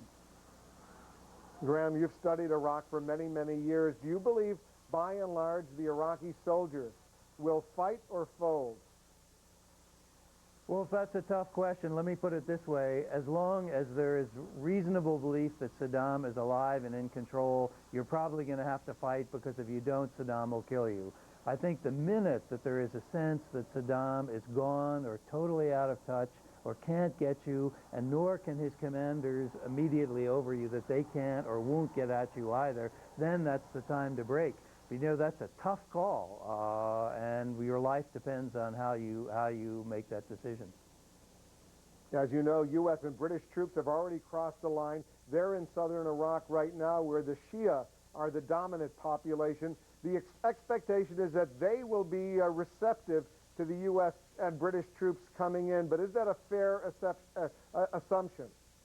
I think it is a fair assumption, Wolf, that the Shiites of southern Iraq who loathe Saddam Hussein, that have been on the receiving end of some of the worst of the oppression and who have been systematically excluded from governance in Iraq for decades, they have little regard for Saddam. Again, though, there's the problem of when do you jump? When can you be sure that the regime, the local security officials and military cannot punish you if you decide to jump ship and then go with the Americans? So I think that's going to be the critical question, is to try to persuade these people that the danger for them is now past and they can safely join up with the West at no danger to themselves. Graham Fuller, the former vice chairman of the National Intelligence Council of the CIA, has an important new book coming out next month, The Future of Political Islam. We'll be looking forward to that book. Graham, thanks very much for joining us. With the air and ground war underway right now, security in the United States continues, even at this moment, to be stepped up. CNN's Greg Clarkin is over at New York's LaGuardia Airport. Tell us what's happening there, Greg. Hi there, Wolf. We've been here all day, and up and down these terminal halls. We've seen a number of National Guardsmen, usually moving about in pairs of 2 or 3 rifles over. Well, and the U.S. and British forces meet serious resistance, it could be a different story. You use the phrase corps with reference to the Iraqi army. What is a corps in Iraqi terms? Well, it differs according to where they are, but down in the area in the south, there is one corps with 3 divisions: mechanized division, an armored division, and an infantry division. There's another regular Army corps that has 3 divisions, but only one of those divisions has real tank strength. The other 2 are infantry. And again, when we look at... We have not seen the 7th Cavalry's tanks firing here, because any engagements which might have taken place would have been far forward of us when we crossed the border. But now we are riding with the 7th Cavalry, the Apache troop, and I'm not sure, I think is the C troop, which is Crazy Horse troop, and off to the right is the Bone Crusher troop. So this is a very large formation. In the distance, perhaps through a dust cloud up there, I just saw another one of the Kiowa helicopters pop up. They're flying like fish hook formations. Again, flying reconnaissance for these oncoming tanks. There are the Kiowas there. You can see them. We ought to have a very good picture of them now. Just above the horizon line. The electronic system is that little bulb atop the helicopters. By the way, in the 7th Cavalry, there are 2 women officers who fly those helicopters, pilots. I didn't meet one. I know she's a West Point graduate. The one I met and worked with is Lieutenant Sarah Fritz of Portland, Oregon, and she says it's a real hoot flying those, she says, because when she flies those Kiowa helicopters, she told me she knows she's the first to see the what she called the enemy out there, and it is a real adrenaline rush. You asked earlier about the ranks of those. Those helicopters are flown by junior officers, lieutenants as a rule, and warrant officers. The units are led by lieutenants, but it's often the warrant officers who are flying them as well. As for the tanks in a platoon, it's usually a lieutenant, a second lieutenant, or a first lieutenant who commands a platoon of tanks, and then everyone else driving the tanks are staff sergeants, and they are exceptionally professional soldiers, fine young men. The women do not travel in the tanks or the Bradley fighting vehicles. Female soldiers are, however, out there flying those helicopters in advance of the tanks. They say it's a real hoot to be out there leading this troop of tanks and leading these men towards Baghdad. Back to you, Aaron. Thank you. General, has this kind of warfare, obviously the mechanics of it have changed. Have the strategies of tank warfare changed over time a lot? They changed with the quality of the equipment. And so what we developed in the 1970s was the ability to actually fire on the move with the tank. Before that, the procedure was you would halt the tank. We call it fire from the short halt. So the first command in the tank was driver stop, and the tank would stop, and then you'd fire. Now you maintain a smooth movement, and the tank fires. It's all stabilized in there, the sight, the gun, and so forth. So that's the first thing. Second thing is with better command and control, you can bring your forces together much more smoothly, and you can synchronize the air, the artillery, the ground maneuver in a way that they couldn't do in World War II. That's what I was thinking about in World War II. I mean, there's that sort of anyone who loves to go to movies and has seen war movies over time, there is a sort of Rommel in the desert quality to what we are seeing here. But you have to imagine the enormous difference it is. They couldn't talk to him then.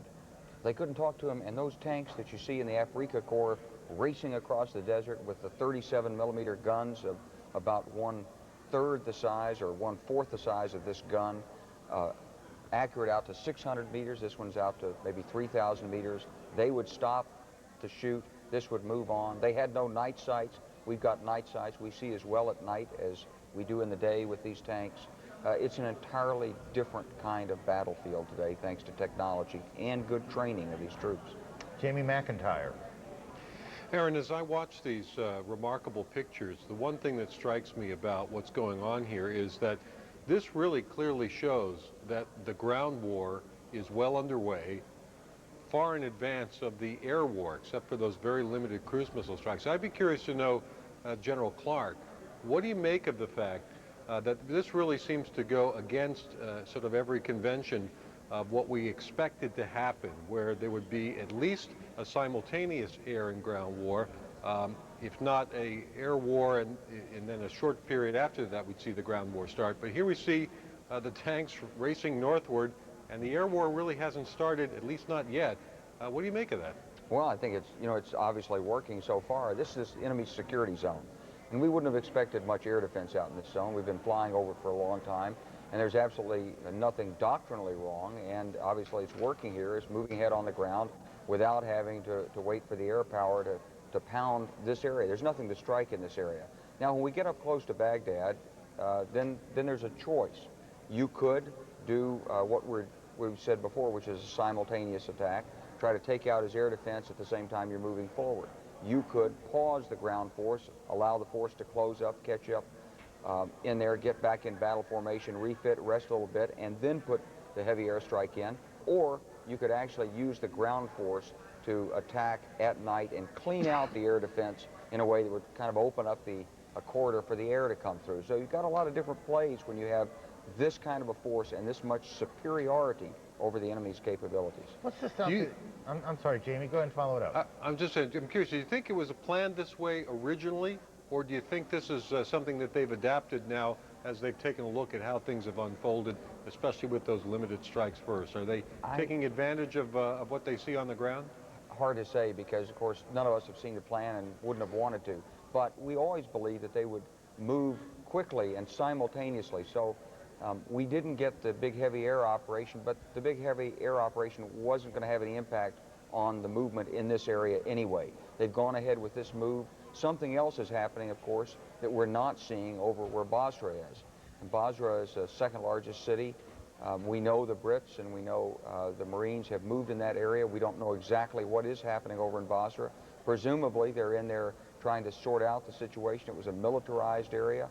Also, it was an area where there was tremendous fighting in 1991 after the Gulf War, yes, when the Shiites tried to react. And so that's probably where the action is right now, in the sense of hand-to-hand, engagement. And to the extent that any of us really knew the plan, and I think all of us are wondering how much we really knew the plan, Basra was a very important city in the plan to take early.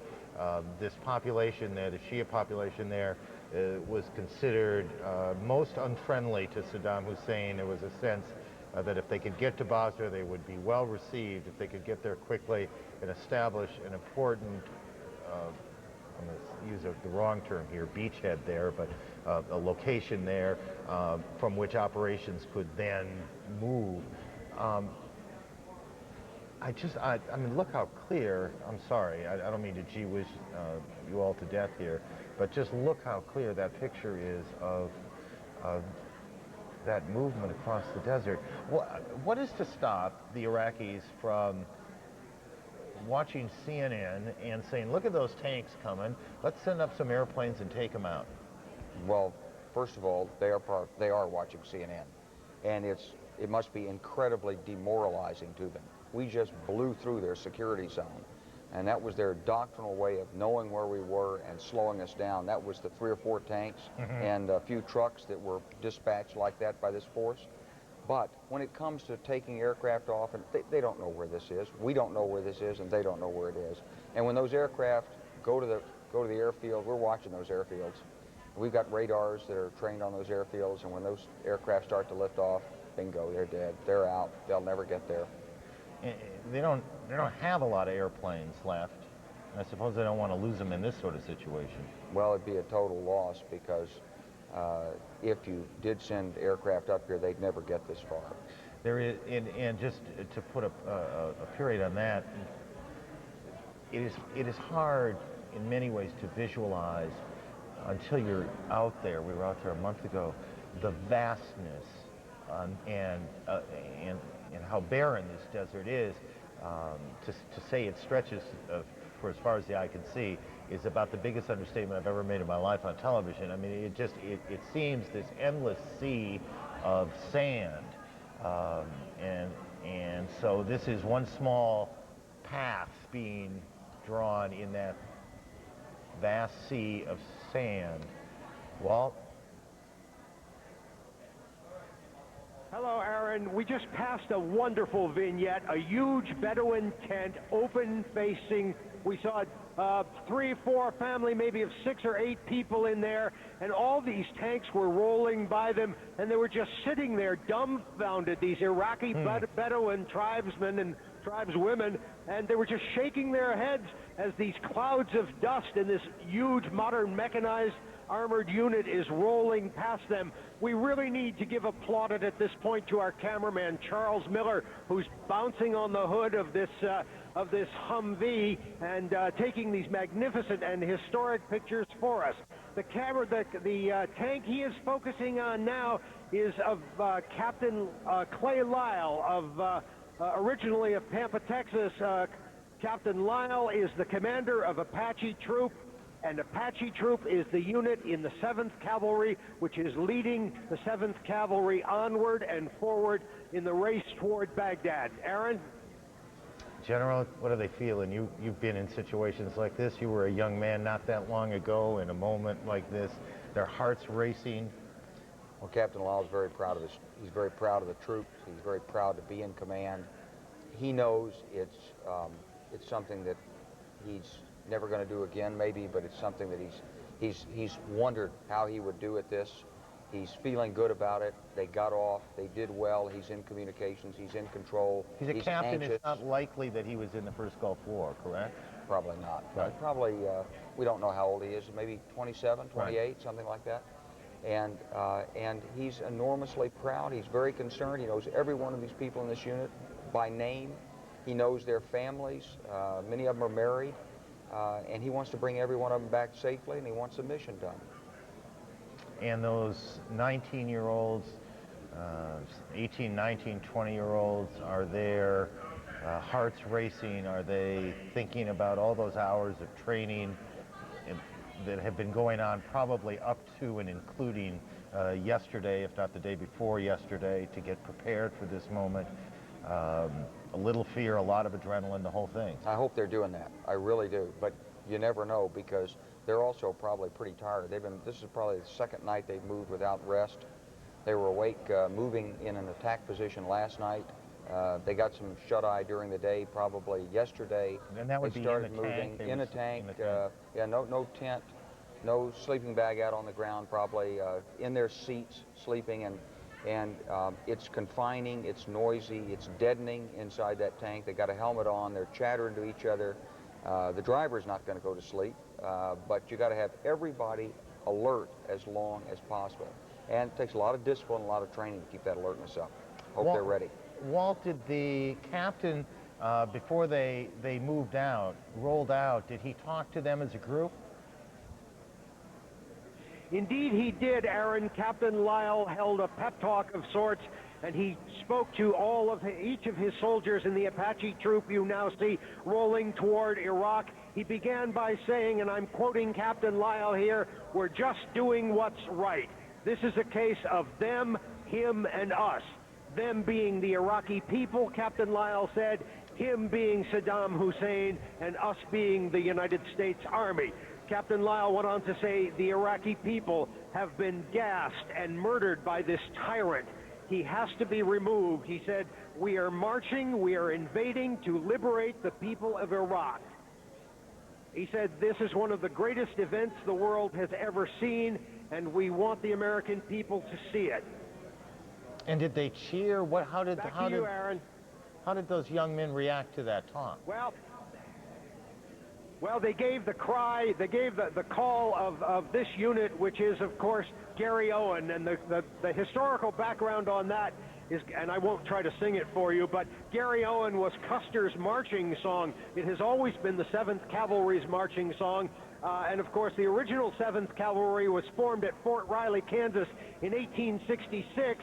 And it later, of course, became the famous division, or famous cavalry unit, which was wiped out by the Sioux and Cheyenne at the Little Bighorn. Times have changed since then, of course, but the 7th Cavalry now has a watchword, which is Gary Owen, and of course they have their Army cheer whenever they hear something they approve of, and the Army cheer which Captain Lyle was given was, "Ooh-ha!" Back to you, Aaron. Is that the history of these units and all of that, the cheers, is it all important in what sense? Well, it's really important in bringing a unit together. Bring a lot of people from different backgrounds together. You want to meld them into a unit. They're all wearing the same uniform, you know. And so what is it that makes their team distinctive? And they've got regimental histories. This is the 7th Cavalry. This is a certain squadron of the 7th Cavalry. There are different squadrons at various different divisions, but they're all part of the tradition of the 7th Cavalry Regiment, which has a great and proud tradition in the United States Army. You have these units are, they are in many respects marvelous things to see. You got a kid from Anniston, Alabama, and another kid from Brooklyn, New York, and somebody from out in Arizona somewhere, and someone out in Texas, and all over the country, and Alaska, and here and there and everywhere. And one of the things that has to be done is to make them, I'll use the word bond, to become a unit, a team. And all of the things that are done, the training that's done, the cheers, the gathering, to make them a family, if you will, because when it goes down, that's what they have to be. Absolutely. You gotta have some good times. And part of the good times is belonging to a unit that's got a great tradition that you can be proud of and you can talk about and you can write home about. And you got your own motto and your cheer, and when you do your sports, you might have a T-shirt with your crest on it, and so forth. We ran a story the other night about a young Marine who was having a tough time, and it was a bit uncomfortable to watch. I mean, he was quite scared, and a number of viewers wrote in and said you shouldn't have run that, and it was interesting. What I liked about the story and still like about the story was not that there was a story about a scared young man, because there are lots of scared young men out there on the eve of war. That's human nature. It is how the rest of the unit still held on to him, still cared about him, still tried to get him through it. This was a young Marine, and it was so noble, I thought, how they had not shunned him despite the fact he really was, as I remember them saying in boot camp a long, long time ago, a real screw-up at that point. They were not going to leave him behind in any sense of the term, and that's really what you're talking about. That's exactly right. We take care of the men and women in the United States Armed Forces. They belong to us. They belong to each other. We love them. We respect them. We develop them. We want them to be all they can be, and we're not going to let any of them fall behind if we can do anything to prevent that. And that's what's so great about the volunteer force, if I can say that, Aaron, because back, in the draft force, we had great young men and women also in that force. But many of them, they didn't exactly, some of them didn't want to be there. And a lot of them didn't want to be there. A lot of them would say, I had a great experience because it was really tough, and I watched a lot of people fall out. But in those days, if you wanted to fall out, we would have kept you in. Why, he's not going to get out that easy, Now you have to want to stay in and you want to be part of that team, and so it's a very positive, constructive force. And you know, when all the patriotism is done, what study after study in battlefields show is that the troops end up fighting for each other. They fight for the team. They fight for their self-respect. They fight for what they share with each other in that tank, or that Bradley, in that infantry squad. That's what it's really all about. Just, David, stay on this for a bit. Just for people who have joined us just in the last 15, 20, 30 minutes at least, who were not with us at the top at 10 o'clock Eastern Time, let me just get a couple of things in. This is the 7th Cavalry. These are live pictures. They are moving across southern Iraq. They had a little resistance when they came across. They've had none since. They are moving pretty quickly, and ultimately they will be heading to Baghdad, and they are the tip of the spear, to use the term. As we report this and as we watch this, and with some excitement, certainly in our voices, we ought not forget that the headline of tonight is the worst of the sort of news we can possibly report, that a helicopter, Marine CH-46 helicopter, crashed in Kuwait tonight, 16 people on board, some of them American, some of them British, and we don't know precisely the breakdown yet. There was one report that it was 12 and 4, but it may turn out to be some other number. In any case, at some point it doesn't matter whether it was 12 Americans or 11 and the rest were British. There are good and young men who died in that helicopter accident. There's no evidence that there was any hostile fire that brought it down. It was an accident. These things have happened before. There was an accident not long ago, a week or so ago, that also claimed 4 lives, a similar sort of thing, but a smaller helicopter. It's a pretty good-sized helicopter that was carrying 16 young men. We know, as General Clark pointed out a little bit ago, there is something, as you look at this narrow slice of the ground war, and that's what you're seeing, excuse me, we know that the Marines have moved across. We've known that for some hours now. And one of the questions, General, is we haven't heard from, there are correspondents embedded with the Marine units, and it is very possible that they are not able to tell us what they're doing, but we believe they are headed for Basra, right? We think they're headed in that direction, certainly, and what they're doing there and what they're going to do when they get there is unclear. We know there was a big artillery barrage that targeted, I guess they were targeted on known Iraqi positions, some occupied, some unoccupied previously. Okay. Jamie McIntyre, hang on one second. I know you have more on the helicopter. I was just handed a note, and just let me read it to you. This is according to the Washington Post. U.S. intelligence officials believe Iraqi President Saddam Hussein, possibly accompanied by one or both of his powerful sons, was still inside the compound in southern Baghdad early yesterday when it was struck by a barrage of U.S. bombs and cruise missiles. This takes us back almost literally 24 hours ago. It was a little later when we started reporting what it was, the sense that it was Saddam Hussein. But the Washington Post, in a story by Walter Pincus and Bob Woodward and Dana Priest, are reporting that intelligence officials believe that he was in that bunker, perhaps with his 2 sons, and I think the story of his 2 sons is pretty well known by now, both powerful and dangerous people, that he was in that bunker, and it I guess, again brings up the question, did he survive? Was it a double? And all of the other things, so we'll come back to that. Jamie, I interrupted you. You were about to talk, add to the detail on this helicopter accident earlier tonight. Yeah, I just wanted to clarify that we were being careful about what we said about the crew makeup because there was some confusion. It has been sorted out now, and it turns out that this was an American helicopter, U.S. Marine helicopter, with a crew of 4 U.S. Marines, and they were carrying a dozen British commandos, presumably to take them to a mission in Iraq when the helicopter crashed about 9 miles south of the Iraqi border. So it turns out at this point, Great Britain, the United States' staunchest ally, has actually suffered the greatest number of casualties so far. 12 British commandos, 4 U.S. Marines killed in that accident. It'll be interesting to see how the British how this changes the mood in Britain. As most of you know, the British population, perhaps 25%, supported the notion of sending British soldiers into this conflict, and now they will deal with the worst kind of men have died, and they will, because this is what always happens in moments like this, certainly in the early moments like this, we would presume they will rally around their soldiers, if not their prime minister, but perhaps their prime minister too. Can I say something about these pictures that we're seeing? Yes. You know, there was a great bit of angst at the Pentagon about whether it was such a good idea to allow reporters to actually accompany units into combat.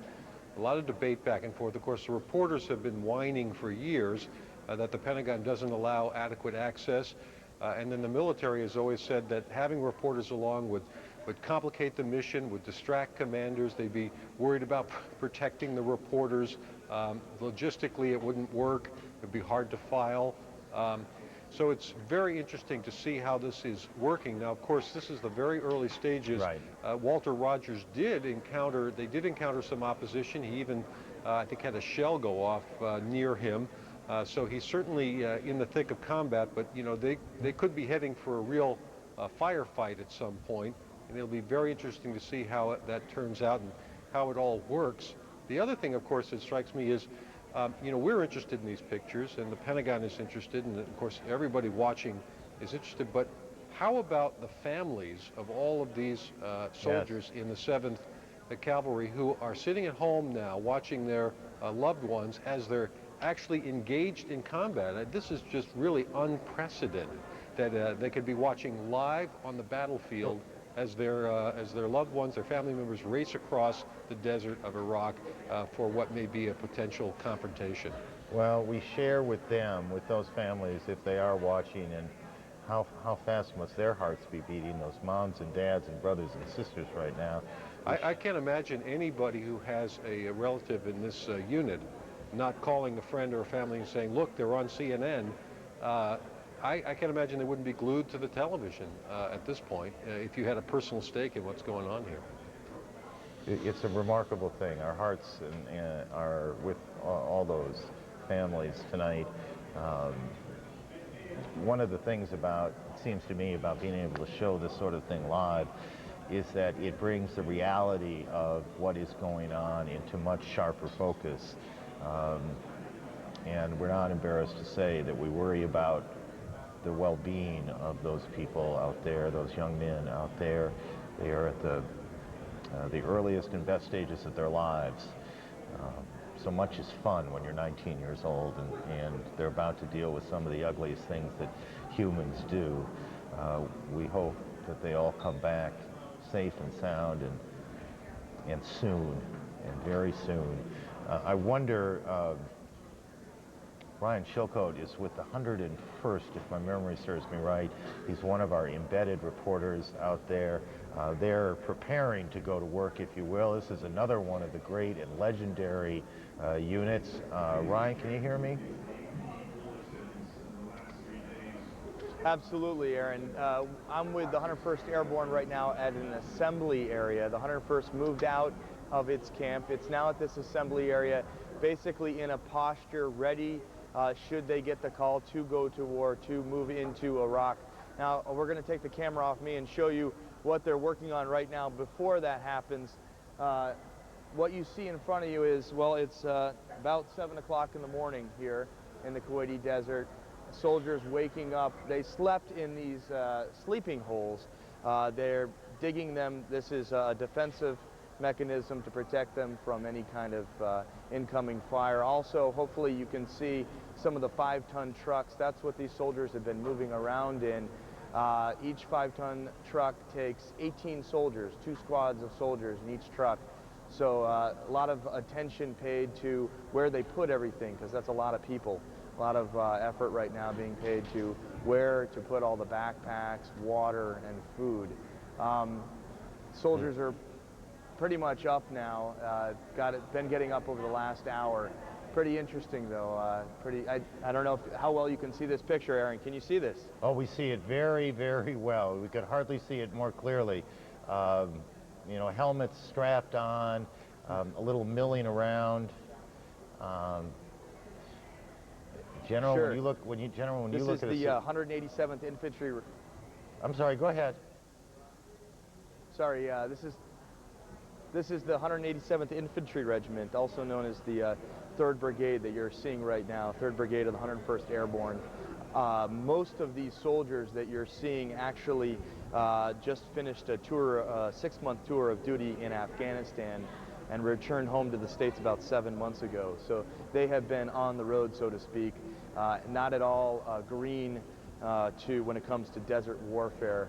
These guys know what they're doing. But that's the scene here at the assembly area in the Kuwaiti desert. 101st Airborne still here in Kuwait in a posture now, awaiting word. Should they get the word, they are now prepared to move into Iraq. And do they, you want to jump in? I do, because I want to, you were going to ask me, what do I think about when I see those troops? Of course I will. Look, those troops look great. Now, I'm looking at the troops. They're all in uniform. They got their gear. They got their stuff together. They're working on load plans. You look at those men, they're physically fit. They're ready. That's a great Army. You can take one look at that. Just hang on one second. And Ryan, feel that. Ryan, ask your cameraman just to pan over again, off you and onto the troops for a second. General, go ahead. You look at those troops, Aaron, and they got their gas masks on. They got their helmets on. See, now, these guys are walking around there. They're loading. There's a guy finishing up shaving there, but he's got his gas mask on. He's ready. They got their flak jackets on. These guys they're well disciplined. They're well trained. If they had to move in 5 seconds, they could do it. Look at the bags packed on the side of that truck. They know what they're doing. That's a disciplined, capable outfit. And when you look at the faces of the troops and you look at the physical fitness that's there, these are men who mean business. That little apparatus on the top of the helmet is that's a device to hold the night vision goggle, and it flips down so they can put it in front of them, and in front of their eye, and see with it. Chin straps are down, fastened. And you compare that to the pictures that you remember from our days in Vietnam. Remember those guys, you know, with the ragged T-shirts and the helmets off, and this is a different Army today. And just briefly, do you think a lot of that has to do with that it is a volunteer Army? A lot of it has to do with the volunteer Army. A lot of it has to do with the fact that in the last 30 years, we really have learned to develop the men and women who serve in the United States Armed Forces. They are given professional development. Absolutely. Yeah. I mean, you can't be a sergeant without going to school. You can't get your next stripe without going to another school. You don't get a second stripe without going to another school. You're constantly being challenged and developed, and you take those lessons and you're trained and you bring them back and bring young people up. It's a tremendous organization that's been built. I always learn when you and I talk strategy, I learned something. But what I've always especially appreciated is we'll look at the same picture sometimes, General, and how you see it and what you see in it through a soldier's eye that the rest of us, quite honestly, would not see. Walt Rogers, who's with the 7th Cavalry, that's the large picture on the right, people making their way through the desert. Walt? Hello, Aaron. Another one of our desert vignettes for you. If the cameraman's looking the way I think he is, you're looking on another Bedouin encampment here in the southern Iraqi desert. These people live by herding sheep and goats, and in a second, if Charlie can pan to the right, you can see a herd of goats here. This is just mind-blowing to see these huge armored units. You better slow it down. They're stopping, guys. These huge armored units moving through Bedouin encampments. The 7th Cavalry stopped now, and out on the horizon, we can continue to see the helicopters. There's one thing, Aaron, I need to tell you, which is very interesting. The actual launch hour for the 7th Cavalry was not supposed to be until about midnight tonight. But the decision makers in the Pentagon apparently were so angry at the tactical ballistic missiles that the Iraqis fired across at the United States troops in northern Kuwait, so angry that the tactical missiles were fired into Kuwait that the H hour, that is the launch hour, was moved ahead by 24 hours, and the 7th Cavalry at least is a full day and a half ahead of schedule. Out on the horizon, you're seeing the Kiowa helicopters, and if you can see a small assortment of animals out there, those are probably Bedouin goats. The Bedouins live off those goats. There's a small shelter there in the foreground, and the Bedouin family lives there. This is about the third Bedouin encampment we've passed, and they just appear dumbstruck, awestruck by this huge mechanized unit which is rolling across the desert. These people don't have automobiles. Often they move by camels, and all of a sudden they're seeing camels like nothing they ever saw before, with 120 millimeter guns sticking out. Aaron? It's just, you've obviously stopped, and just give me a sense of what's happening. The whole movement has stopped down for any particular reason that you can discuss? When they stop like this, it is usually because they sense they have an indication there's a hostile force in the area. Every time that we've stopped previously in an array like this, we have taken an incoming shell, and consequently the 7th Cavalry has stopped, and they're in a high state of alert while the helicopters are out doing a zone reconnaissance out over the horizon. I can see at least 4 helicopters in the air, and the helicopters, as I say, are conducting surveillance to make sure that the cavalry, which is paused now, the tanks which have stopped, do not have hostile forces on their flanks.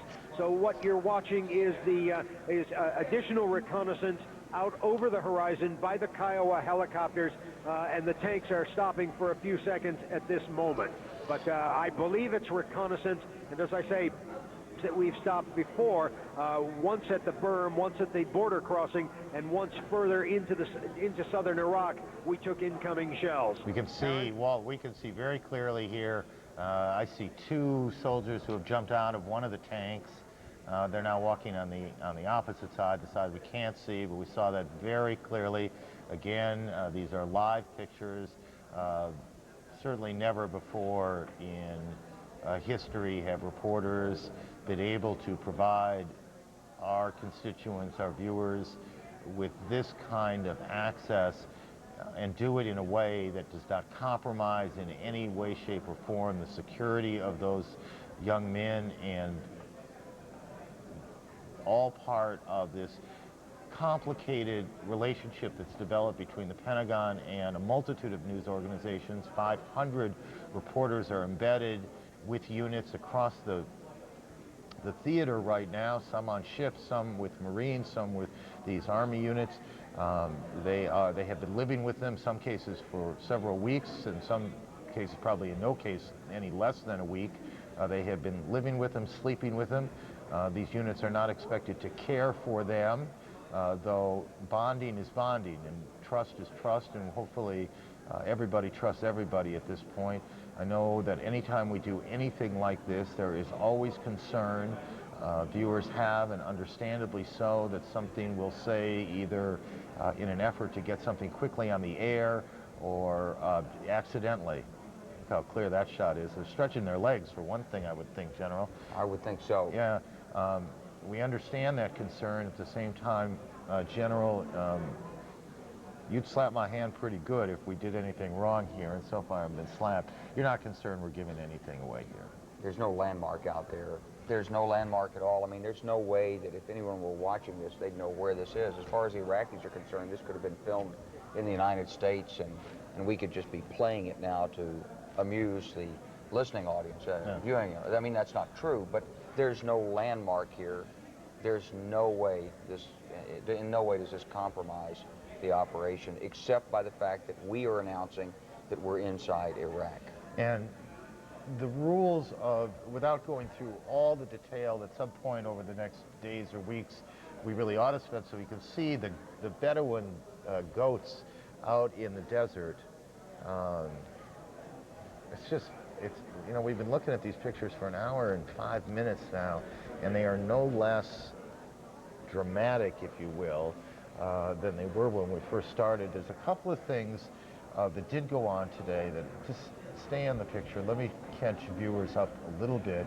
For those of you who haven't had TVs on all day or haven't had the radio on, don't know the events of the day, there was earlier today the Americans launched an air attack into Baghdad, a couple of locations. We clearly saw earlier in the day one building, a building that we believe Tariq Aziz, the Deputy Prime Minister, had an office in, that was hit. It was burning. This now all seems like a long time ago. It was this early this afternoon. In Kuwait, and Walt alluded to this, the Iraqis threw a number of missiles, I think 12 by our count, from their side over, most of them landed harmlessly in the desert. No incidents, no casualties at all there, but that action did take place. Periodically through the day in Kuwait, the air raid sirens would go off up on close to the front lines. Soldiers would grab their gas masks and put them on for fear of a chemical attack. Those fears, thankfully, proved unfounded, but nobody's taking any chances. Again, that's a Bedouin tent out in the middle of, and when I say nowhere, I mean nowhere, out in the middle of nowhere in the southern Iraqi desert, and a herd, or I guess it'd be a herd of goats. So there were these missile exchanges, if you will. There also is about a 50-mile line on the Kuwaiti border where there was a very heavy artillery barrage that went on earlier today. That was part of the preparation of the battlefield, and as that was going on, or shortly after that went on is probably more correct, the Marines made their move across the border. And we believe that those Marine units are part of the units that will make their way to Basra, which is a major city. I think it's the second largest city. It is. Second largest city in Iraq. They will make their way there. That is a very important marker in how this thing is going. Basra is a city mostly of Shias. It was a city of considerable violence after the first Gulf War, a rebellion, an anti-Saddam rebellion, and there is a strong belief that when Americans and British soldiers or Marines get there, whoever gets there first, that they will be warmly received, and that will be a great aid to the operation. Again, this 7th Cavalry Unit has stopped down. We see, and you see as clearly as we can, soldiers getting down, stretching, perhaps preparing. As Walt indicated, there may be some suspicion that there are hostile forces nearby that will have to be tended to. The helicopters, which you can't now see, I think Walt said 4 helicopters associated with this unit are flying around doing the reconnaissance. There's one, at least one of the pilots, a female pilot, just for those of you who think that bridge has not been crossed. It has been crossed a long time ago. And they are at now a little bit after 7 in the morning, 7:10 in the morning in Iraq, making their way, just if we can lose the banner for a second or frame the shot a little differently, that would help, making their way. And that's where we've been for the last hour. Thank you. And these young men, there are 4 in each tank, and they are, and Bradley fighting vehicle as well. And they are by and large young men, 18, 19 years old, probably a sergeant who's a bit older, 26 or so, in charge of each one of those, and a young captain as well who has responsibility for all that you see unfolding. The tip of the spear, they will make the first contact. Behind them will come the infantry. Walt? Yes, Aaron. We're watching the helicopters again flying that zone reconnaissance. We've been traveling in this very broad pattern, a fan-like shape, for several hours now, and I would assume that one of the reasons we're stopping now is just to let the soldiers inside the tanks and the Bradley fighting vehicles stretch their legs. We do not appear to be under any immediate threat, and the reason we can say that is because everyone's outside the tank now, just stretching their legs and getting some air. Those tanks are extraordinarily cramped inside. I was sitting in the gunner seat, riding in a gunner seat last week, and I don't see how they can survive in there. You bounce around so much that you have to wear a helmet, or you're going to get your head smashed in with all the steel around you. the commander of the tank and the loader have been standing for probably 7 or 8 hours now, standing in that turret going up. So a little pause on the rush to Baghdad is probably more than a little in order. Again, we are seeing the soldiers from the 7th Cavalry outside their tanks now, again, perhaps even opening their MREs, getting a little breakfast, given the hour here. It's about 12 past 7 in the morning. Aaron?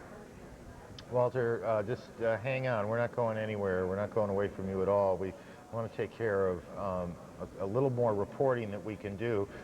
There essentially now, if you will, are a couple stories in play. There's this terrible helicopter accident where 12 British commandos died and 4 Americans died, 4 American Marines. That happened earlier, and that's one story we're keeping track of.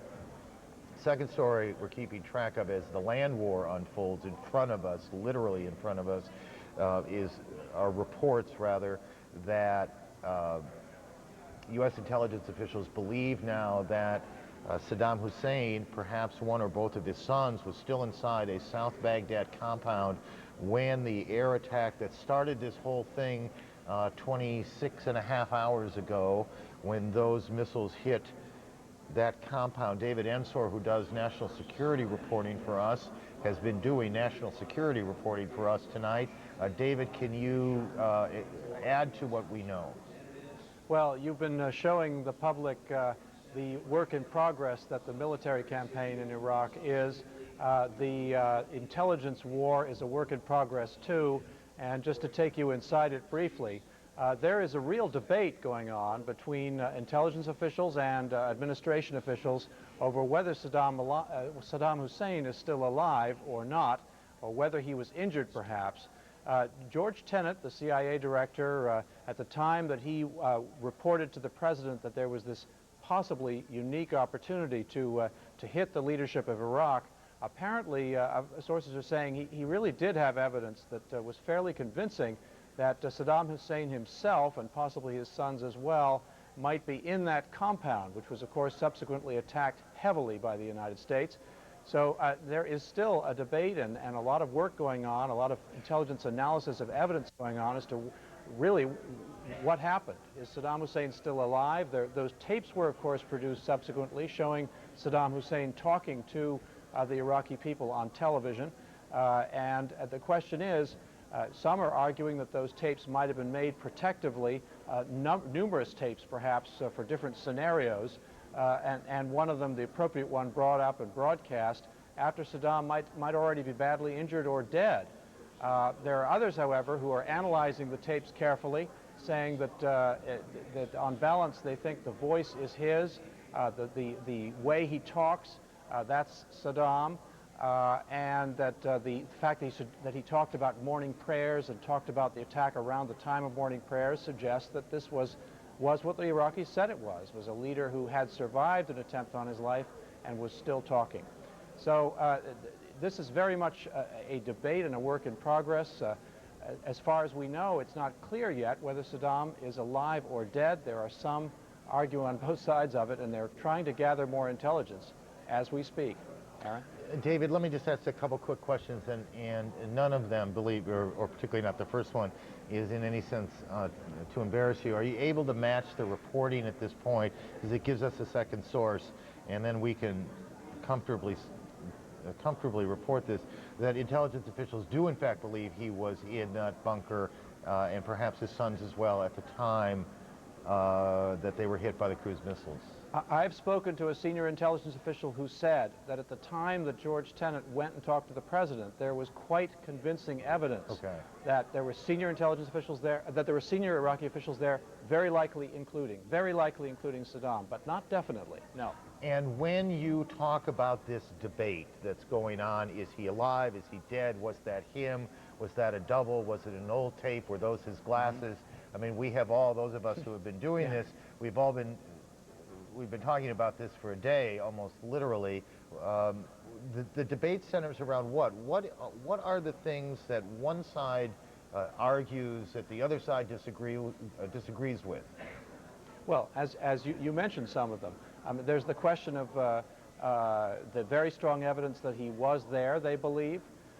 And yet, this tape was fairly quickly produced. It may have been produced after the event. That's what the Iraqis say. It does look like it is him, the initial voice analysis and so forth. There are, however, also some other checks that are being run, and there is, you know, some controversy, certainly within the CIA that I know of, about whether the tapes really are him or whether there's a body double. Some people talk about those glasses and say he's never worn glasses like that before. All sorts of questions being raised. So I don't know all of what's going on, you know, behind closed doors in the intelligence community. I just know that there is considerable debate and ferment about this issue, and obviously it's an important one. Although there are also officials who are saying, look, he's increasingly irrelevant. He's now having to run for his life and hide. Yeah. He can't really deliver orders to anybody in a meaningful way. Increasingly, his sovereignty is slipping away from him. So although the U.S. obviously wants to get him, they're less worried about what he can do right now. David, please stay with us here. General Clark, two things. Do you think this is so speculative, so we label it as such? Is it possible that what this debate, as this debate is going on, the importance of whether he is dead or alive explains in any way, shape, or form the way the battle plan is unfolding? I think that's the best explanation that I can imagine for why the battle plan is unfolding the way it is.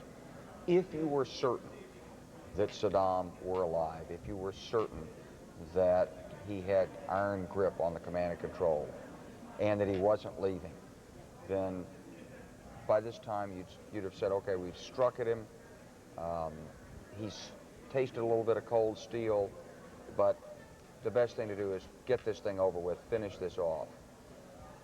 But if he's not, if you can spare Baghdad and the Iraqi people that destruction, think of the gains you've made in terms of your relations with the rest of the Arab world and world public opinion, and so, and with minimal risk to your force. Now, if you look at the defenses that came out of Baghdad and that we saw earlier, they didn't look very well organized. They weren't very cohesive. And that's an indicator that something's loose there. Because Baghdad was extremely well defended in 1991. And I talked to many pilots who flew it in the Gulf War, and they were quite concerned whenever they went around Baghdad. We didn't see that. What we saw was scattered fire. So maybe there's something to this. Now, I feel like I've walked you into a small corner here, because I heard you say the other day, I was surprised to hear you say it, that getting Saddam is not nearly the same as getting Osama bin Laden. Right.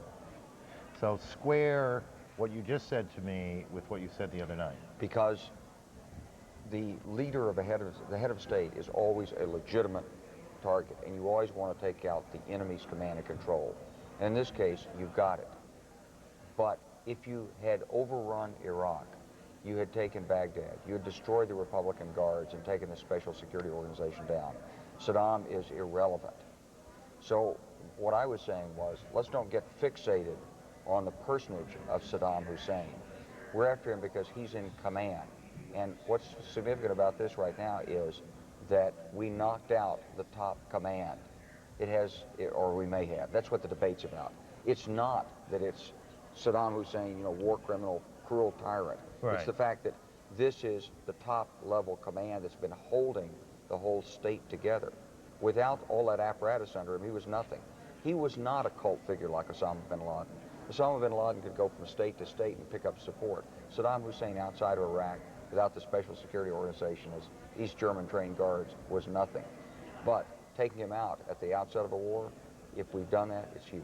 And so, circling back again, the planners, the civilian and military planners want to see, in a sense, want to see the Iraqis react. They want to know now if he is dead, if he is badly injured, if, how does that change the plan before they have to commit a massive air attack, and no matter how you slice it and dice it, no matter how smart the weapons are, one of the problems in a massive air attack is that there's going to be civilian casualties.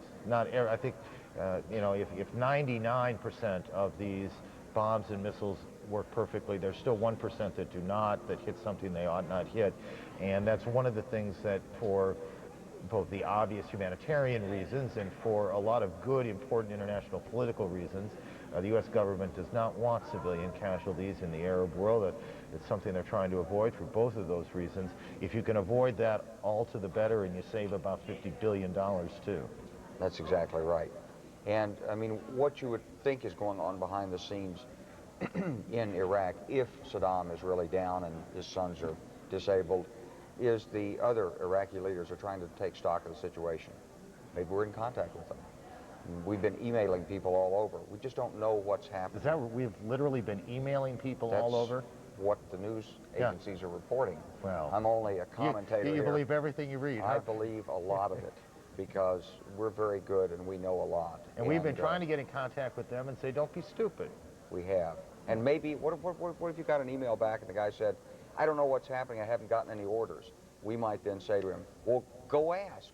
Find out who's in charge and come tell us. And you may save your family this way. That's right. I mean, you think, but that's a pretty remarkable thing, isn't it? Does that sort of thing work? Could it work? It could, but this is highly speculative. We really don't know what's happening on this at all. Well, one thing we know, because you're looking at it, all of us are looking at it, the 7th Cavalry is in southern Iraq. They have paused, perhaps to stretch and rest, grab a bite to eat. They have been working very hard, these young men and their helicopter pilots who travel with them. Yesterday they moved to the front. Today they moved across the front. As General Clark said a bit ago, they are almost certainly very, very tired. It is the fatigue that is mixed with the adrenaline of a moment. They have been sitting in these loud and cramped vehicles, some tanks, some Bradleys, and so they stop for a bit and stretch their legs. There's no rush, right? Well, they may have reached a phase line or something. Is that a planned stop? It probably is. Okay. I mean, normally, we are concerned about the welfare of the troops, but we wouldn't normally say, you guys need a pit stop right here, unless there was, and this is the cavalry tradition, you take care of the horse before the troops. So maybe you need to do a maintenance halt, maybe you need to be refueling, or maybe you hit a phase line and you said, okay, you're now, so many kilometers in front of the main body, hold here until we get everything caught up.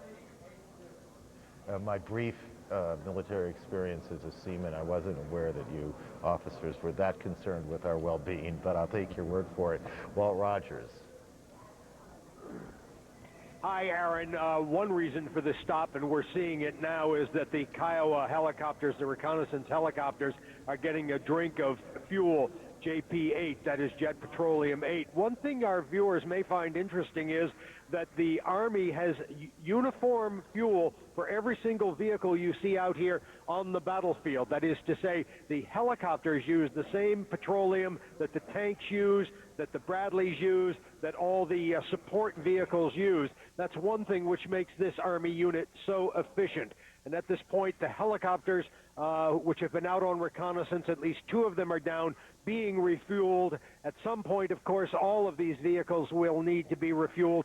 I don't think this unit, the 7th Cavalry, is all that concerned about getting too far out in front of the 3rd Infantry Division. We were told that at times we would be 12 to 24 hours out in front of them. The object of the cavalry unit is to slash forward as quickly as possible, grab the enemy by the nose, make an encounter, and shake him until the rest of the infantry, that is the 3rd Infantry Division, which is a heavily mechanized infantry division, catches up. And by the way, while those other 2 helicopters are being refueled, we have 2 more out on the horizon, again, flying zone reconnaissance, protecting everyone in this huge array. These tanks actually stretch for probably 10 miles across the plain in the southern Iraqi desert. 10 miles of tanks you're looking at least 300 meters between each of the tanks, 3 football fields. That, of course, is a defensive measure because they are not all grouped together. And just imagine what this battlefield is going to look like when the mighty 3rd Infantry Division with its hundreds of tanks comes roaring across behind us. If they have the same kind of pictures of that as we've been able to show you of the 7th Cavalry, and remember the 7th Cavalry is a scouting unit, then I would think maybe the Republican Guard up there might quake in their boots. Aaron? Walt, I know I'm going to lose you for a little bit to our colleagues at CNN International. Before you get away, one quick question about the embedding procedures. At some point, someone, the captain, I gather, might come to you and say, that's it, stop, correct? That's possible, but the Pentagon has been extraordinarily liberal with us in terms of the rules that they've given us. And their principal concern is that we do not do anything which really jeopardizes the unit, that is to say, the operation.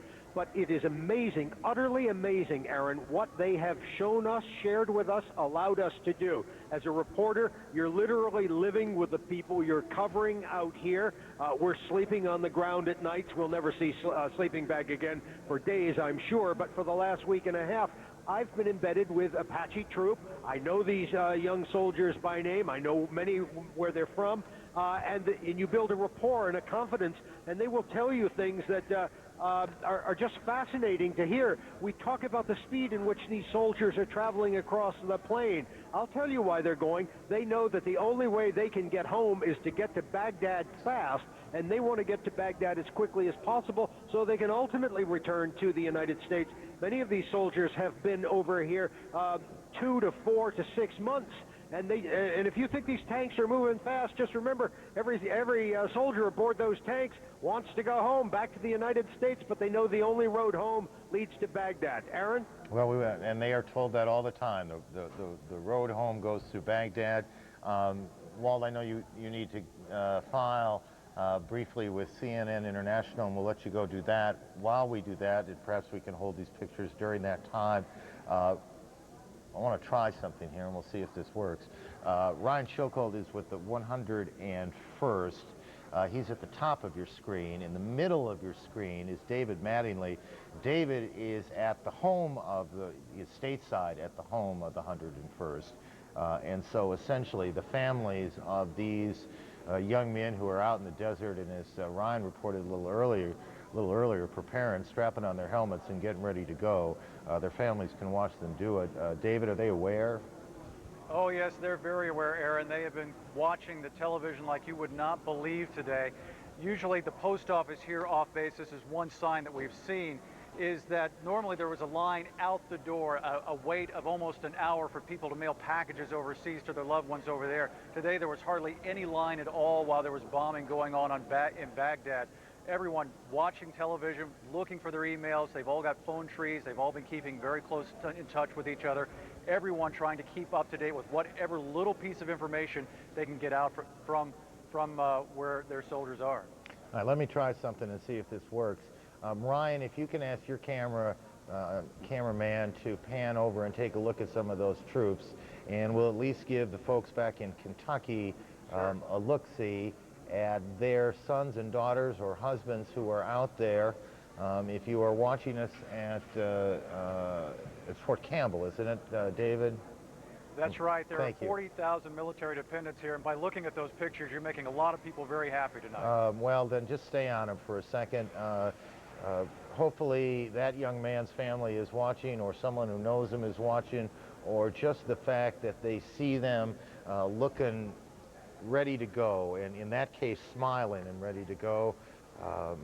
What that might mean, what that must mean to a family back home. Certainly all of these families are worried.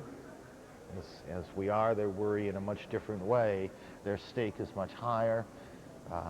So we welcome those folks at Fort Campbell. Aaron, if I could jump in. Please.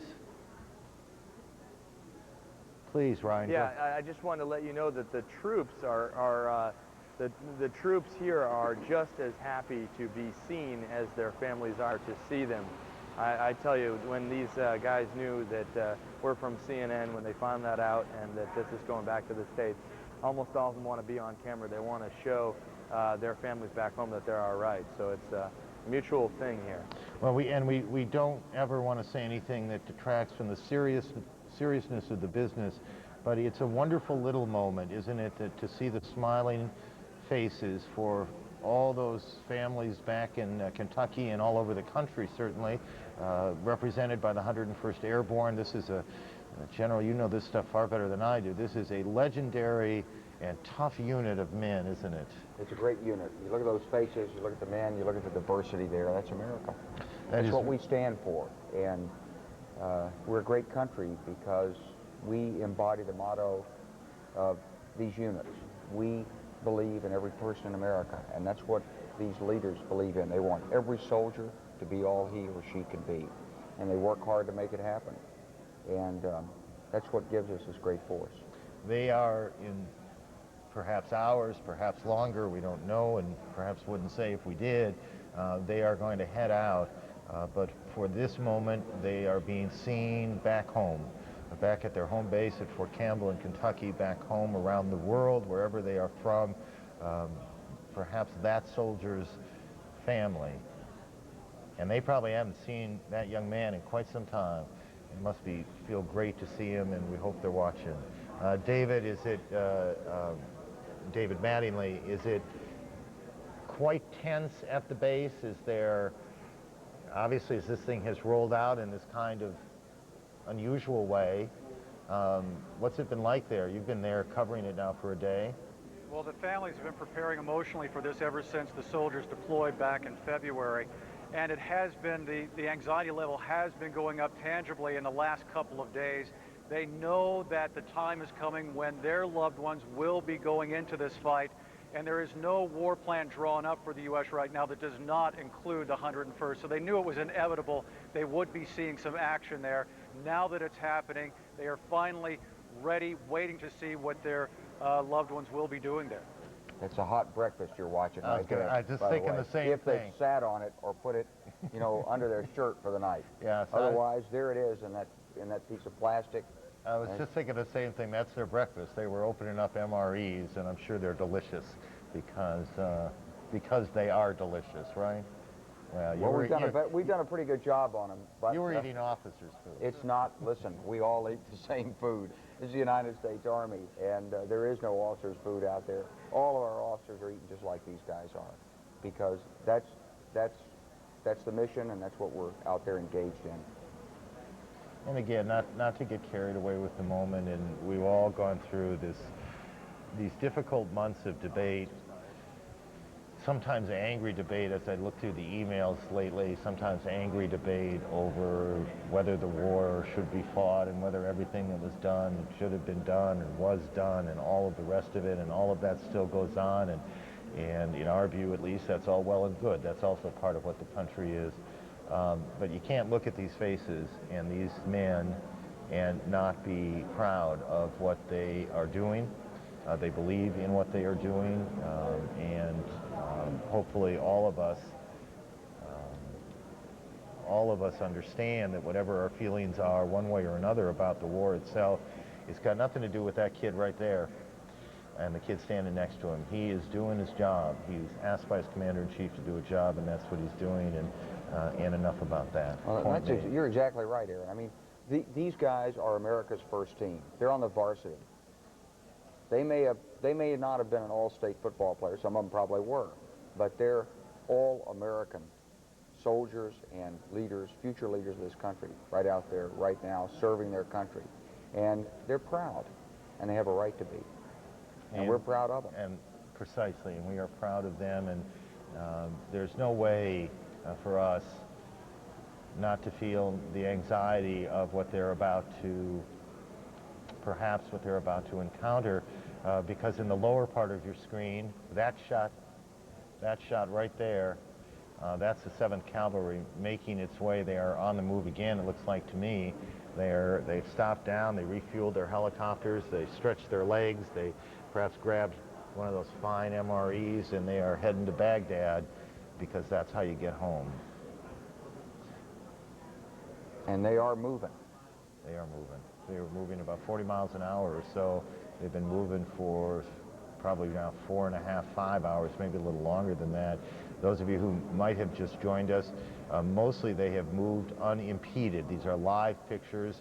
Again, we apologize to those of you who've been with us for a long time for repeating ourselves.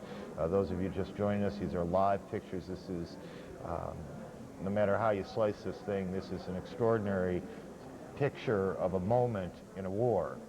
This is not the kind of thing that's ever happened before. The last time American reporters had really good access to American troops was Vietnam. By and large, it would be 2 days before stories got back to the United States and got on the air.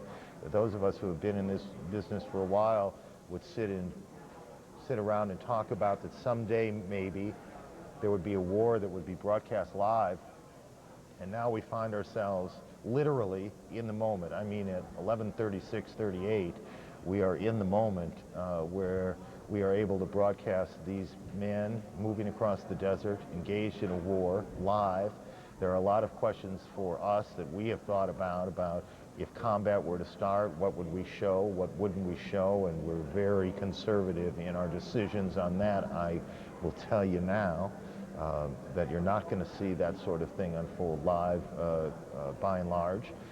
That's not the business we're in, but the technology is available and remarkable, and it is hard not to marvel at what we are seeing 7,000 or so miles away. And Aaron, as you said, I mean, this is historic. We've never done this before. And you know, the men and women in these Army units, they really appreciate the fact that the media is in there with them. I know the generals have concerns and people always worry about, you know, what if you give away the plan of the operation? But the men and women in the military, and especially in these Army units, nobody sees them. And after the Gulf War, of course, nobody saw what the United States Army had done at the Gulf War.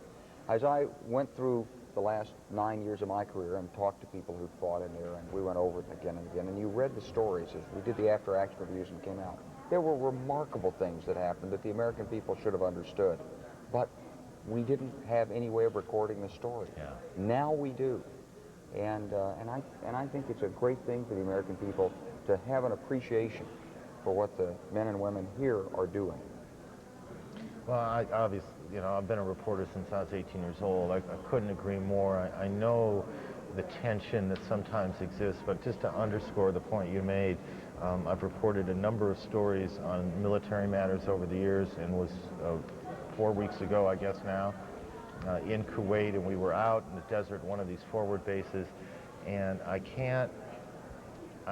don't recall a time in my life when I've ever been so warmly welcomed into a situation. People would come up and, you know, if you get back and you can say hi to, please do, and it's really nice. And they were so appreciative of the opportunity because they are proud of what they do, they believe in what they do, they believe in each other, and they believe in their country. And, you know, God bless them. This is tough work they're undertaking. It really is. And I think that, you know, one of the things that we've really discovered now, I mean, we've gotten past the Vietnam media allergy that the United States Armed Forces developed.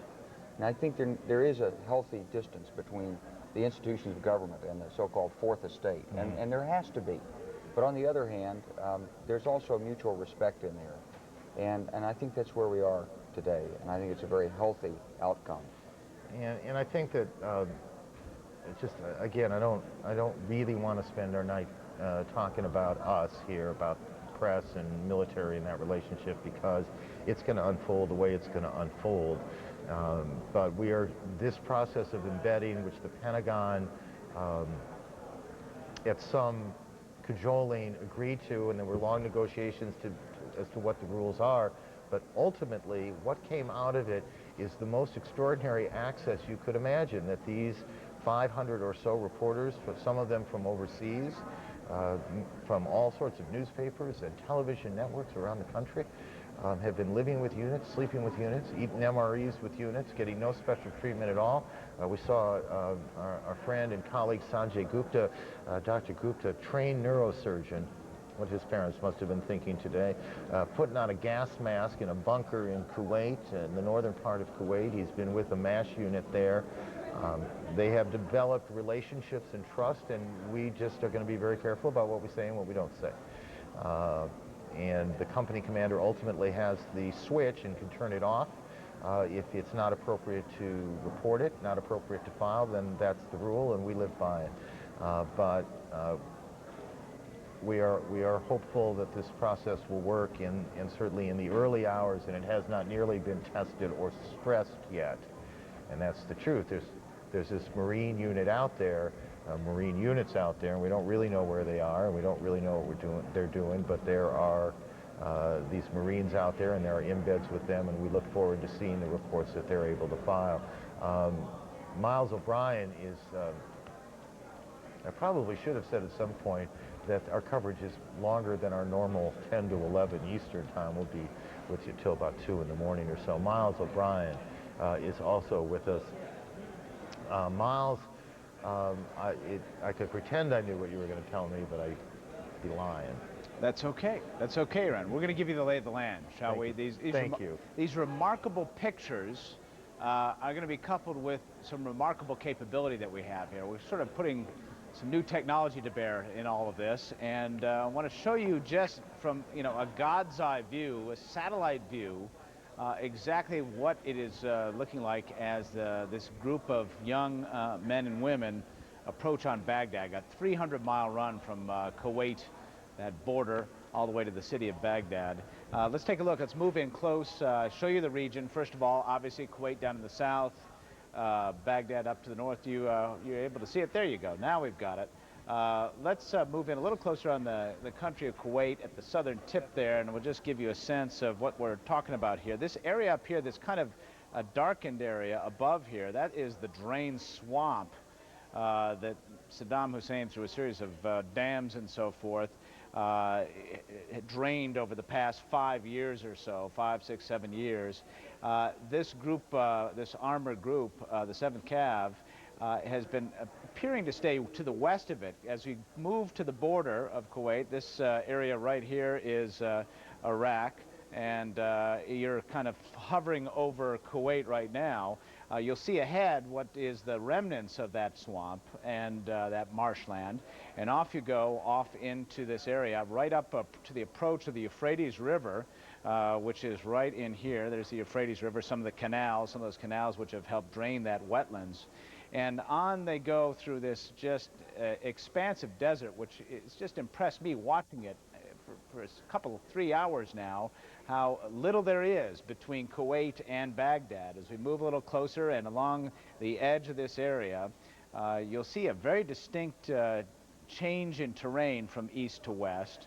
And on they will approach, eventually crossing the river. Eventually they're going to have to cross the Euphrates River in order to get into Baghdad. We were talking earlier with General Wesley Clark about where the best place to do that is, because obviously you've got a lot of heavy equipment that you want to get over that river, which snakes across this portion of Baghdad.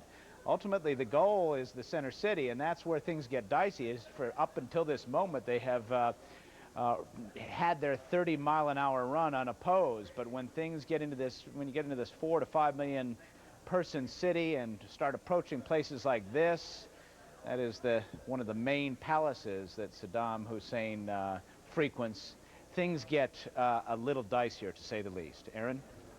Miles, thank you. Again, the technology that is available to us, and we've seen a lot of it through the course of this day, as we've been sitting up here. I've been impressed with the ability to show viewers in as much detail as you can imagine the lay of the land in this case, the weapons, the systems that are in play, how they work, all of that. Thank you again. I want to run through just a couple of things here, where the major events of the day, and perhaps draw in a couple of correspondents while we do that. It is coming up on 8 o'clock in the morning in the Persian Gulf in Iraq, and across the border, 350 miles, 400 miles or so away from Baghdad in Kuwait City. Darren Kagan is there. It was a tough and difficult day in Kuwait. The airport was closed out of concern. Kuwait, obviously, right on the border. There's been concern all along that it might get hit. Darren, it's good to see you. And or in the early morning, let me try and make a complete sentence here. In the early morning, has it been quiet? It has been quiet, Aaron, but it was quite a night here in Kuwait City. We were woken up no fewer than 3 times by the sirens warning that the city was under attack. To give people an idea of what that means, if you were lucky enough to be asleep, you are awakened either by the siren or by somebody banging on your door, and then you grab all your things, including your gas mask and your chem suit, and run down to the basement of the hotel where we are based here in Kuwait City. And then it's a waiting game. You stand by and wait first for the all clear, and also to find out, 1, if the city was hit, and 2, hit with what. There have been reports that as many as 10 missiles were fired from the Iraqi side over into Kuwait. None hit any targets, but the concern both being whether it's like a Scud missile or something that could also include a chemical or biological agent. The good, reassuring news from here in Kuwait City so far, nothing significant being hit, and of course no chemical or biological weapons making it this far as well. But as you mentioned, we are very close to the border, and Kuwait definitely under threat from Iraq. All of these warnings that you have heard in the middle of the night, and for everybody there, sleep is a great commodity, and it comes in short supply, unfortunately. Were there anything ever happen, or was it just nervousness? Well, not just nervousness. Sometimes it's drills, but indeed missiles have been fired across the border. Some of those have landed in the desert, some have been intercepted by Patriot missiles, and some have landed in the sea. So at times we definitely are under attack, but the worst definitely has not happened. Stay with me for a second, if you will. I want to read something. We just got an email. A little bit ago, we were able to show the men of the 101st, and at the same time, we were talking to correspondent David Mattingly, who was at Fort Campbell, and I'm not sure that this comes from there, but let me read it to you. Dear Aaron, believe me, I had nothing to do with it, but thank you. Thank you for allowing me to sit with my son as he crossed the desert in Iraq. I take this back. This is not the 101st. He is a tank commander with C Company, 7th Cavalry, and I love him so much. Tonight has been awesome. I am so proud. You just, I'm glad we did that. I'm glad we could do it. Yeah. Rosemary, I'm glad we could show you your guy out there tonight. I'm really glad you were watching and caught it. I know the odds of that sort of thing because I know how many people watch at any given time, and it makes you feel terrific. I'm glad it, don't thank me, thank those guys who are doing a lot of hard work out there, Walt Rogers and his team, and we thank your son, and we hope he stays very well. And that's something. Well, it is. I'd like to just say to Rosemary and all the other parents out there, thank you for letting your children serve and encouraging them to do this. You know, it's a big decision to go into the armed forces, and I've talked to so many parents who have so many reservations about it, but I think when you see what your children are doing at a moment like this, and you realize what it means for the country, what a noble thing it is for a young man or woman to give up their freedom and put on that uniform and serve their country. Well, God bless. Hope that all works out. Brett Sadler is in the northern part of Iraq tonight, and we haven't heard from Brett in a while, so if we can bring him in now, and tell me what you're seeing up there. Well, I can see what you're seeing. Yeah, Aaron, some pretty extraordinary pictures here. This is what you're seeing beneath the stronghold of the Iraqi army at the edge of the Kurdish front lines. Extraordinary pictures here of a group there of Iraqi army officers. We've got a very long lens here so we can actually get inside and see what they're doing. It appears they're either putting down or moving barbed wire across that road with a couple of pickup trucks there as well. Not a lot of activity, but certainly we can get to see with this lens, this extender, right inside what's going on over there. And if our shooter goes along the road there and tilts up to the hills, the rolling hills behind, I can tell you the kind of things we've been seeing up there over the past couple of weeks, which is the Iraqi army. These are really poorly fed troops, according to Kurdish commanders. These are the military, really front line of the Iraqi army, which is ahead of Mosul, defending Mosul, if you like. These are expected to crumble pretty quickly once the military pressure starts to come to this area of the theater of war. We did see overnight several hours ago the first airstrikes against Iraqi troop positions, targets in and around Mosul. We know there was anti-aircraft fire. We know we heard thuds of explosions in the distance. Mosul important because it's Iraq's second largest city, and obviously the psychological impact of attacking Mosul and perhaps seeing it fall to US-led coalition forces would have a tremendous impact on the Iraqi army as a whole. So these cities like Mosul, like Kirkuk, which you've heard a lot about over the past many months, Kirkuk of course at the center of the oil-rich area of northern Iraq, Kirkuk very, very important. And we're hearing some detonations, I think now possibly, certainly some thumps, I'm not quite sure what that was. But anyway, Kirkuk, of course, very important.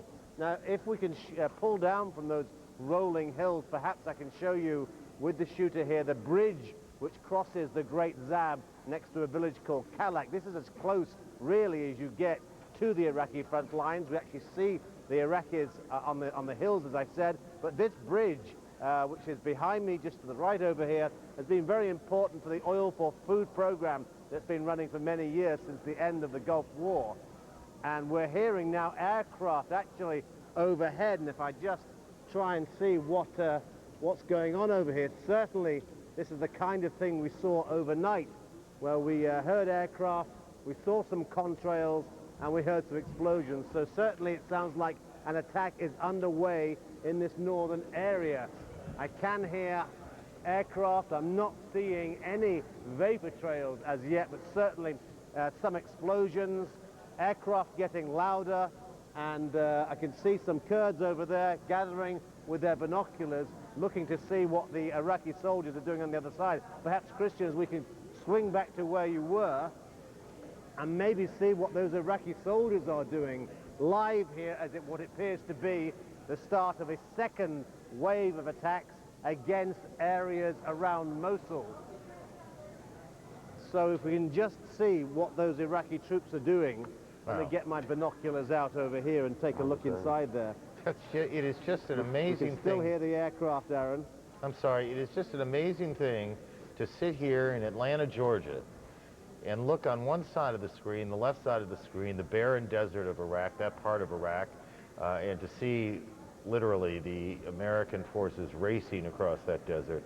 And then on the right side of the screen, across the length of the country, at the other end of Iraq to the north, a totally different look. It's the first thing we've seen that was not khaki or brown in 2 hours, to see the green of the country and to see, far more importantly, Iraqi soldiers on live TV just before midnight in the United States of America,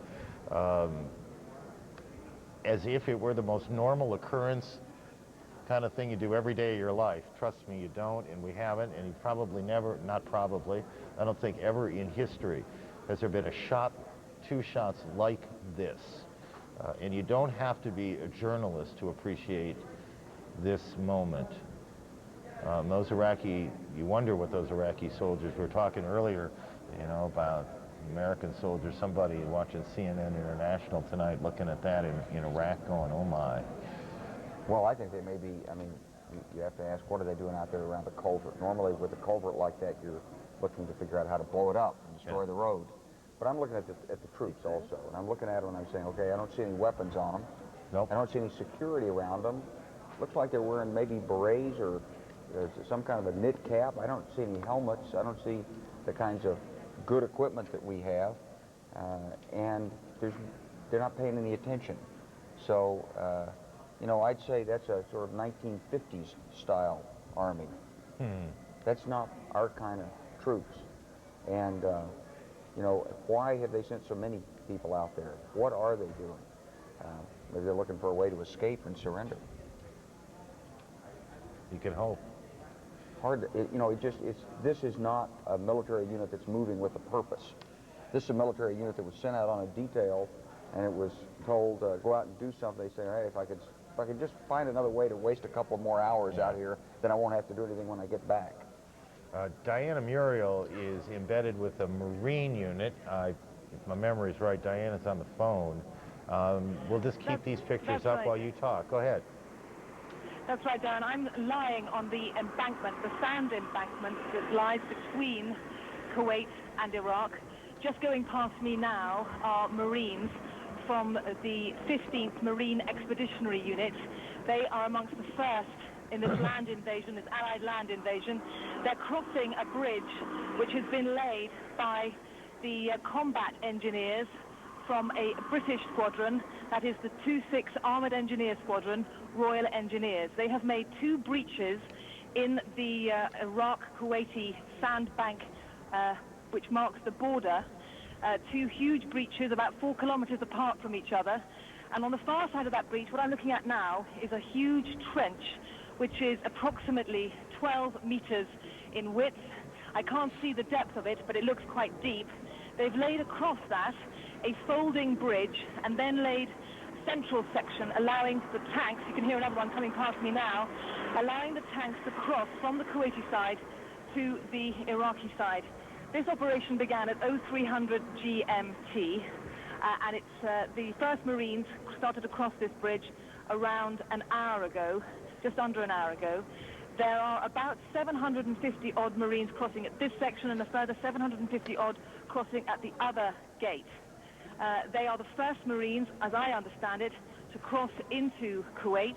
They are forming up with their tanks in a formation just ahead of the trench, and then they are starting to fan out into the desert scrub. It's actually quite green scrub, starting to fan out across in a phalanx. Straight ahead of us, right in front of this bridge, I'm looking at 5 what look like gas towers, gas installations. And I should tell you that in the skies overhead, there is thick black smoke. Soldiers who've been here before in the last Gulf War have told me that they believe that this is some sort of an oil installation which has been set fire to behind the gas installation to the north and to the west of it. That is the prevailing wind direction, and that's certainly where the majority of the smoke has been coming from. It's so thick that it's occluding the sun. It's now 5 o'clock GMT, that's 8 o'clock in the morning local time, and it should be quite sunny now, but it's not. It's still quite dull, although you can see very clearly. What's happening then is the Marines are starting to fan out. Last formation is coming up to join it. This bridge where I am will remain here to allow other crossings to take place during the course of today. The other Allied troops, including the Desert Rats, of which 2-6 Squadron are a small part, will be coming up to join the Marines on the other side and then fanning out to their targets. The other bridge will be taken back by the men of 2-6 Squadron, and then they will move forward at a later date, maybe later today, it's unclear, into Iraq, and they'll be able to deploy that bridge as and when it's required by the Allied forces. Darren. Diana, that's something. I just want to hang on a second. We're not done yet. I just want to orient viewers again as we're coming up on the hour, and we know that particularly now out on the West Coast, some viewers will be joining us. On the left side of your screen in the small box, that is a live picture from the South Iraqi desert of the 7th Cavalry making its way, and we'll talk more about that in a moment, but they are literally making their way toward Baghdad at about 40 miles or so an hour. They stopped a little while ago to refuel their helicopters, grab a bite to eat, and they're on the move again. The shot on the right is a shot in northern Iraq.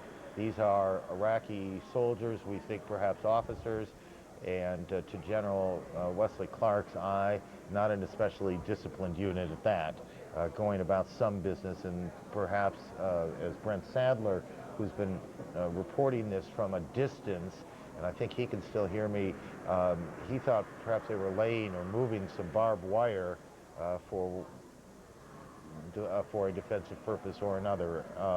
And then on the phone with us, Diana Muriel, who is with a British Marines unit, as they make their way, they are just starting their move across the border from Kuwait into Iraq. So there's a lot going on your screen. I sometimes worry that we hit you with too much information, and you're probably trying to read the crawl as well.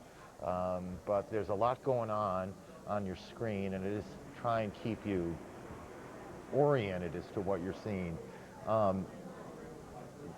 Walt Rogers, you're on the move again. Yes, Aaron, the helicopters have refueled, and the 7th Cavalry is again answering the order to charge. We're moving across the southern Iraqi desert in an almost due northerly course. The speed's probably 30 miles an hour, sometimes upwards of 40. Huge clouds of dust being kicked up. Minimal opposition, although that was the anticipated game plan when General Buff Blount mapped out this course. He said that he was going to send his troops up through relatively uninhabited areas, and they did not expect any serious opposition from Iraqi forces for the first 150 or 200 kilometers. That being the case, the general was right, as generals always are, and we have had only minimal opposition on 1 or 2 occasions, first crossing the border and then perhaps 2 hours into southern Iraq. Whatever hostile fire there was dispersed and dispelled very, very quickly, and the 7th Cavalry continues its rolling movement forward. And I should point out that we are still probably some 16 hours ahead of schedule. I say that because the Army was not supposed to punch through the Iraqi border with Kuwait until midnight tonight. But then when the Iraqis, according to an Army source, when the Iraqis fired those ballistic tactical missiles, at least half a dozen of them, into Kuwait in the direction of the U.S. Army soldiers and the U.S. Marines, which are along that border, as well as the British soldiers along that border, a decision was made somewhere up the chain of command. We're not going to leave the men exposed to these tactical ballistic missile attacks, and we were hustled out of there very, very quickly. Every hour they moved the deadline for departure forward again and again, so we were literally scrambling to throw our gear on board. Aaron? Walter, the excitement of the moment and the excitement in your voice and the descriptions that you offer are truly wonderful. We're pleased to have you. General, as he was talking about, you know, earlier he said that they were angry that these missiles were tossed their way, and I wrote down on one of these cards in front of me, anger is no reason to change the plan. It really wasn't about anger, it was about danger and risk, right? That's exactly right. I mean, there's no point in, when you've got the flexibility and the power to move like that, there's no point keeping the troops there when they're in an impact zone. And it was a question of getting them out from under the fire and starting it out. So I think it sounds like we made the right decision. Looks like it's working out well. Well, they certainly haven't encountered much. As these pictures play out, just a couple of other things for those of you perhaps out west who are just joining us. Some of it is what I guess would describe as interesting news, and some of it is truly the saddest kind of news to report, and we'll start with that.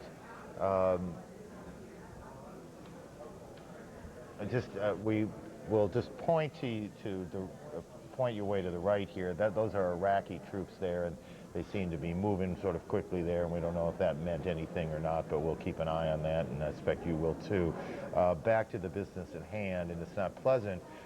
U.S. Marine helicopter CH-46 crashed in Kuwait earlier tonight. There were 16 people on board. 4 of them were American Marines.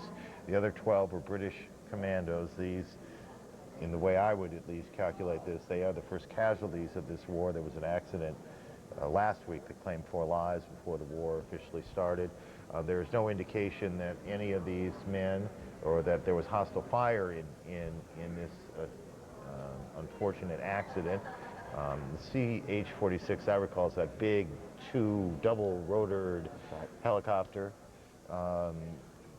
There are so many helicopters out there, and the conditions are very difficult to operate in, to be perfectly honest. I remember asking the commander of a unit out in the desert how much of a problem the sand and dust was. It's been very dusty, and this is not to suggest that that's the cause, because we don't know, but he said it just requires our maintenance people to be extra diligent, because it does take a lot of wear and tear on these, and 16 people died today.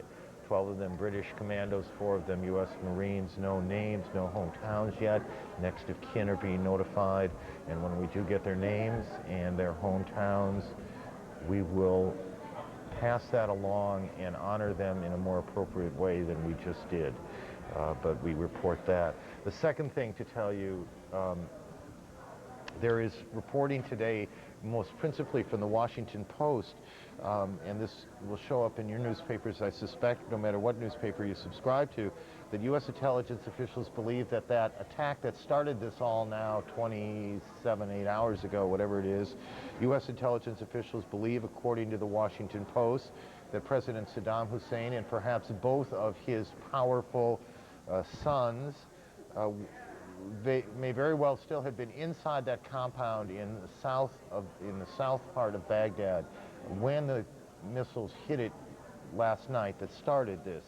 That has increased speculation on 2 points. One, did he survive it?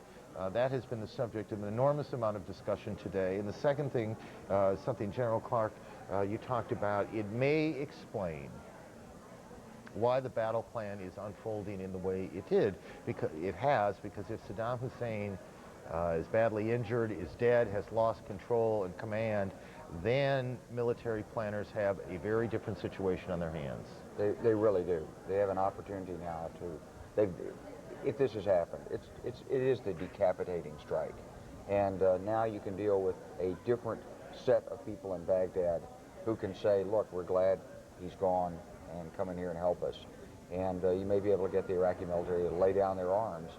And certainly you'd like to be able to spare the Iraqi people the brunt of this assault that was going to take place. And as long as the situation is uncertain like this, and you can take the measures you're taking to keep your troops out of harm's way in the meantime, then it makes sense to exploit this situation and explore it. Now, none of this is to say that he is in fact dead, and in fact, our reporting, principally by David Ensor, that David reports a pretty stiff debate going on in the intelligence community. There are those who believe that the tapes we saw last night, and then yet again today, a different set of tapes of Saddam Hussein meeting with his, some of his cabinet, I think would be the right word, whether in fact he is alive or not. There's the sense on the first tape, the talk he made on television last night after the attack is that was in fact Saddam Hussein. Doesn't mean he's alive. Could have been taped before. Certainly there were some indications in the tape itself of the date. He announced the date. Anyway, there was a sense that he was still alive. But the Post is reporting that planners believe he was in that bunker and he may have gotten out with his life and he may not. And that's what they're trying to figure out, and that may explain why the battle plan is playing out the way it is. Chris Burns has the duty at the White House tonight, or at least watching the White House. Chris, it's good to see you tonight. Can you add to this? Yes, I can. Because earlier today, Ari Fleischer, the White House spokesman, was asked about that. And the White House is being very, very cautious about the Saddam videotape that was shown by Iraqi television after that first airstrike. Ari Fleischer is saying that the White House is drawing, in their words, no conclusions from that videotape. Did that airstrike kill Saddam Hussein or injure him? Was that videotape done perhaps in advance? Was that actually Saddam Hussein? All these questions, the White House drawing no official conclusions about that, but also keep in mind that Ari Fleischer also issued another call for Saddam Hussein to leave Iraq now. He could still get out with his life if he is indeed still alive. Aaron? My favorite moment in all of this, and part of this debate over whether he's alive or not, one of the questions has been, well, we've never seen him wear those glasses before. Now, the story is that there are a number of people in Iraq who not only are his double, but who have had plastic surgery to make sure they look even more like him than they did before. You would think they thought, well, we ought to get the same glasses too, anyway, everyone's trying to figure out whether he is alive or dead, and whether the glasses matter, and the mole on the left side or the right side or whatever it is. But it is an intriguing possibility, and there's nothing funny about that, that very possibly planners are trying to figure out the implications of what may have gone down last night, and how it may change, and how dramatically it could change the course of not just the last day, but the next weeks and months, and how many lives it might alter. we'll just have to wait and see, General. Well, it's a question that everybody's always asked. You know, for the last year, people have said, well, I mean, why don't you just go get rid of Saddam Hussein if you want to get rid of him? Why don't you just kill him? And of course, the standard answer is, well, you don't know where he is. And then people would say, well, you're going to have to go to war because you can't find this one guy. What an incredible thing it will have been if this is in fact what happened. I think it was Kelly McGann last night when we were talking, who's one of the military guys who's been helping us out. One of the points he made in this was when it first became clear that they believed that the reason the attack went down the way it did is that they believed they had Saddam Hussein in their sights, is that must have been, and I don't know that it must have been, but Kelly certainly believed it must have been human intelligence that said he is in this bunker right now or will be for the next 3 hours. It's not like you can watch someone walk into one of these bunkers and then pop a cruise missile and 5 minutes later it's over, right? I mean, that's exactly right. It's not only where they are right then when the report came in, it's where they're going to be. Yeah. So it has to be some kind of human intelligence. And Kelly's point last night, and it was an interesting point, I thought, is how shaken that would make you. You are this extremely, I don't mean the psychiatric sense, a paranoid person. You are obsessed with your own security. You routinely have people killed just on a whim that you think they may be disloyal. We remember there was a shot the other day of Saddam Hussein in a military meeting, all surrounded by his generals. It was a wonderful shot. And one of the sons points down to one of the generals in the room who apparently wasn't taking notes well enough, as if to say, start writing, fella. And for that person to know that someone very possibly gave him up to the other side would be incredibly unsettling.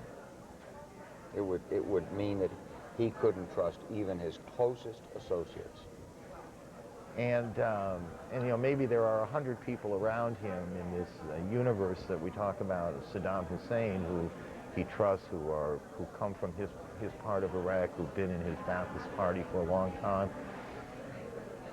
You'd certainly like to know, of all the things you'd like to know right now, that's the number one thing. If he's alive, what is he thinking if he is alive?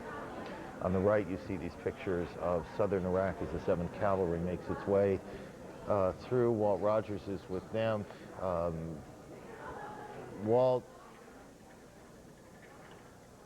Yes, Aaron, the charge across the Iraqi desert continues. The commander of that charge, at least the commander of the Apache troop, which is leading the charge, the tip of the spear, is Captain Clay Lyle, originally Pampa, Texas, now Fort Stewart, Georgia. Before this charge began earlier, he gave a pep talk, very inspiring speech to his soldiers. They gathered around his Abrams tank as he stood there, and he began by saying, "We're just doing what's right." Then Captain Lyle went on to say, "This is a matter of them, the Iraqi people, him, Saddam Hussein, and us." And he said, what this campaign is all about is an effort to liberate the Iraqi people. He said, we are literally invading Iraq to liberate the Iraqi people from a dictatorial tyrant who has murdered his own people and used gas on them.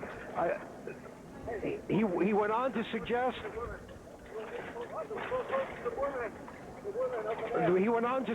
that the Iraqi people, when they see these tanks coming, are actually going to welcome them. Many of the U.S. soldiers in the 7th Cavalry do indeed believe that the Iraqi people are more than a little oppressed, and when the Iraqi people do see them, they will welcome them.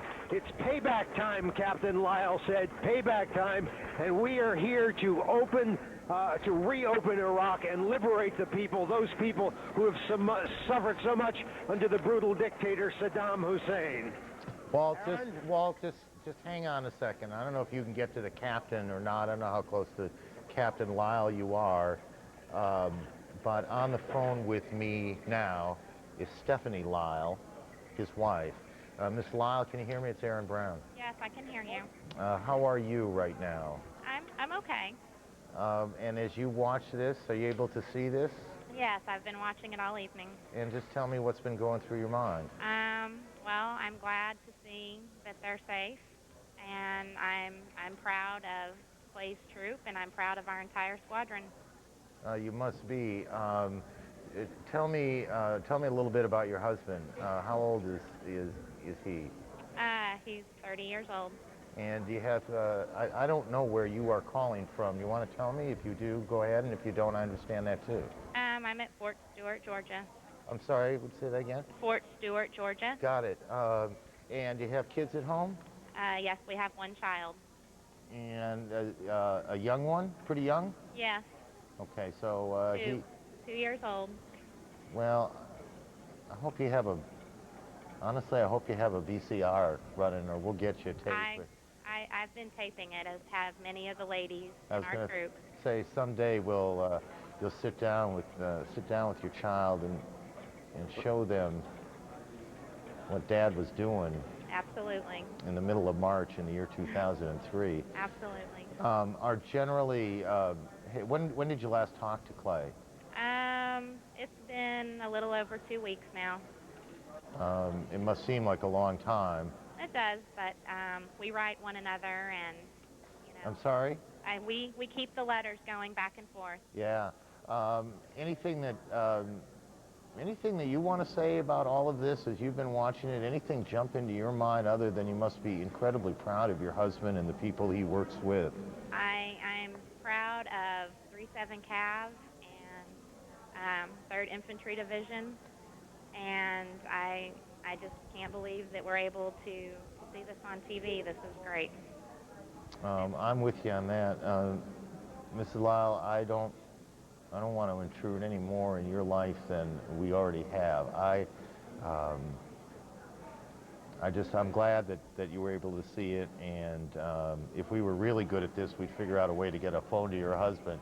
Well, that's okay. He has a mission right now, and I would rather him stay safe and stay focused. Just stay with me for a second. General Wesley Clark is with us too, as you know. Miss Lyle, Wes Clark here. How are the other families doing there in the unit?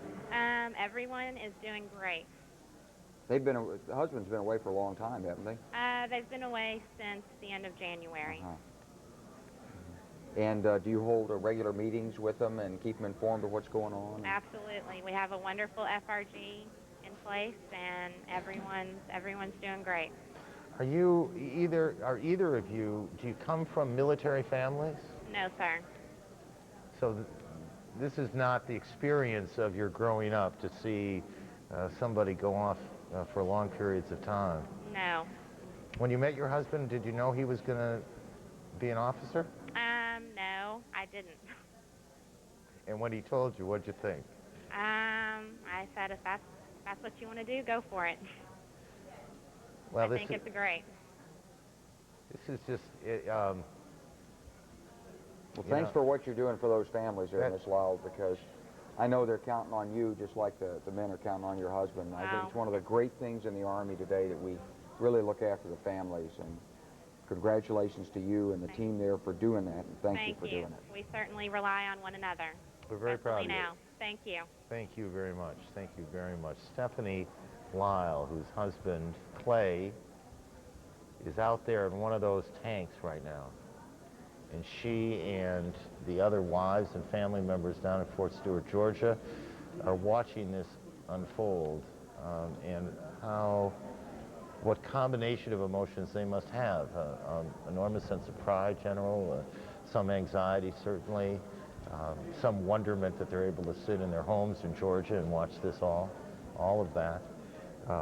Well, you see this ride across the desert, this bumpy ride, and you're Walter talking, and you can hear the sort of adrenaline pumping that these guys are with. But as you know, we've talked already about the CH-46, and I think the thing that you always have to realize is you're dealing with big, heavy pieces of equipment. You're on a battlefield. There are dangers out here. And this is a very special moment in time for the men and the families and for this country. Some newspaper writer maybe tomorrow is going to say that what we did was just corny, and I'm going to beg to differ. I'm going to beg to differ. I think it was a little remarkable moment. Walt Rogers is out with the 7th Cavalry, out with Clay Lyle, and out with all of Clay Lyle's guys.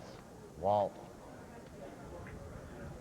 Hello, Aaron. The charge is accelerating across the desert. A while back there, we were going through some very soft sand. The Iraqi desert has hardened up now. We may be traveling as fast as 35, 40 miles an hour. Our support vehicles, the 7th Cavalry support vehicles, the fuel tankers, are probably racing to stay up with us. You should know that before each of these tanks and Bradley fighting vehicles launched forth, everyone was required to do a full inspection. Captain Lyle conducted. I watched him do a full inspection of his troops. You might find this interesting, that when the tanks are inspected, it's not unlike taking your car to a gas station. They have a dipstick that they put into the engine to check the oil levels. They check the water in the battery. And of course, Captain Lyle went around and make sure everything was shipshape, if you will. It was interesting. He has a slow Texas drawl, but that's very misleading. He's a very meticulous commander in all of this. One thing, as I say, we are literally racing across the desert now. The trucks are having a difficult time keeping up with us. The tanks, however, except for fuel, are completely self-contained. And I should say that we counted out the bottles of water that each tank carries with it. 4-man crew, 7 days rations of water. That's, I think, about 120 1.5-liter plastic bottles of water. Then they have the meals ready to eat, big boxes of those ready to go. Everything they have, they were packed to the gills.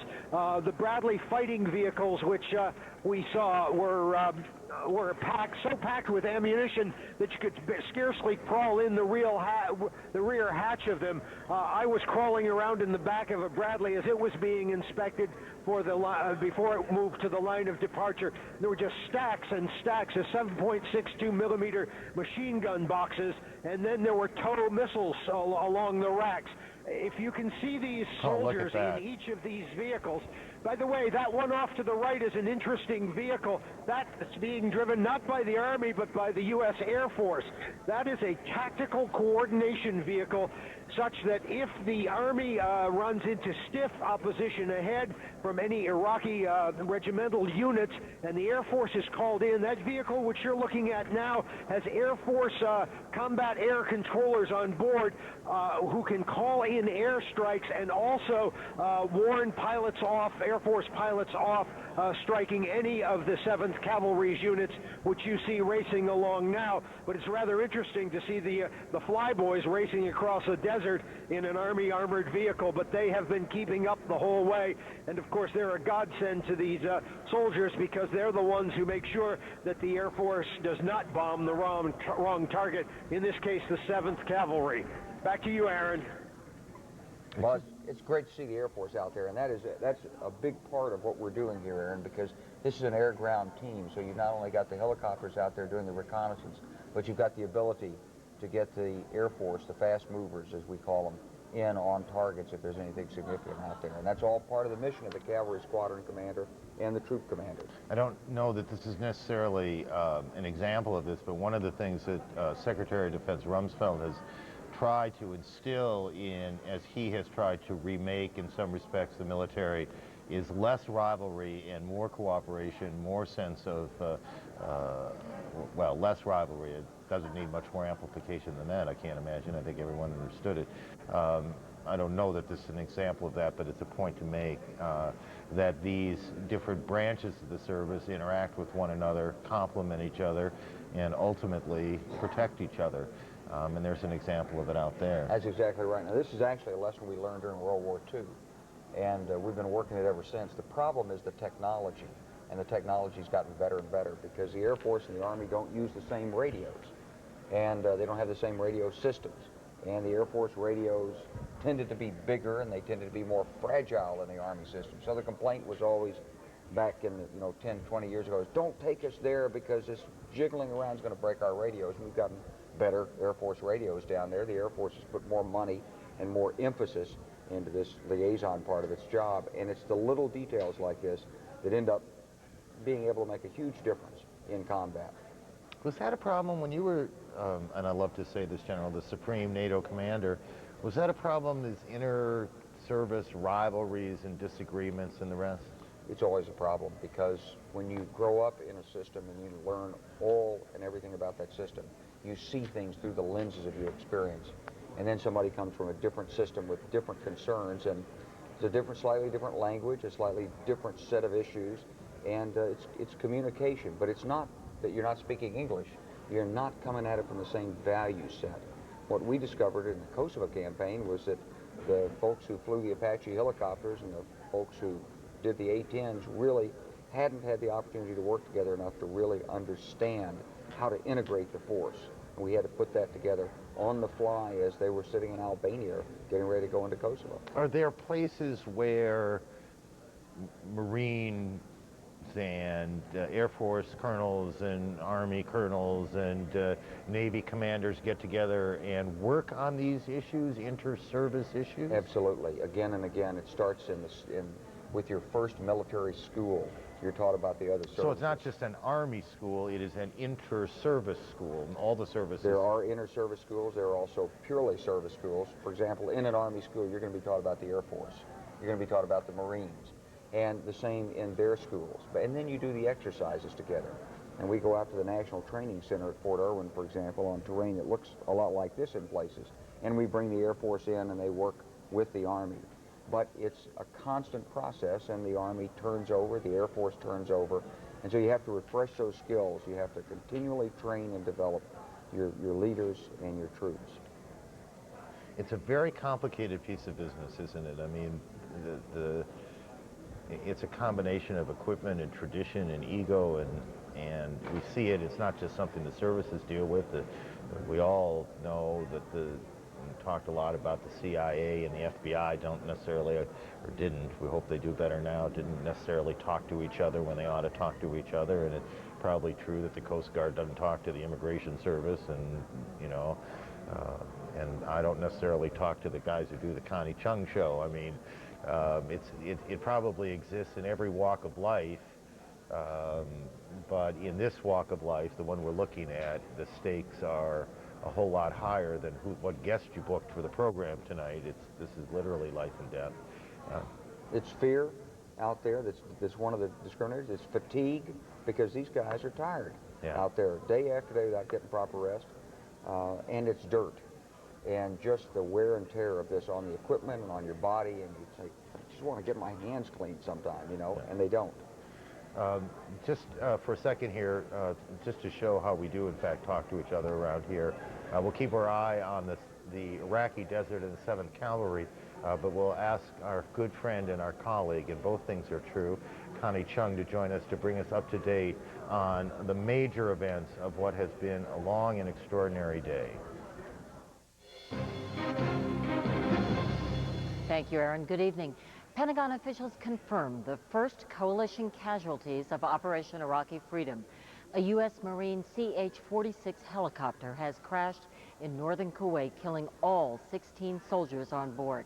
They included 4 Americans and 12 British soldiers. The CH-46 is mainly used to ferry troops to the battlefield.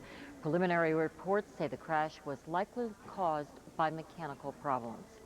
U.S. officials say a few more Iraqi soldiers have surrendered without a fight, but they didn't have exact numbers. 17 Iraqis surrendered Wednesday. They said they were following their leaders. What caused me to flee? The officers are fleeing.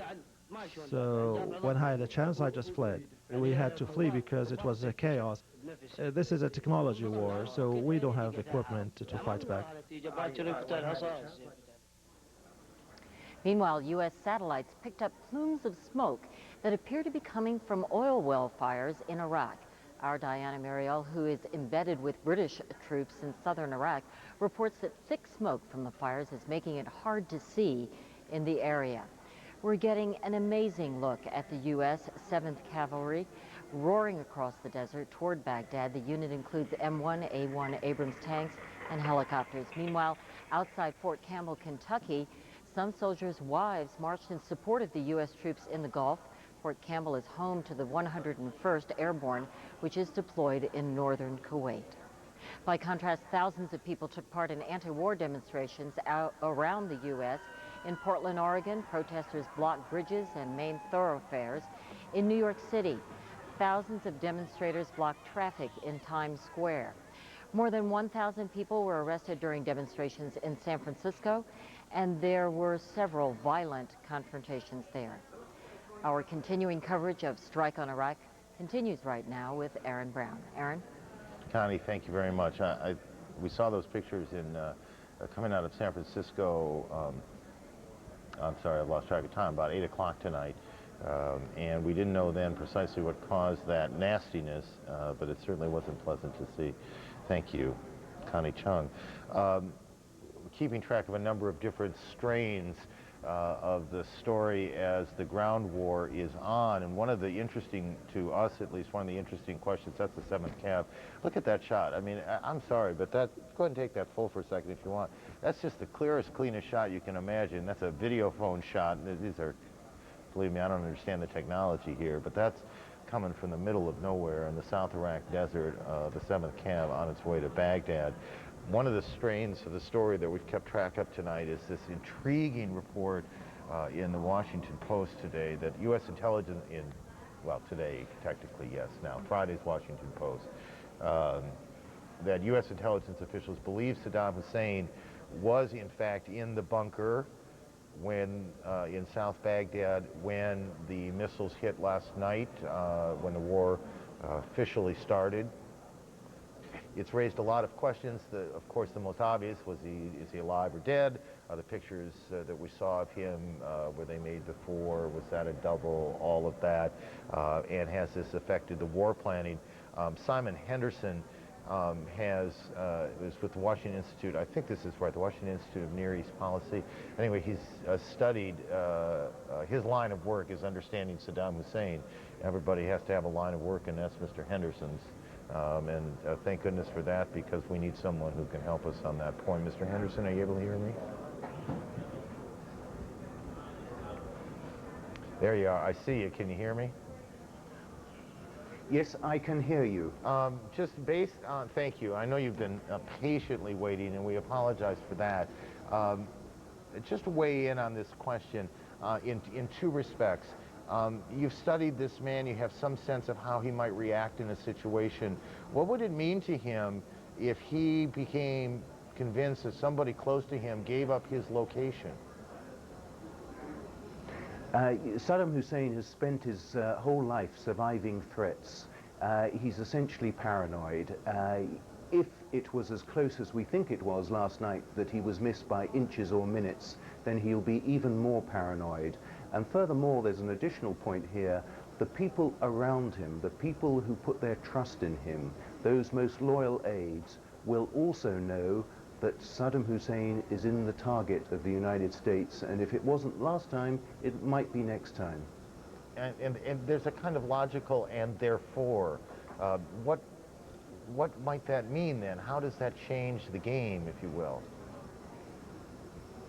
Well, although the United States is applying huge military pressure, the success in the end is a political result that Saddam is either killed or overthrown, and preferably killed by his own people. That would be a much more palatable political conclusion for the United States. And so if the regime can collapse and collapse in on itself, this is the best way from a military point of view that it can work for the Americans and the British. Do these people around him, are they great believers in him, or are they practical people who say, this is a pretty good deal, I'm close to the president of Iraq? You're right. The number of people who are there and who actually believe in him are probably just a mere 10% of the population. They partly believe in him out of ideology, and they partly believe in him because he has provided them with the extra benefits and privileges from being a member of the elite guard or the elite Ba'ath Party around about him. But they will be questioning him, questioning themselves at this time whether they actually want to die for him.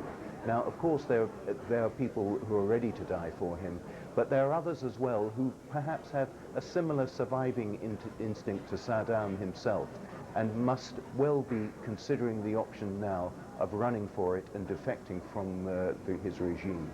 You said there are people around him who genuinely believe in what he believes in. One of the things that's never been especially clear to me is what it is that he believes in other than power. Yes, well, power is the most dominant part of Saddam's ideology, but notionally the Ba'ath Party is a mishmash of socialism and Arabism. And Saddam sees himself as a great Arab leader and a great Iraqi leader. A very historical perspective, although he's not a particularly intellectual person at all. But he thinks he's head and shoulders above other Arab leaders at this time, and if only the rest of the Arab world would recognize his leadership. Of course, the rest of the Arab world considers Saddam rather cynically. They admire him for standing up to the United States, but at the same time, they would not vote to go and live in Iraq and live under his regime of terror and torture. And so Saddam is left with the quandary at the moment of does he make a run for it, which I think seems unlikely, or does he try and bluff it out? And if he can bluff it out, I think his logic is, if he can bluff it out for the next 2 or 3 days and survive and retain radio and television ways of communicating with the Iraqi people to show that he's survived, he's rather hoping that international public opinion and demonstrations around the world and international diplomatic pressure from the many countries which are apprehensive about what the United States is doing might well force President Bush into a ceasefire. I think this is a bad calculation on behalf of Saddam Hussein. It's a wrong calculation, but I think that's what his mindset is at the moment. And these two now almost 40-year-old sons, they're both a little bit under 40, one of whom is quite a bad actor. Are they great believers in anything, or do they just sort of recognize it's been a pretty good deal to be the son of Saddam Hussein to this point? Well, he's always looked to his sons both to reflect his greater glory and also to succeed him.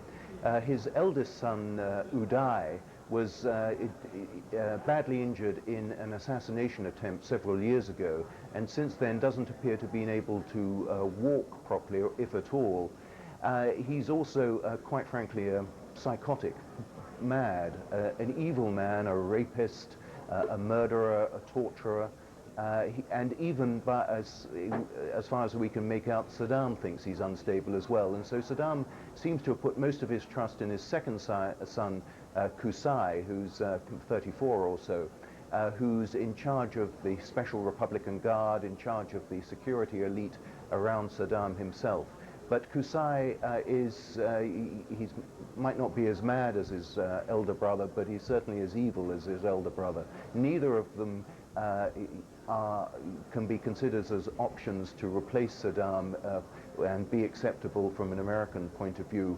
And frankly, they're probably not acceptable from an Iraqi point of view. When Saddam goes, the whole edifice collapses. And his family and the elite of the Ba'ath Party will either be killed or will have to run a long, long way. Is it the older son who was in charge? This is just one of the more sickening stories that I've ever heard. Who was in charge of the Olympic team in Iraq and is said to have built a torture chamber and would torture those athletes who performed badly by his view? Yes, indeed, that's certainly the one. Saddam sees himself as a combination of a great leader, a great fighter, and a great communicator. And somehow he's divided this responsibility amongst his sons, inherited in the sense, with his eldest son, Uday, being the great communicator, and his younger son, Qusay, being the fighter. Uday, apart from owning a radio station, a television station, and a newspaper, also is in charge of the Olympic Committee, in charge of the Soccer Federation. He supposedly tortured members of the Iraqi soccer team after they failed badly in an Asia Cup several years ago.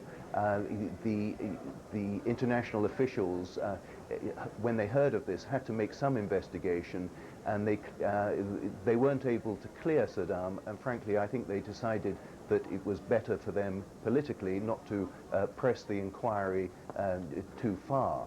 But the worst story about Uday, and it's a whole chapter of dreadful occasions, was that he slaughtered his father's bodyguard and food taster back in the more than 10 years ago, when he disliked this man because he had been procuring women for Saddam, and Uday felt this was an insult to his mother and Saddam's wife.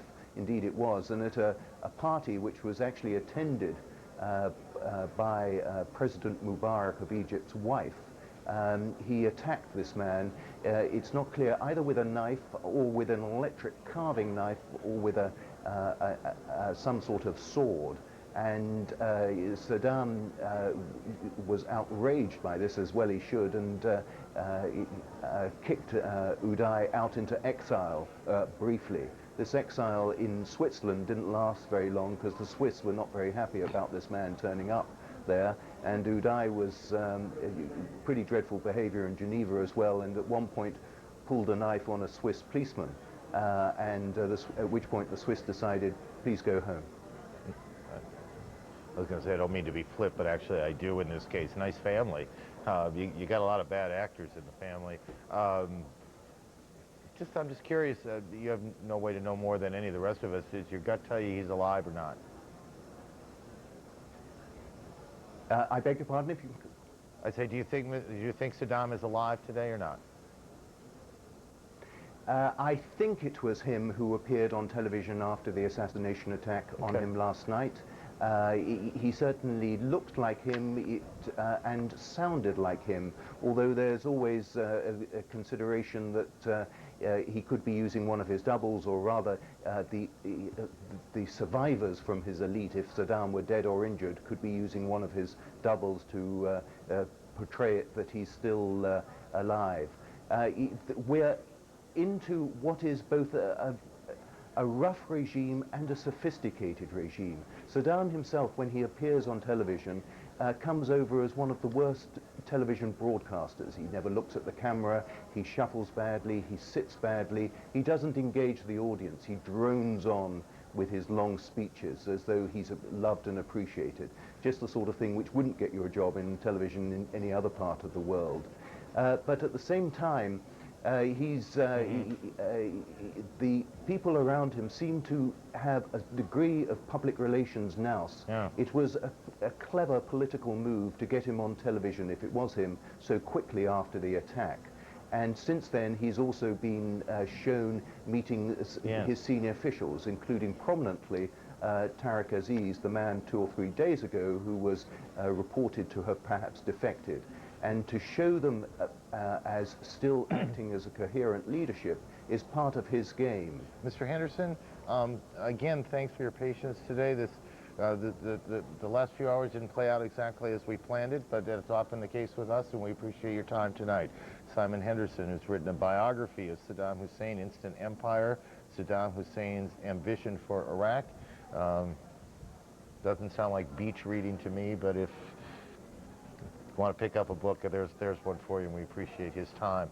Bob Franken is one of our embedded reporters, and he is in Kuwait.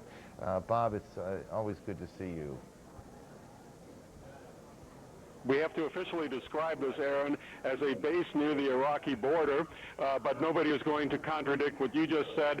It is, in fact, a major air base, one that has been responsible for the southern no-fly zone for the last decade, but now, of course, is responsible for part of this war. And what's interesting about the Air Force, in fact, the Air component of this war is that it is starting to become a supplement to the ground war, and that was certainly the case, according to the commander, in the events of the last 24 hours. In that period of time, there were 141 sorties from this base, which was a huge spike, to use his words, from the amount of flights that had occurred in the previous 24 hours. Now, most of them were focused on the Basra area, and that, of course, is consistent with what is going on the ground. And most of them had to do with laying the groundwork, so to speak, for the advancing infantry troops, laying the groundwork, an awful lot of anti-tank planes going in and strafing, a lot of fighters, that type of thing, trying to take out command and control centers. And something else that was very interesting yesterday, there was a long series of MOP-4s, as they call them,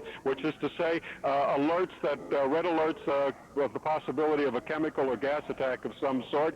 They say that that was the result of 4 missiles that were fired in the direction of coalition forces over the day. One of the jobs for the patrols here was to go out and seek out those missile sites, and although the commander would not talk about how successful their efforts had been in finding and destroying those sites, he did say, you'll notice that suddenly the number of alerts has gone down. So there is some indication that perhaps they have been able to get rid of the sites that had been responsible for those 4 missile attacks, which caused the tensions to rise so much here. As for the plans from here on out, Aaron, nobody seems to know. As a matter of fact, the captain says while they did have a battle plan, it changes with each day, which he says is what happens in war. Aaron? Bob, briefly, was there a sense that something that was going to happen all of a sudden stopped down, that a plan literally stopped for a while and they're trying to figure out what to do? Was that a palpable sense that you had? It's something that they talked very openly about, that there was some belief that by now things would be moving along in high gear, but things were stopped a little bit because of the change in emphasis from the Pentagon, which we've heard an awful lot about. But there had also been some belief that things, if the missile attacks continued. So it's a very fluid situation, and the point that you bring up illustrates that. Bob, thank you. Bob Franken, who's at an air base, and we won't say anything more about the location of the air base than that. It is often fascinating for me. General Clark and I have spent a good amount of time together today and over the weeks. We have been talking about the implications to the battle plan if Saddam Hussein was injured or killed in this attack, and that perhaps commanders and planners and their civilian bosses made a judgment to hold off, and that might be a good thing. But the coin always has 2 sides. That's exactly right. Now the other side of that coin, which we haven't speculated on, is this. Was in there, and let's say he was shook up bad, but maybe he wasn't killed. Maybe he lost some of his key lieutenants. Now we've given him a little breathing window. We've struck, but we haven't done the shock and awe. So now he's had time, perhaps, to try to regain command grip on his organization, reestablish alternate channels of communication, figure out who needs to be replaced, put other loyal people in position. And if it wasn't Saddam, if Saddam's gone, maybe somebody else is doing that right now. So there's a trade-off, and we can't see it. That's calculus, essentially. You have to decide, okay, maybe it's this, maybe it's that, the risks of this, the risks of that. You'd like to, and I believe that the people who are making these decisions do have sources of information, obviously, we don't have. And they've got some indicators to tell them whether it's a good trade-off or not, and how long to run this out before it's time to resume the original war plan. You have a feel for how long that is? Let's continue the speculation. Let's say there is somebody in there that they're talking to. Let's say that they're working this. They're going to want indicators. They're going to want some proof. They're going to want some bona fides, let's say, that show that he's who he says he is, he's got the authority he claims to have, and so forth. And if that doesn't play out, they're going to have to move ahead with the plan. It might be tonight, it might be another night, soon, but it can't be a week. Is that a General Franks decision, a General Myers decision, a Rumsfeld decision, a President Bush decision? I think it's a President Bush decision. So that's a commander-in-chief level decision. Absolutely. This has huge implications because right now, if this works and you can take over this country and change the regime and get the weapons with virtually no civilian casualties. It's very, very positive in relation to what it would be if you had several thousand Iraqi civilians hurt. And even, and we said this earlier, and just to point it out again, as smart as these weapons are, and they're pretty smart, someone that may have been you, sir, said the other day or this afternoon, who remembers anymore, when asked how accurate these cruise missiles are, he said, which window? As accurate as they are machines. They can fail. They're simply technology. They're not all perfect, and that happens all the time. And when that happens in war, civilians often die, or innocents often die, and no one wants to see that. No one wants to see war, I suppose, but no one certainly wants to see innocents die along the way. It's a fascinating calculus that these guys have to work through, and I assume military planners have at this point, sort of two directions to go, and they're waiting for someone to say A or B. There's probably 15 directions, and this is like the proverbial duck, you know, that's moving smoothly across the surface of the water, and underneath the feet are just paddling like mad as they're shuffling through all the combinations here and trying to get orders straight and trying to collect information and trying to keep people on the same sheet of music. This has got to be incredibly complicated behind the scenes. I think so. Yes, sir. On the right side of your screen, you see the 7th Cavalry, and they've stopped down again. We have been watching this, and as wonderful and good, and particularly when they stop down, the pictures are pretty clear. The video phone itself has some limitations, obviously. I guess you figured that out too, huh? And we're trying to figure out, are they putting on chemical suits, or are they not? Is this anything other than routine? I don't, General, as you see this, I don't see any indication. I don't see an indication of contact, and we don't know why they stopped, but this is the first time we've seen, this is a recovery vehicle. Looks like it's got a tow bar hooked up, and it's pulling. So maybe one broke down? It's possible, or this could have happened earlier, but the difficulties the units have, because this is a self-contained unit. You'd like to be able to take anything that breaks down with you, at least until you've gotten yourself in a different position where you can actually deliver it to a maintenance collection point. No Humvee behind. We don't want to leave that. We don't want to leave that armored personnel carrier and 3 or 4 guys back there in the middle of nowhere. Even if someone's going to come along in 12 hours or 14 hours, you'd rather not leave them. So you've got some capacity to. And because if you left the vehicle there, given the way the other Bradleys are configured, there'd be no room for the crew